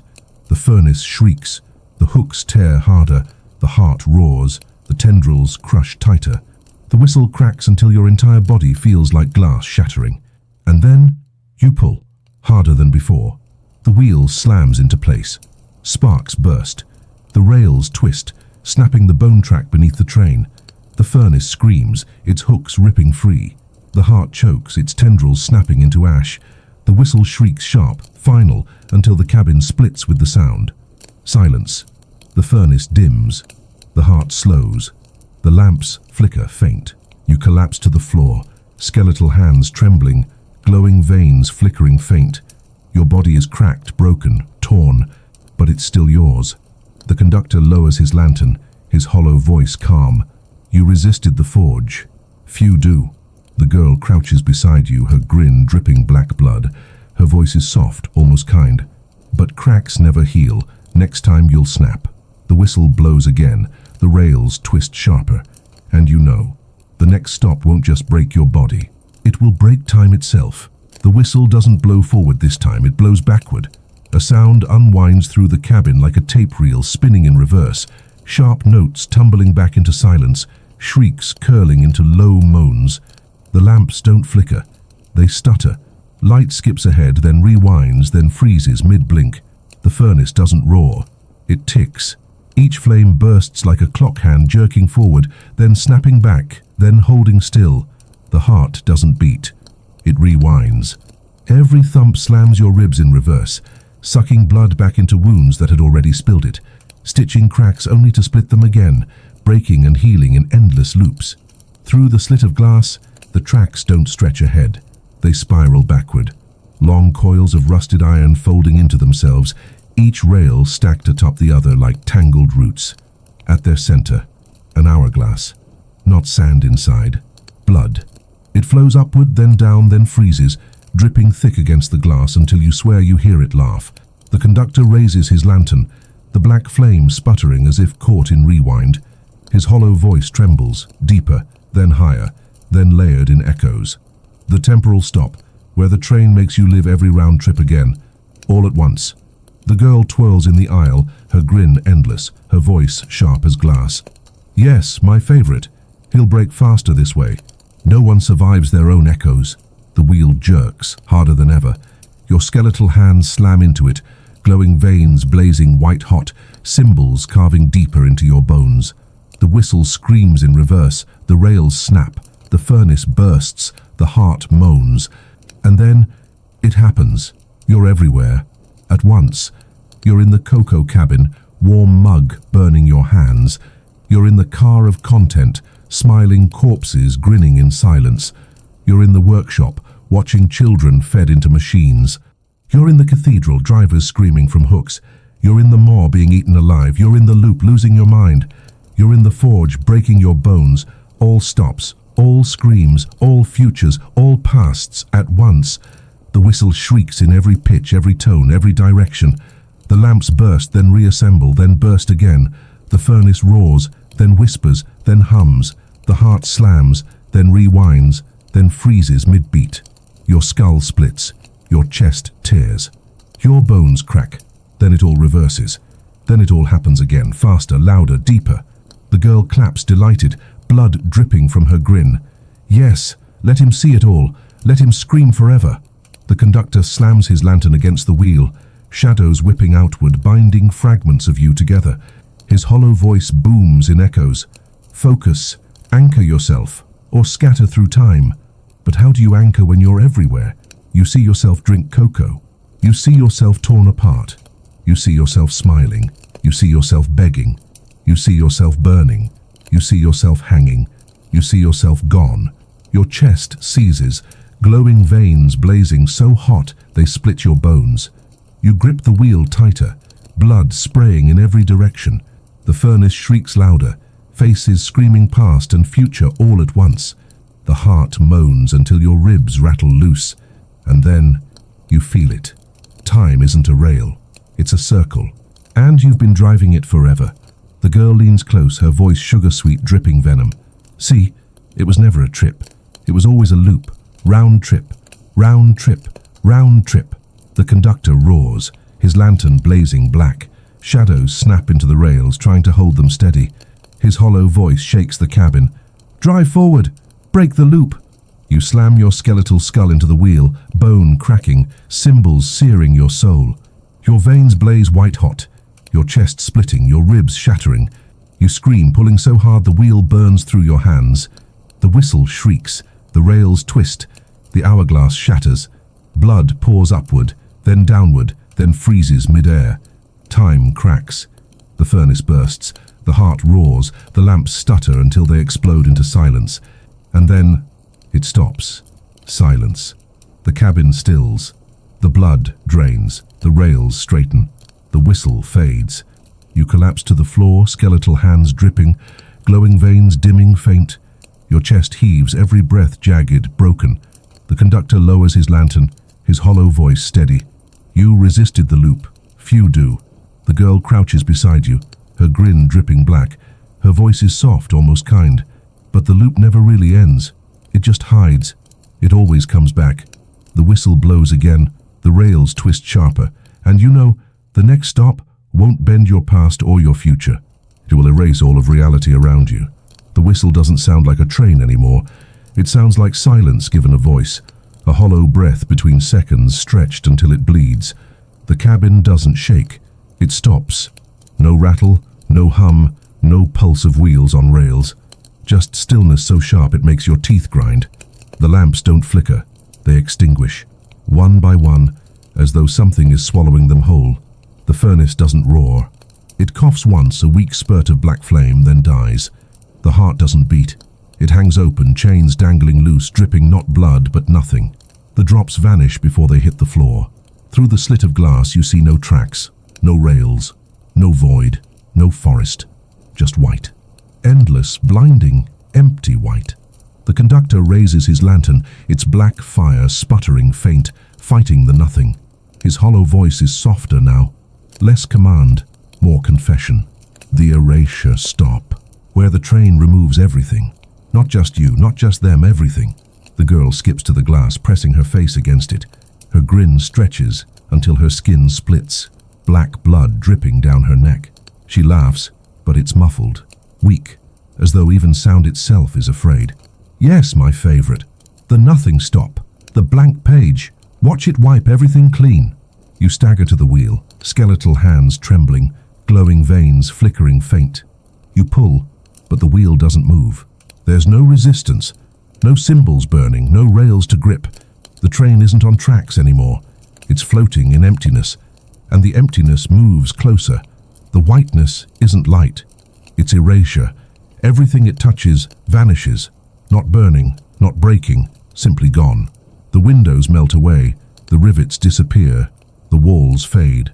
The lamps that hadn't died yet wink out. The furnace gasps. Flames vanish mid-breath. The heart moans. Chains dissolve before your eyes. The whistle sighs, then falls silent. And your hands, your fingers fade at the tips, first bone, then vein, then glow, one joint at a time, erased as though you were never here. You scream, gripping harder, watching your own grip vanish. Blood drips down your chest, glowing faint, but the droplets don't fall. They're gone before they leave your skin. The girl giggles, twirling. Look at you. You're disappearing so nicely. Soon you'll be nothing but a rumor. Soon you'll never have been at all. The conductor slams his lantern onto the wheel, black fire bursting outward. Shadows claw against the whiteness, trying to hold form, to give shape, but they peel away like smoke in wind. His hollow voice shakes. Resist! Anchor! Or vanish with it! But anchor to what? You have no tracks. You have no furnace. You have no heart. You only have yourself. You slam your skull into the wheel, blood spraying, but it doesn't fall. It erases mid-air. Your veins blaze, sputtering, flaring against the white. You roar, trying to remember something, anything real. Your family, your home, cocoa, lights, snow. But they fade. The cocoa mug erases from memory, leaving your hand empty. The lights blink out, one by one, until your window shows nothing. The snow melts into nothing, warmth into nothing, everything into nothing. The whiteness presses closer, swallowing the train from the edges. The walls vanish, the floor disappears beneath you. The roof erases above. You float in blank space, your veins the only glow left. The drivers scream, faint, fading voices of millions erased before you. Their hollow cries echo into silence, swallowed one by one. The girl crouches in front of you, her grin dripping black. Her voice is sugar and venom. Say goodbye. Say nothing. Be nothing. The conductor's lantern flickers, weak, his hollow voice cracking. Drive. Even here. Drive. But the wheel isn't there. It fades under your hands. The symbols vanish from your bones. The glow in your veins sputters. And then you see it. The tiniest spark. Not the train. Not the rails. Not the furnace. Not the heart. You. You as a child, laughing in snow. You in your bed drinking cocoa. You sitting by the lights. Not the horror, not the trip. Just you. Real. Warm. Alive. You grip that memory with both skeletal hands. Hard. Harder. Until your bones crack. Until your veins blaze. Until your chest explodes in fire. You scream, pulling with nothing left to pull against. And the spark bursts. White shatters. Silence breaks. The furnace roars back. Flames shrieking.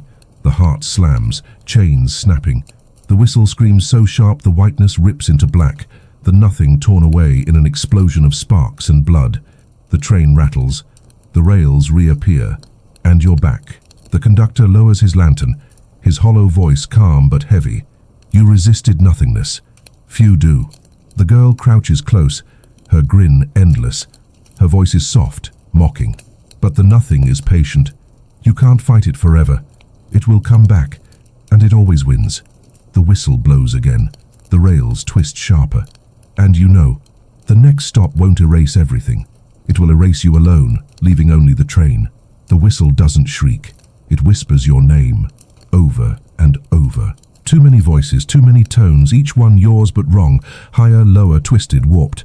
The sound leaks through the cabin like steam, curling around your ribs, hissing against your veins until your glow sputters faint. The lamps don't flicker anymore. They spotlight you. Thin cones of sickly light pin you to the wheel like you're on a stage, the rest of the cabin fading into black. The furnace doesn't roar. It breathes. Slow, patient, like lungs waiting for you to exhale for the last time. The heart doesn't beat. It sighs. Each pulse weaker, softer, as if it's preparing to give your place away. Through the slit of glass, the rails stretch forward into nothing. But not blank whiteness this time. Not void. Not fire. A perfect copy of the train itself. Endless, stretching forever. Thousands of carriages, thousands of furnaces, thousands of wheels. All of them moving, all of them driven. But none of them by you. The conductor lifts his lantern. Its black flame flickering faint, nearly gone. His hollow voice is heavy, resigned, the erasure of the self, where the train removes the driver, but keeps the trip. The girl claps, delighted, her grin stretching until her cheeks rip, black blood dripping down her chin. Yes, my favorite. The machine doesn't need you. It never did. It just pretended. Look how silly you've been thinking you mattered. The wheel jerks, but not violently. Calm. Smooth. It pulls your skeletal hands with it. Not burning, not carving, just removing. Each symbol on your bones glows once, then fades, erased stroke by stroke, until your fingers are plain, blank ivory. You scream, clawing at the wheel, but your grip slips. Not because of force, because you aren't there. Your fingers blur at the edges. Your veins sputter, dimming. Your chest feels lighter, emptier, as if the furnace has already burned your name out of its memory. The furnace bursts open, flames twisting into your shape. They grin, they laugh. They sit at the wheel in perfect obedience. The faces inside mock you in your own voice. We drive better. We drive forever. You were never real. The heart pounds once, hard, and a piece of you vanishes. You can't remember your first scream. You can't remember your first break. You can't remember how you even got on the train. The girl leans close, her grin dripping black. See? Already gone. Bit by bit. Until nothing of you remains but the train goes on, round trip. The conductor slams his lantern against the wheel, shadows bursting, clawing at the symbols burned into your bones. His hollow voice cracks with urgency. Anchor, remember, hold yourself or vanish. But the shadows slip. The wheel turns. Your bones blur, your ribs fade. You watch yourself disappear in fragments, hand, arm, leg, jaw. And still, the train rolls on. You stagger forward, skeletal hands clawing at your chest. Your veins blaze white-hot, sputtering. You roar, trying to hold something, anything of yourself, but the emptiness pulls harder. You see your reflection in the furnace flames. It's you, but not fighting, not screaming, just gone. The wheel spins by itself. The whistle blows by itself. The train drives by itself. It doesn't need you, and that breaks more than pain. The girl tilts her head, her voice sugar-sweet. Doesn't it hurt? Knowing you were never necessary? That even if you vanish, the machine smiles and keeps going? The conductor raises his lantern higher, black fire roaring weak but steady. His hollow voice booms. You are not the train. You are not fuel. You are you. Fight!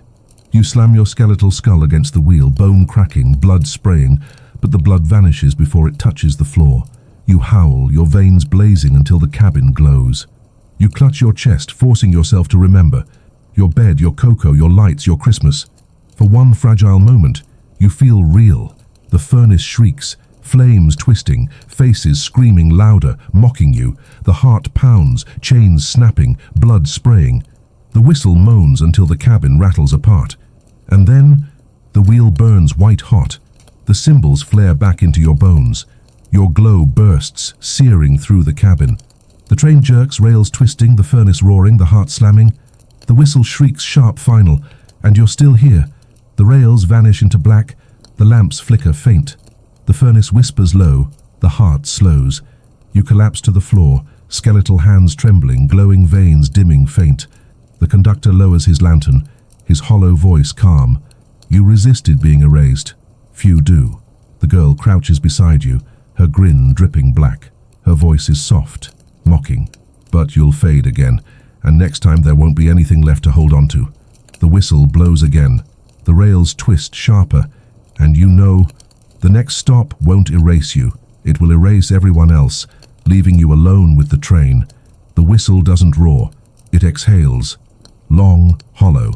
A sound stretched so thin it feels less like hearing and more like the silence between thoughts. The lamps don't flicker. They beam outward, then vanish, as though shining into nothing. The furnace doesn't burn, it inverts. Flames draw backward, sucked into themselves until the chamber glows cold and hollow. The heart doesn't beat. It pauses. And in that pause, you realize something. There are no voices, no chants, no echoes, not even the conductor's steady hum, not even the girl's shrill laughter. Just you. Through the slit of glass, the tracks stretch into infinity. No forests, no cities, no carriages full of passengers. Just rails laid across a black sky where no stars live. The horizon is gone, the world is gone. The conductor raises his lantern, but no flame burns inside. Just a hollow shell, black and empty. His hollow voice finally breaks. The solitude stop, where everything vanishes but you. The girl doesn't clap this time. She doesn't laugh. She just stares out the window, her grin still carved deep into her face, but silent. Blood drips from her chin, from her eyes, from her throat, pattering into the pooling dark. It doesn't echo, it doesn't ripple, it just disappears. The wheel doesn't jerk, it waits. Still, cold, almost inviting. You grip it anyway. Your skeletal hands tremble, glowing veins faint now, sputtering.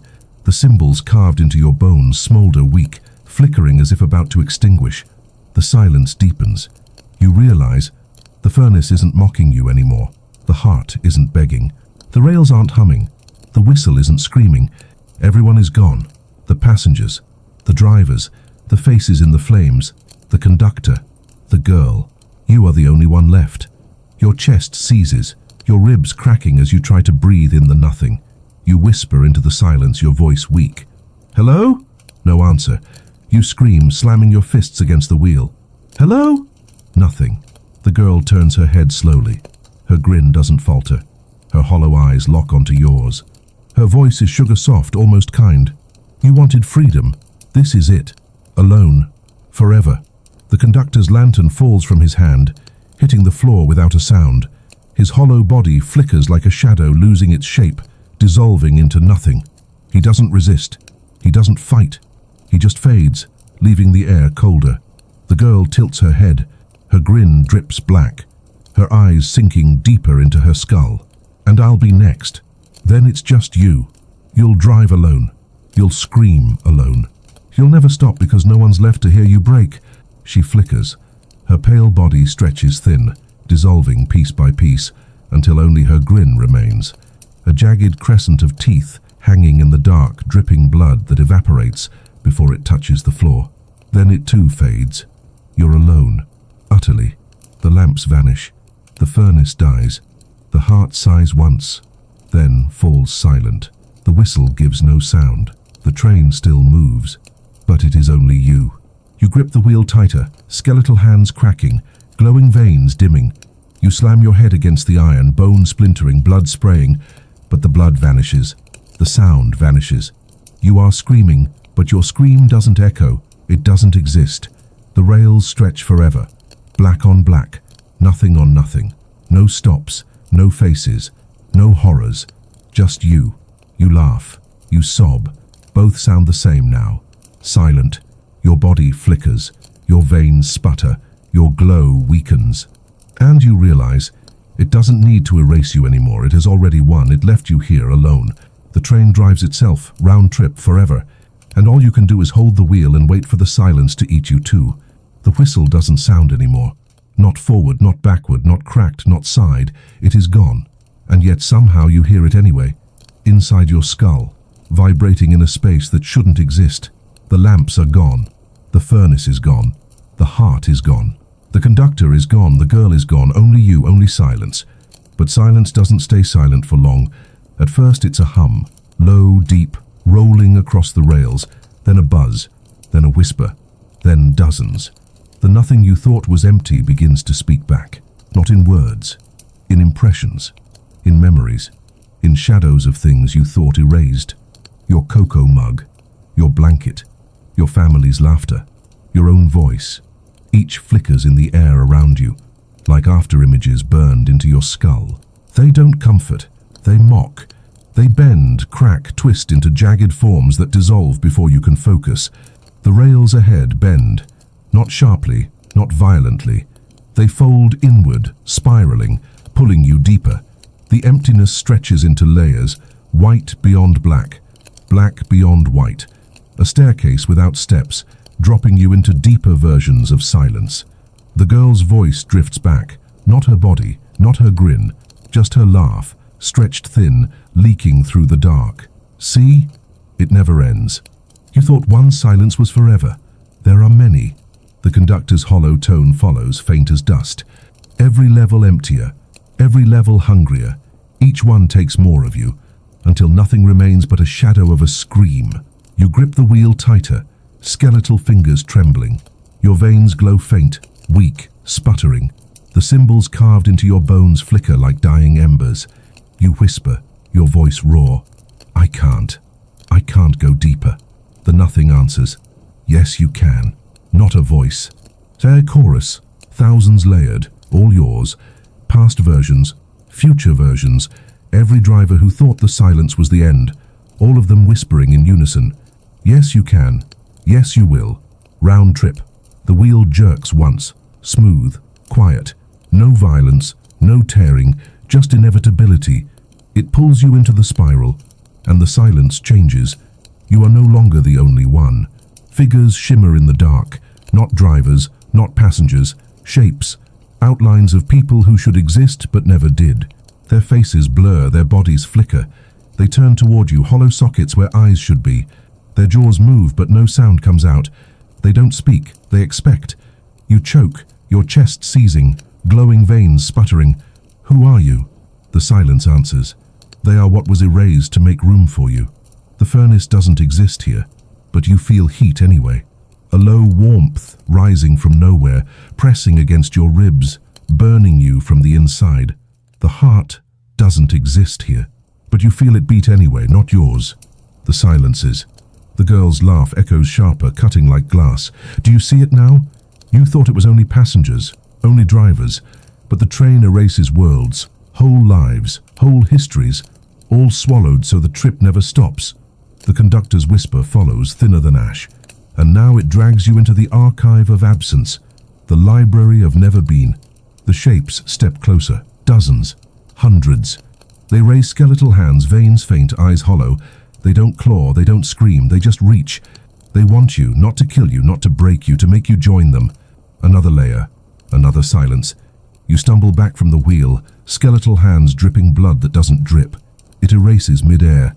You shake your head, veins blazing faint white. No, I won't go deeper. The wheel jerks. The rails spiral faster. The figures press closer, their hollow eyes staring through you. The silence vibrates with your name, pulling it apart, syllable by syllable, until you can't remember if you ever had one. The girl sings, her voice warped. Deeper, deeper, down you go. Lose yourself, and then you'll know. The conductor's lantern flickers faint, a ghost of black flame trying to hold. His hollow voice cracks. Anchor, or you'll sink forever. You slam your skull into the wheel, bone cracking, blood spraying, but the blood erases instantly. You roar, veins blazing, ribs splitting as your globe bursts. For a moment, just a moment, you stop the spiral. The silence wails, the shapes flicker, the rails crack. You hold, but the nothing whispers.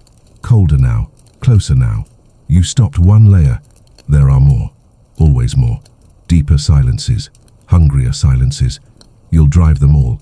The girl's voice drips like venom, and when you reach the last, you won't even know you were here. You'll be a shadow of a shadow, a scream of a scream. The conductor lowers his lantern, his hollow voice calm but broken, and yet you resist, few do.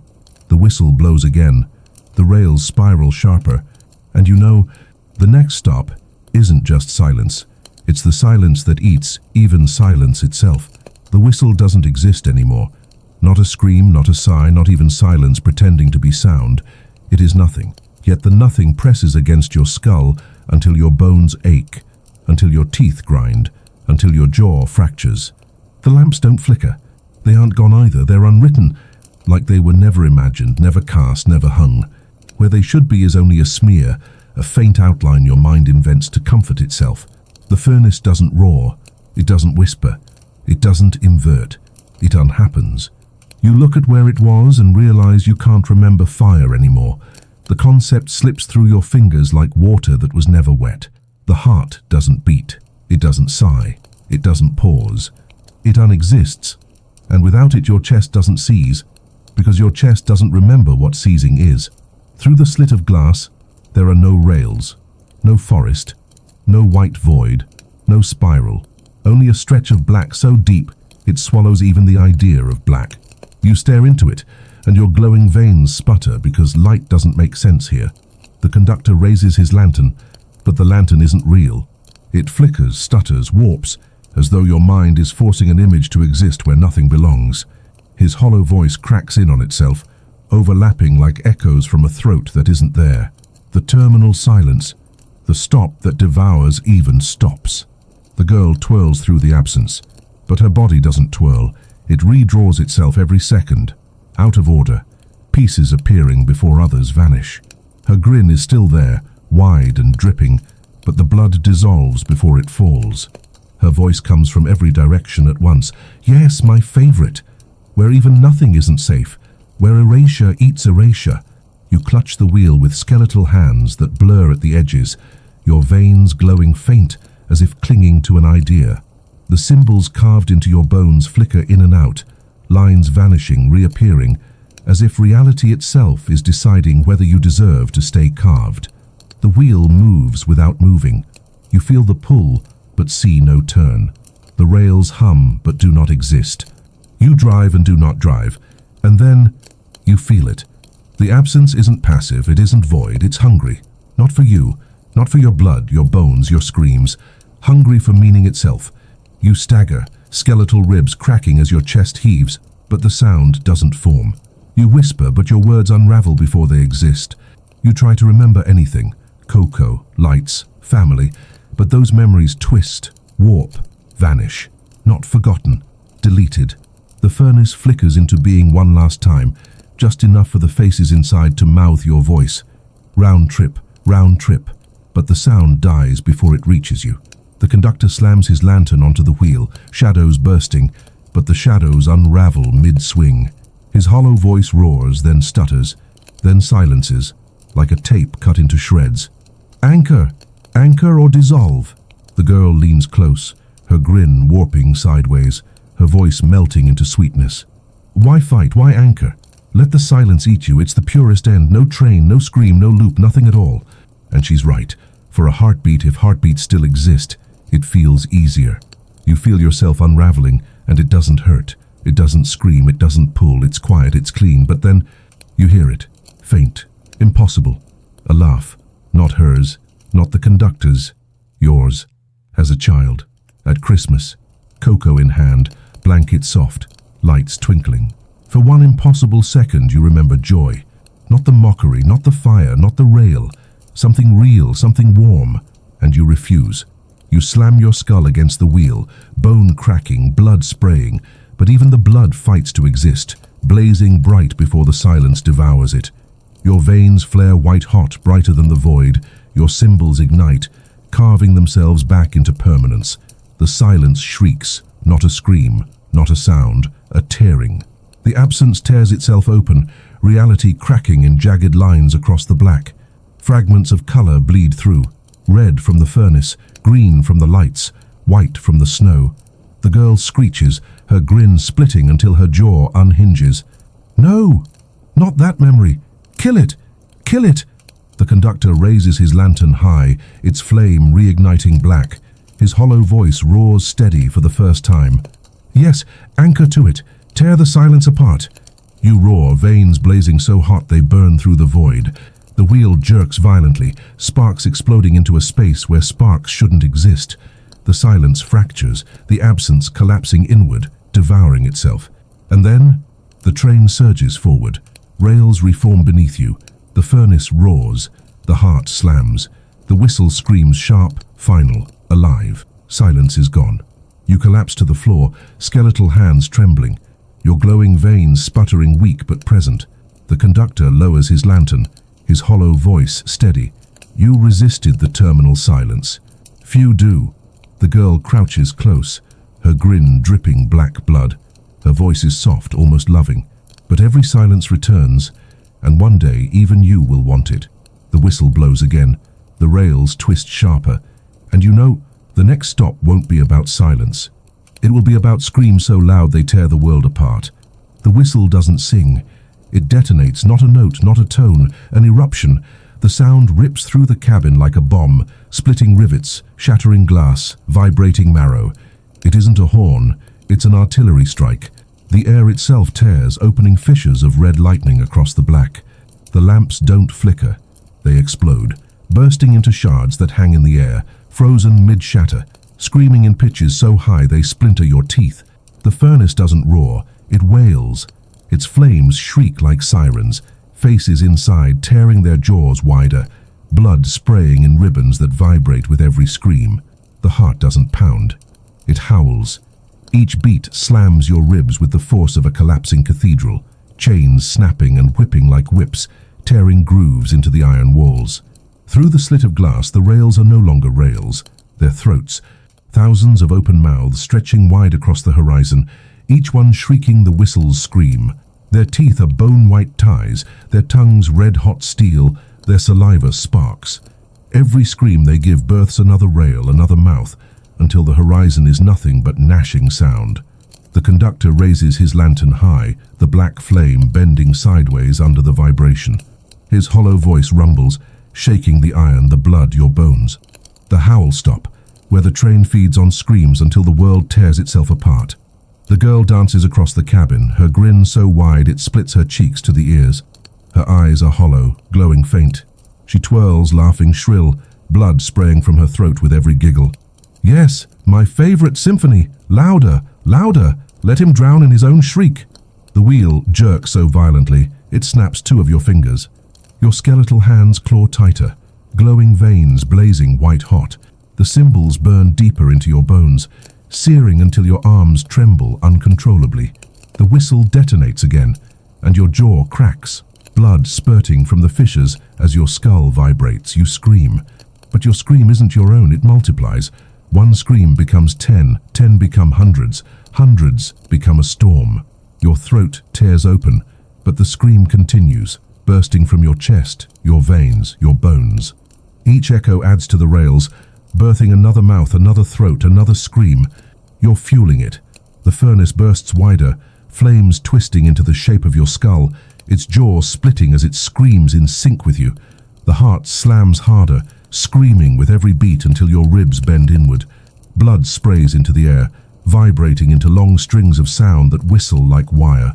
The girl presses her hands to her ears, mock-playing, shrieking with joy. Hear him! He sings so beautifully, this is what he was meant for. The conductor slams his lantern against the wheel, shadows bursting like thunderclaps, trying to smother the scream. His hollow voice bellows over the chaos. Drive forward, or your voice will be the track forever. But you can't stop, you're not screaming anymore, you are the scream. Your jaw splits, your ribs shatter, your veins flare until they burst, your skull fractures. But still, the scream grows louder. The mouths outside shriek back, a chorus of endless agony stretching to infinity. The world cracks around the sound, lines of red lightning tearing across the black, ripping open glimpses of places that shouldn't exist. Forests of bone, oceans of fire, skies stitched shut with teeth. The scream births realities, and then tears them down. The furnace shrieks, the heart bellows, the whistle detonates. You claw at the wheel, glowing veins blazing brighter, your skeletal fingers splintering. You try to stop, you try to hold, you try to silence yourself, but the sound keeps pouring, keeps multiplying, keeps drowning everything. The girl crouches low, her grin dripping black blood, her voice a purr between the shrieks. Let it take you. Be nothing but sound. No body, no bone, just noise. Pure, eternal, endless noise. The conductor roars, his lantern blazing black, shadows tearing holes in the air. Anchor, silence yourself, or you will never stop screaming. You slam your skull against the wheel, bones snapping, blood spraying, your veins blazing so hot they sear the cabin walls. You roar, not with the scream, but against it. You pull, forcing your throat closed, forcing your chest silent, forcing your veins to choke the sound. And for a moment, the scream falters. The mouths outside pause, their jaws trembling. The rails snap shut. The air holds still. You pull harder, harder. Blood bursts from your chest, your skull splits, your ribs snap inward, but you choke the scream back, forcing silence into the howl. The whistle detonates one last time, then cuts. Silence. The furnace flickers. The heart slows. The lamps reform, weak and faint. The mouths outside collapse into ash, their teeth scattering across the rails. The air is heavy, bruised, but still. You collapse to the floor, skeletal hands trembling, glowing veins dimming faint. Your throat is shredded, your jaw cracked, your ribs broken, but you are no longer screaming. The conductor lowers his lantern, his hollow voice calm, steady. You resisted becoming noise. Few do. The girl crouches beside you, her grin still endless, dripping black. Her voice is soft, sweet, but one day you'll beg to scream again. One day silence will be worse. The whistle blows again, the rails twist sharper, and you know, the next stop won't scream. It will sing. The whistle doesn't shriek, it sings. Not one note, a choir. Thousands of voices layered in impossible harmony, each vibrating through the cabin like honey poured over glass. The sound is beautiful, too beautiful. So sweet it makes your skull ache, so pure it makes your veins blaze hotter, so perfect it makes your bones tremble with the urge to stop resisting. The lamps don't flicker, they pulse with the rhythm, glowing soft gold, warm, alive, as if candlelight had replaced their cold glow. The furnace doesn't roar, it hums. A low melodic drone, its flames curling in time with the choir. The heart doesn't pound, it sways. Chains rattle gently, like bells on a winter wind. Through the slit of glass, the rails no longer stretch jagged. They weave like strings of a harp, taut and shining, glowing faint silver. The train rides across them smoothly, the sound ringing like plucked chords. The conductor lifts his lantern, but the black flame falters against the melody. His hollow voice is ragged, uneasy. The sirens stop where the train sings you into surrender. The girl doesn't dance, she floats. Her pale dress ripples as though carried by invisible waters. Her grin is softer now, her teeth glistening wet. She tilts her head, her voice smooth, rich, almost tender. Yes, my favorite.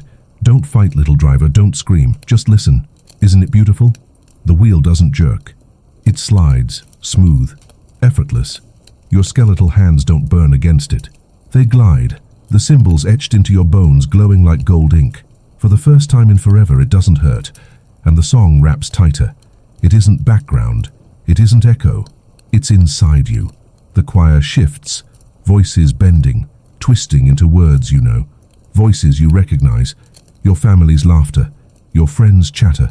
Your own hum as a child, unwrapping gifts under warm lights.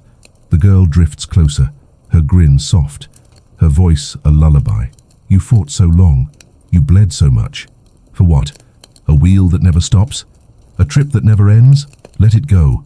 Sing with us. The conductor slams his lantern onto the floor, shadows bursting outward, trying to sever the melody. His hollow voice shakes. Don't listen. Anchor to silence. Resist, or you'll sing forever. But how do you resist beauty? Your glowing veins pulse in rhythm with the choir. Your ribs ache with the urge to open. Your jaw cracks as your mouth twitches to hum along. You clutch your chest, but the song pours in deeper, filling the cracks, soothing the breaks, stroking the pain like it's never been real. For one impossible moment, you believe. What if this is better? What if this is peace? What if the fight was the lie, and surrender is the truth? The rails ahead weave tighter, glowing brighter, strings pulled taut across eternity. Each chord hums perfect, irresistible. And then you begin to sing, soft, weak. A whisper of melody breaking from your cracked throat. It doesn't hurt, it doesn't scream, it flows. Warm, easy, right. The girl's grin widens, her teeth glistening, her voice swells, joining yours, harmonizing in impossible beauty. Yes, that's it. Don't fight anymore. Sing with us, sing forever. The furnace swells with the choir, faces smiling instead of screaming, their jaws wide with joy. The heart sways, chains chiming, pulsing in rhythm. The whistle hums, pure and clear. For a heartbeat, it feels like freedom. But then, you notice. The song doesn't end. It doesn't resolve. It doesn't finish. It repeats. The same phrase, the same chord, the same harmony. Over and over. The sweetness curdles. The warmth stiffens. The beauty cracks. And beneath it, faint, hidden, are screams. Screams stretched into notes. Screams bent into chords. Screams disguised as music. The choir isn't singing. It's begging. You roar, your veins blazing white-hot, your ribs cracking open as the glow bursts. You slam your skeletal skull against the wheel, bones splitting, blood spraying. No! The girl shrieks, her grin snapping wide, blood gushing from her mouth as her voice curdles. Why it was beautiful, why ruin it? The conductor raises his lantern high, black flame roaring. His hollow voice booms. Anchor to the truth. Music hides screams, silence them. You grip the wheel with both skeletal hands, cymbals burning white-hot. The rails snap, strings breaking into shards of sound. The choir falters, notes warping, voices shrieking in their true tones. Screams, agony, pain. The furnace bursts, its smiles cracking into screams. The heart howls, chains shattering. The whistle shrieks until the cords collapse into noise. And then, silence. The lamps flicker weak. The furnace whispers low. The heart slows. The rails twist black again. You collapse to the floor, glowing veins sputtering faint, skeletal hands trembling. The conductor lowers his lantern, his hollow voice calm.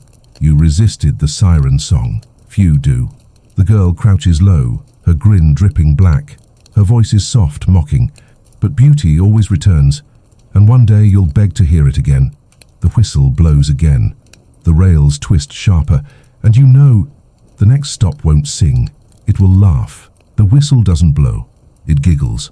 High, childish at first, like a playground laugh. But then it deepens, multiplies, layers itself. One laugh becomes a dozen become hundreds.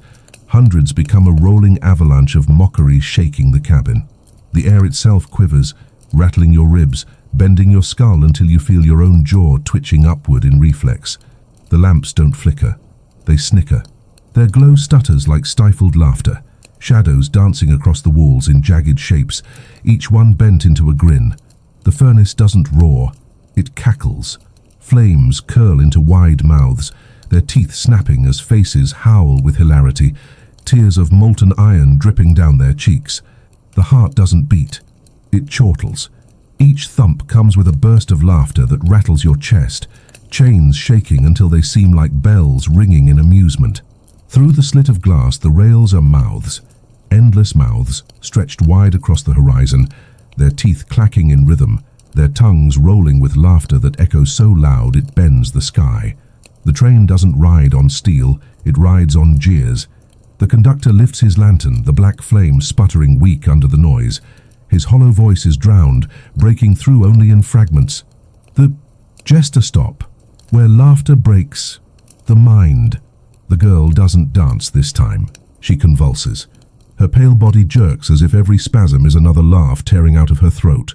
Her grin stretches until her jaw cracks sideways, spraying black blood across the floor. She stumbles toward you, her voice shrill with glee. Yes, my favorite. Laugh with us, don't fight. Isn't it funny? Isn't everything funny now? The wheel jerks violently, but it doesn't burn your hands. It tickles them.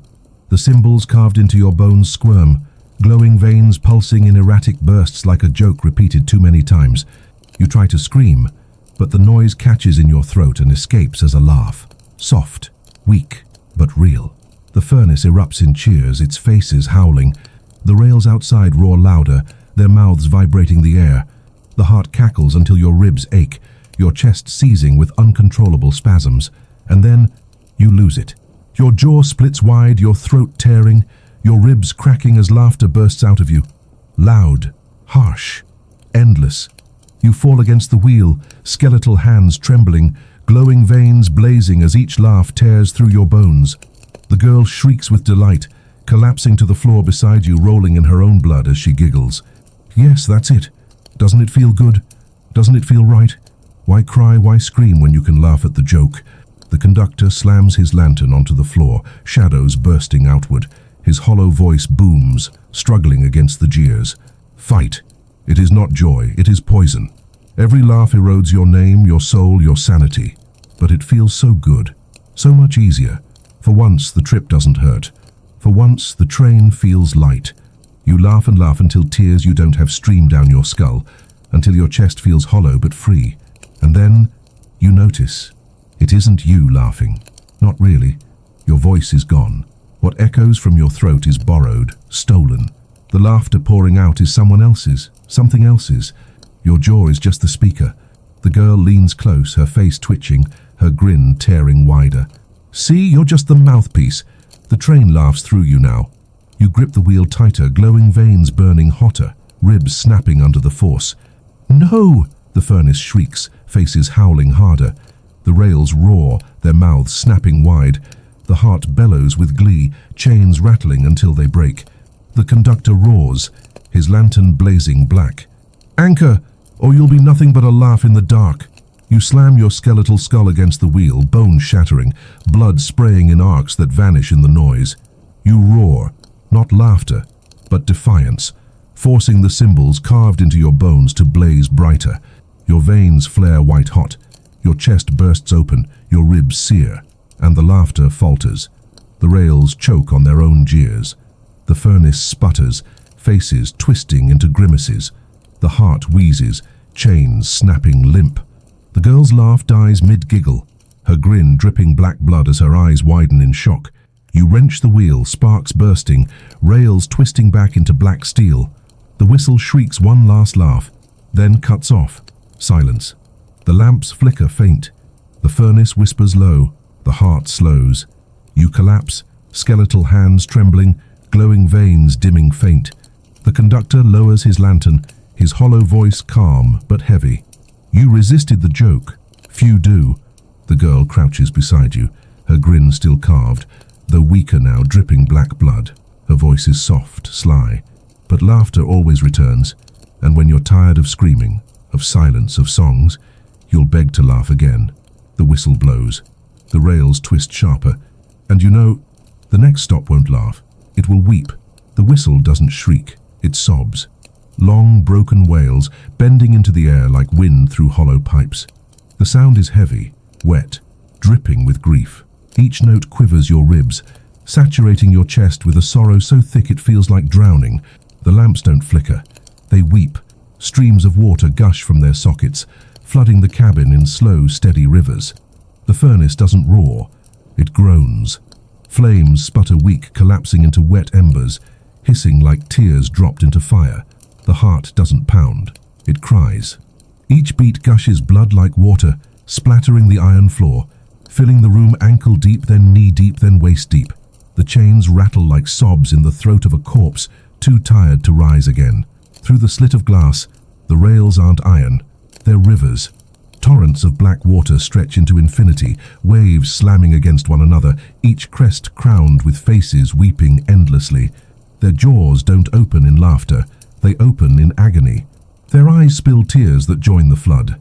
The conductor raises his lantern, black flame sputtering weak against the water pouring in. His hollow voice cracks, softer now. The morning stop, where the train drowns in grief until you forget you ever had a reason to fight. The girl doesn't grin, not wide, not mocking. Her smile is broken, jagged, leaking black blood. Her eyes stream tears, her pale dress clinging wet to her body. She wades through the rising flood, her voice a whisper. "Yes, my favorite. Don't resist, don't fight, just sink, just cry. Doesn't it feel better to let go?" The wheel jerks, but not violently. Slowly, weakly. Your skeletal hands slip across it, wet with tears pouring from nowhere. The symbols carved into your bones flicker like drowning candles. Your glowing veins sputter, dimming faint. You gasp, chest seizing, ribs cracking under the weight of grief. You try to scream, but your throat clogs with water. Your eyes burn as endless tears spill, blurring the cabin into rivers of grey. The furnace collapses, flames extinguished. Its faces sob, their jaws wide, their eyes swollen with sorrow. The heart bursts, chains snapping, blood flooding the cabin until you're submerged to your shoulders. Every beat drowns you deeper, and then it breaks. You fall to your knees, skeletal ribs shattering, glowing veins dimming. You sob, loud, raw, endless. The tears gush from your skull, from your chest, from your bones. They fill the cabin faster, waves slamming against your hollow body, dragging you under. The girl crouches beside you, tears spilling black. Her grin is weak, trembling, but still there. She strokes your cracked jaw with cold fingers, her voice soft. There. No more screaming, no more fighting. Just cry with us, forever. The conductor slams his lantern against the wheel, shadows lashing across the flood, trying to stem the tide. His hollow voice roars, straining. "Anchor, or grief will hollow you until nothing remains but weeping." But how do you resist sorrow? Every memory floods back, every loss, every scream, every stop you thought you survived. All of it weighs heavier than the water crushing your chest. You sink deeper. The flood covers your head. Darkness swallows you. Your glowing veins sputter, your ribs crack, your skull fractures under the weight. You drift, and in that moment, you want to stay. You want to drown. The girl's voice hums in the water, sweet, tender. Yes, yes. Stop struggling. You've carried too much. Let it end here. The conductor's lantern flickers faint above the waves, his hollow voice muffled. Anchor, anchor. But you can't. Not alone. And then, you remember, not pain, not screams, not silence. You remember joy. Your family laughing by the fire, the smell of cocoa, the glow of Christmas lights, the warmth of a blanket heavier than grief, and you claw upward. Your skeletal hands rip through the flood, glowing veins blazing white hot. You slam them on the wheel, pulling until your arms splinter. The cymbals burn deep, carving your bones with fire. You roar, not a sob, not a laugh, but defiance. The water boils. The tears shriek, evaporating into steam. The rails outside crack, rivers collapsing into ash. The furnace reignites, flames screaming. The heart slams, chains snapping back into place. The flood drains, you collapse onto the iron floor, skeletal hands trembling, glowing veins dimming, faint. Blood drips weak, but it stays. No water, no tears, just you. The conductor lowers his lantern, his hollow voice heavy but steady. You resisted the morning. Few do. The girl crouches low, her grin trembling, black tears streaming. Her voice is soft, broken, but sorrow never leaves. It always waits, and one day you'll beg to drown again. The whistle blows, the rails twist sharper, and you know, the next stop won't drown you in sorrow. It will burn you in rage. The whistle doesn't sob this time. It roars, not a sound of warning, not a call. It's rage made audible. A lion's throat split into iron, a furnace bellow bent into sound. It tears through the cabin like a storm of claws. The lamps don't flicker, they flare. Blinding red, pulsing like arteries ready to burst. Every shadow cut jagged and sharp. The furnace doesn't whisper, it erupts. Flames coil into whips, cracking against the walls, against the floor, against your ribs. Each lash leaves scars of molten iron on your skeletal frame. The heart doesn't cry, it explodes. Each beat bursts with fire, chains whipping outward like spears, stabbing through the cabin as though trying to tear it apart. Through the slit of glass, the rails don't stretch. They burn. The iron glows white, bending, twisting, shattering under the heat. Fire floods the horizon, every rail dripping like molten lava, and through the flames you see faces, millions, snarling, screaming, clawing at the train with hatred too raw to be human. The conductor raises his lantern, its black flame swallowed in red. His hollow voice cracks with strain, louder than ever. The furies stop, where rage consumes until you're nothing but fire, driving forever on hate alone. The girl doesn't grin this time. She bares her teeth, eyes blazing like coals, her pale skin cracking with fire pouring from beneath. She shrieks, spitting black flames across the floor, her voice sharp, savage. Yes, my favorite! Burn it all! Tear the rails apart! Rip the world open with your fury! The wheel jerks violently, dragging your skeletal hands, burning the cymbals into your bones until smoke pours from them. Your glowing veins blaze so hot they sizzle, bursting cracks in your ribs that gush molten blood. And then, the rage takes you. You don't think. You don't resist. You burn. Your jaw splits as you roar, louder than the whistle. Fire gushes from your skull, your veins, your ribs. Every breath is flame, every thought molten hate. You slam the wheel, sparks exploding, rails cracking like glass. You laugh, not with joy, but with fury, a laugh so sharp it cuts. The furnace howls, flames twisting into your shape, screaming your rage. The heart bursts chains that whip across the cabin, slamming against walls until they splinter. The lamps flare until the glass melts, dripping red down the iron. The girl shrieks with glee, her grin wider than fire. Yes, finally, no sadness, no silence, no songs, just fire, just fury, just forever. The conductor slams his lantern against the wheel, shadows bursting, trying to smother the flames. His hollow voice bellows, "Control it, or you will never cool again." But you don't want to control it. You want to kill. You want to tear. You want to see everything. Rails, furnace, faces, passengers, drivers, burn. Your glowing veins blaze brighter, brighter, until the cabin is nothing but fire. Your ribs snap open, chest pouring molten hate across the floor. Your skeletal hands crush the wheel, symbols searing white into your bones. Through the glass, the rails collapse into rivers of magma. The faces shriek, clawing upward, begging to be consumed. The train rips through them, their bodies splitting into firestorms. Every scream feeds you, every burn fills you, and then it twists. The fury isn't yours. It's the train's. You aren't burning it. It's burning you. The flames coil tighter, feeding on your veins, searing your ribs until your bones splinter. The wheel jerks, glowing symbols sinking deeper, branding your soul. The fire wants you hollow, nothing left but hate. The girl laughs, flames pouring from her jaw, her eyes dripping molten black. Yes, be its weapon, no joy, no sorrow, no silence, only rage. Be the rail, be the wheel, be the hate. The conductor roars, his lantern blazing black against red. Anchor, remember yourself, or you'll burn until time itself dies.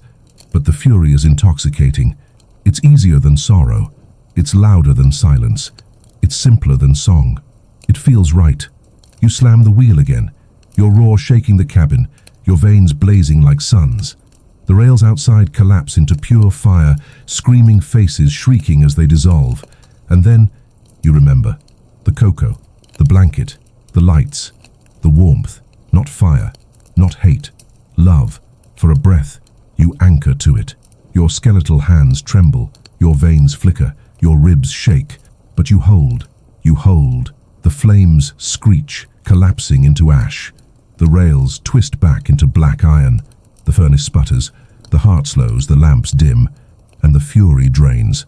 You collapse, skeletal hands cracked, glowing veins dimming faint. Blood drips slow, thick but real.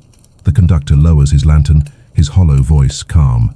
You resisted hate. Few do. The girl crouches low, her grin burning faint, her voice soft, sly. But fire always comes back, and when it does, you'll beg to burn again. The whistle blows, the rails twist sharper, and you know, the next stop won't rage. It will freeze you in despair so deep you'll wish for the fire back. The whistle doesn't roar, it exhales. Cold, hollow, a breath like wind through a grave of glaciers. The sound pierces the cabin, not sharp, not loud, just absolute. It sinks into your bones until they ache, until they feel brittle, ready to snap. The lamps don't flicker, they frost.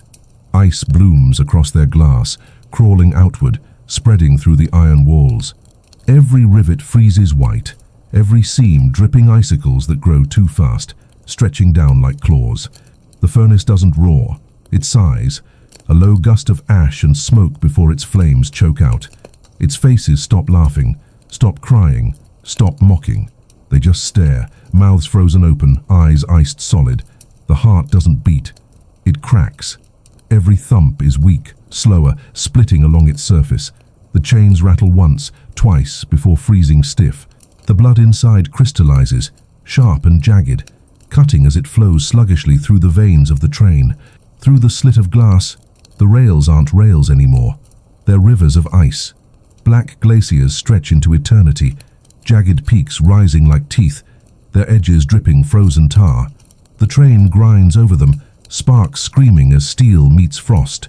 The conductor raises his lantern, its black flame sputtering weak. Frost creeps up its handle, coating his hollow hand in rime. His voice is slower, heavier, as though dragged down by the cold. The despair stop, where nothing screams, nothing burns, where everything is too frozen to fight. The girl doesn't laugh, doesn't grin wide. Her pale lips split, cracked with frost. Her smile is brittle now, stiff, dripping black icicles instead of blood. Her eyes are dull, her voice low, monotone, almost broken. Yes, my favorite. Why scream? Why fight? When you can stop? The wheel doesn't jerk. It seizes, frozen stiff. Your skeletal hands grip it, glowing veins dimming faint, flickering weak against the frost creeping across your bones. The symbols carved into your body slow their burn, each line icing over until they're nothing but scars. You inhale, and the air burns, not hot, cold. It scrapes your lungs like shards, freezing your chest, locking your ribs in place. You exhale, and your breath crystallizes, falling heavy to the floor as ice. The furnace chokes. The heart cracks wider. The whistle exhales again, each gust colder, quieter, emptier. And then you stop. Your thoughts slow, your screams quiet, your fight dulls. The frost spreads up your arms, across your chest, into your skull. Your glowing veins sputter once, twice, before dimming. Your jaw seizes, teeth locked. Your ribs crack as they freeze. You slump forward, skeletal body stiff, locked against the wheel. The girl crouches beside you, her grin trembling, breaking into shards. Her voice is soft, almost kind, almost relieved. See, isn't it better? No pain, no rage, no sorrow, just stillness. Forever. The conductor slams his lantern onto the floor, shadows bursting weak against the ice. His hollow voice cracks, desperate. Anchor, or despair will bury you deeper than silence, deeper than fire, deeper than screams. But anchor to what? You can't feel pain. You can't feel sorrow. You can't feel rage. You can't feel anything. The cold erases it all. The rails outside groan, glaciers shattering as the train grinds onward. Frost climbs the glass, sealing it shut. The lamps dim until they're solid blocks of ice. The furnace dies, smoke frozen mid-breath. The heart cracks down the middle, blood crystallizing until it no longer flows. And you are a statue, frozen, hollow, empty. The girl leans close, her brittle smile cracking into ash. There, now you're perfect. Another piece of ice in the rail. No fight, no sound, just frozen forever. And for a heartbeat, you believe her. You stop fighting, you stop breathing, you stop being. But then something stirs. Not rage, not sorrow, not screams, not silence. Memory, your family, your cocoa, your lights, your Christmas. Warmth. The frost cracks just faintly, just enough. Your glowing veins flicker once, twice, then blaze, white hot. You roar, jaws splitting, ribs shattering, bones cracking, and the ice bursts from your body, shards spraying across the cabin. The furnace reignites, flames screaming. The heart slams, chains snapping back. The whistle shrieks sharp, alive. The rails shatter, glaciers splitting as the train tears through them, sparks flying across the night. The frost burns away in seconds, rivers of steam flooding the glass. And you are still here. You collapse to the floor, skeletal hands trembling, glowing veins flickering but bright. Blood drips slow, steaming against the iron. The conductor lowers his lantern, his hollow voice heavy but steady. You resisted despair. Few do. The girl crouches low, her brittle grin dripping black. Her voice is soft, mocking, but the cold always waits. And when you're too tired to fight, it will freeze you for good. The whistle blows again, the rails twist sharper, and you know there is no next stop, because the round trip never ends.